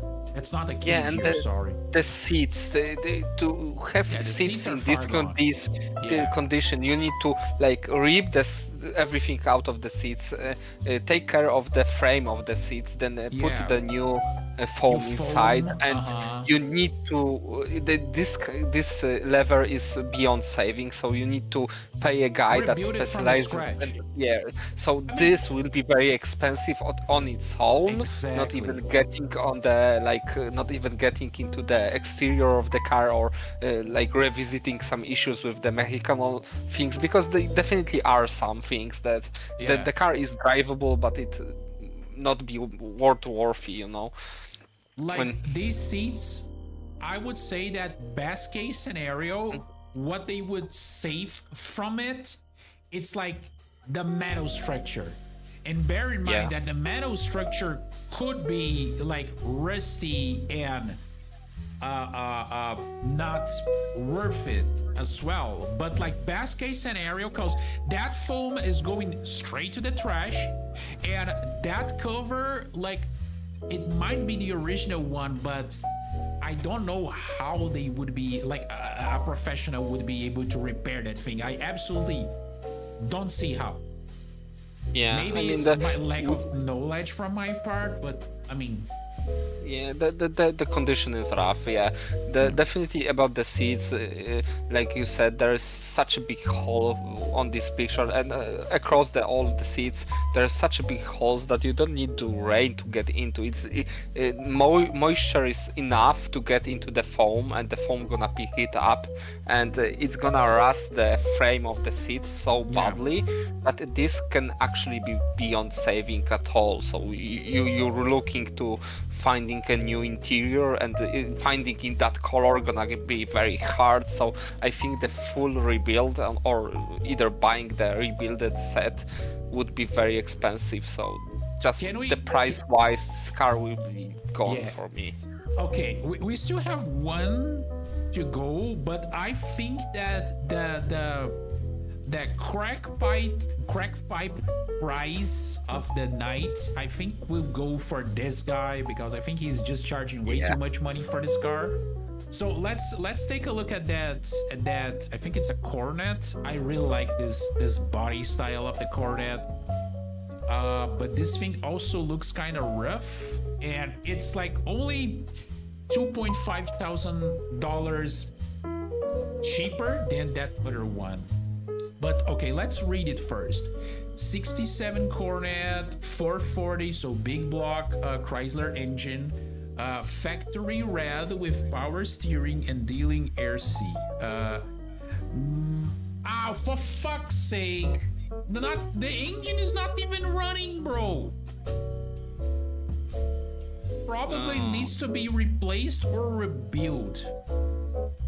Hasn't been ran in many years. Like decent floors, trunk, has factory high performance exhaust, manifolds, magnum wheels, Belton, Texas.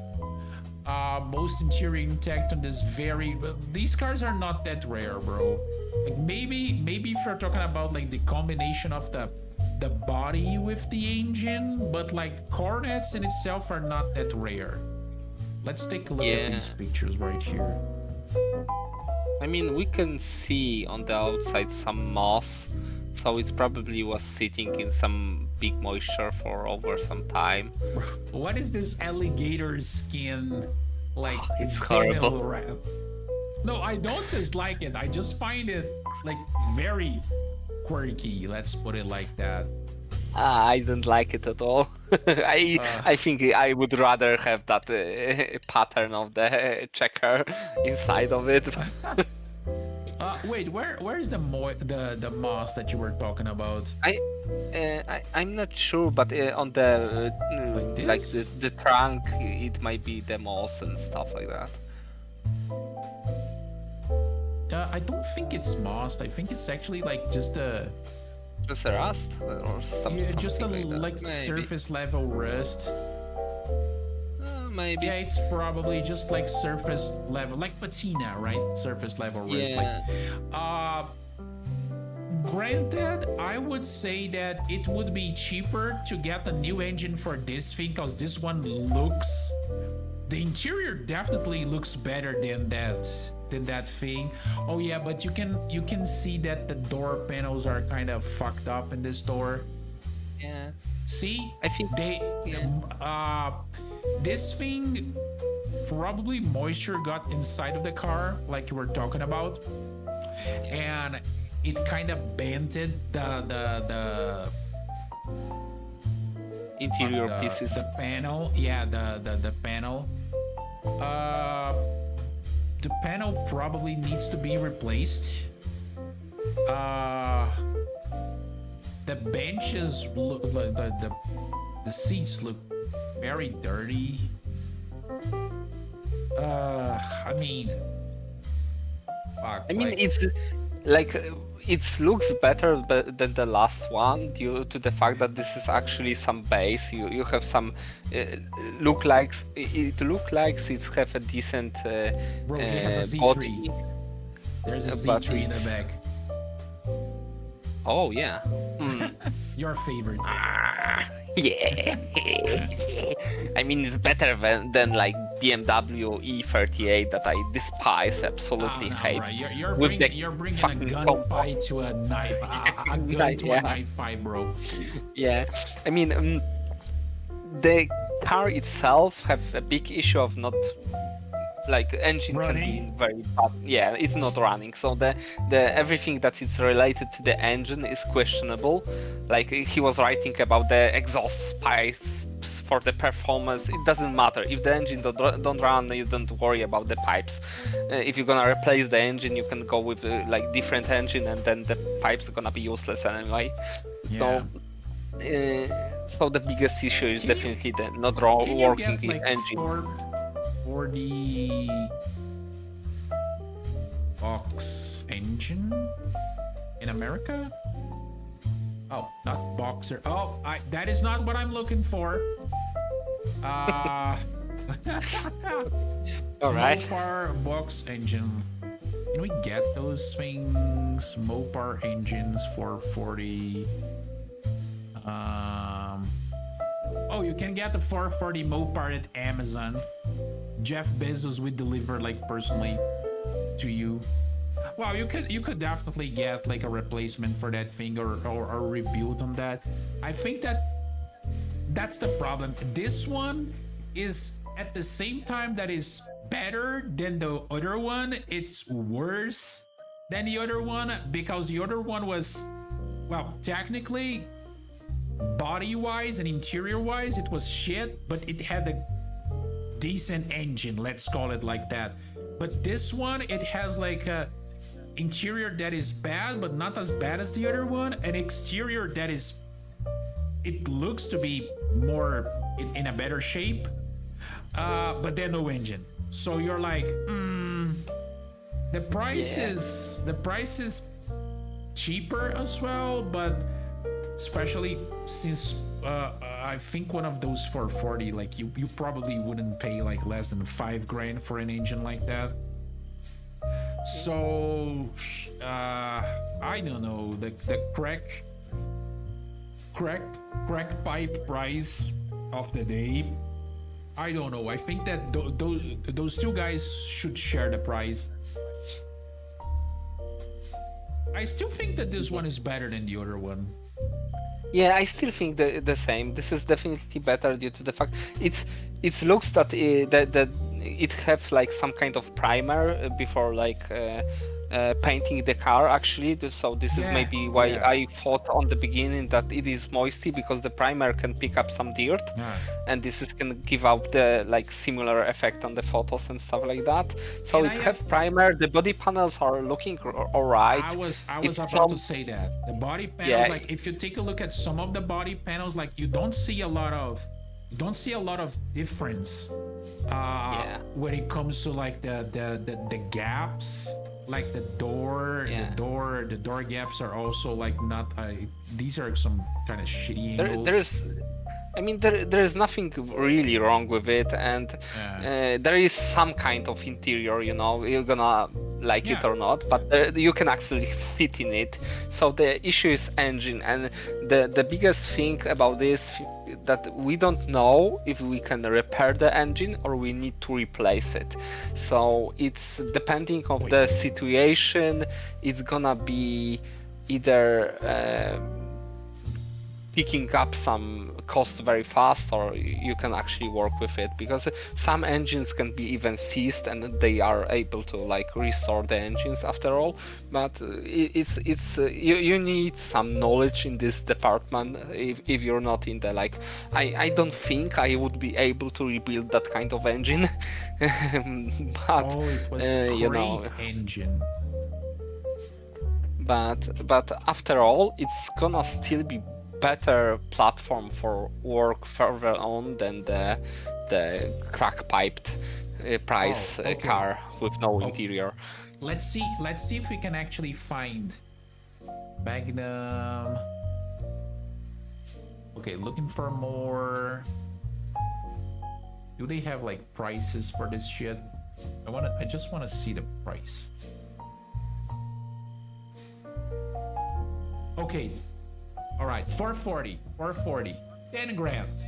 I said it wouldn't cost like less than 5, so I got like half of my price wrong, right?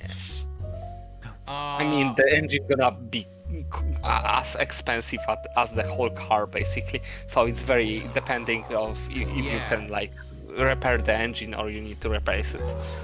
Yeah, but again, when it comes to the other one, like all that tapestry throughout the entire car, that shit wouldn't be cheap. Yeah. I don't know how much it would cost, but like one of these things right here, you just need to add like the other parts to it, like, you know, a carburetor and like the intakes and whatnot, and then it's good to go. That's pretty much it.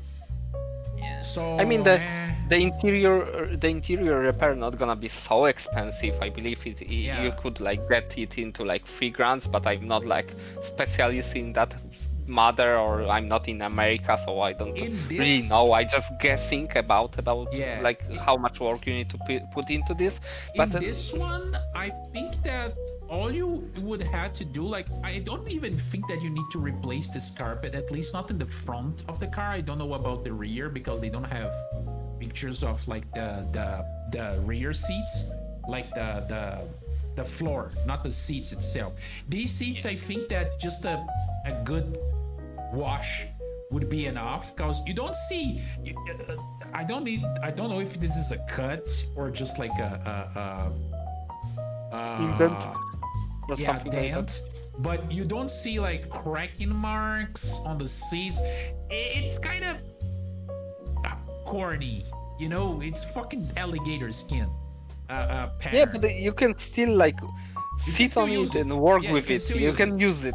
So like, if you get the engine, engine running, this is a car that is actually gonna be kinda good startup for the build-up project and stuff like that. Where the other one, I think, it kinda was running, but I don't know. It was a lot of tinkering with a lot of like stuff that is not power plant related and stuff like that. I don't know. The usually the issue with the engine is either maker or breaker of the deal. So with someone who have like bigger knowledge could like tell if which one of these two would be better. But like for our point of view, I don't know. It's hard to tell. After all, they both kinda pricey for the work that they require. They're both stuck. I would say that like in this thing right here, like this door panel, like it is not hard to make another one. You just need like Yeah. to like have the It's same a straight sort of panel. Yeah.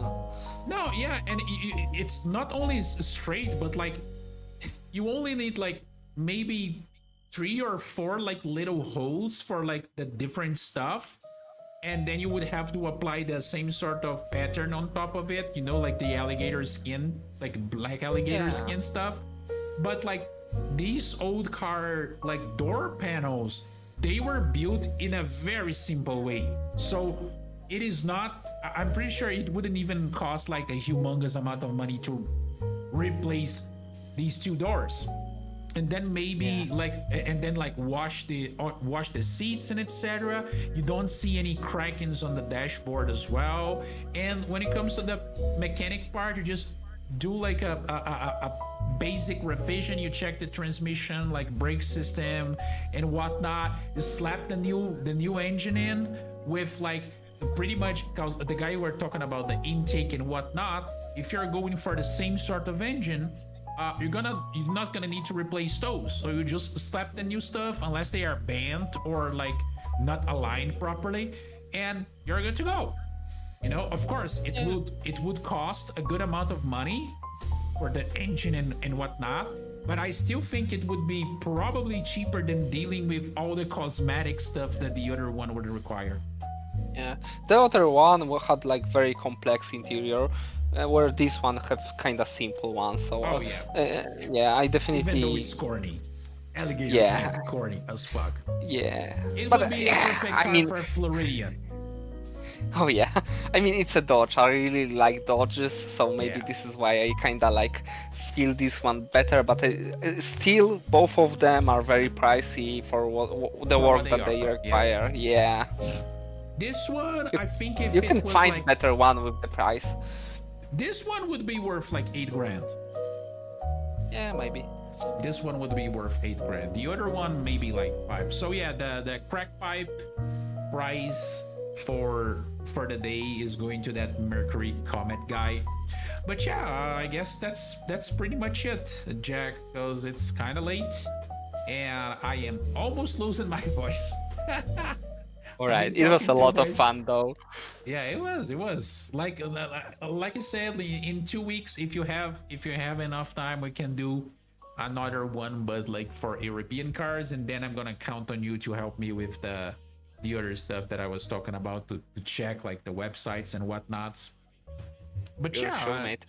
thanks for stopping by. I really fucking had a nice time, and I'll talk to you tomorrow. Yeah, see you then, mate. All right, see ya, Oh, not Rex. Fuck, Rex is other person. Jack. Jack. See ya, Jack. Yeah, see ya, mate. All right. All right, fellas. That was very good. Very good. I'm not gonna lie. I had a lot of fun, but I must go, unfortunately. I am kind of sleeping and also hungry at the same time. I might just, like have some food and then go to bed.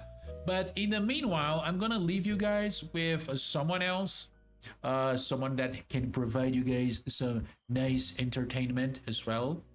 Let me take a look here. Who should we raid today? I don't know. No, Gertie M is really big. She doesn't need any help. She doesn't need any help. Zoot, what? Well, Marcus is playing. No, you know what? Pilot Empress, the person that I raided, I think it was on Thursday. She is playing War Thunder today. Last time she was playing some little company. So I'm gonna raid her again. She's a very nice girl, and I think she's grinding props. So give her some high, give her some follows and give her some love. And take care of her for me, fellas. Have a wonderful evening, everyone, and thanks for everyone that joined me today. I see you guys Monday, I guess, for some Stalker. All right, see ya.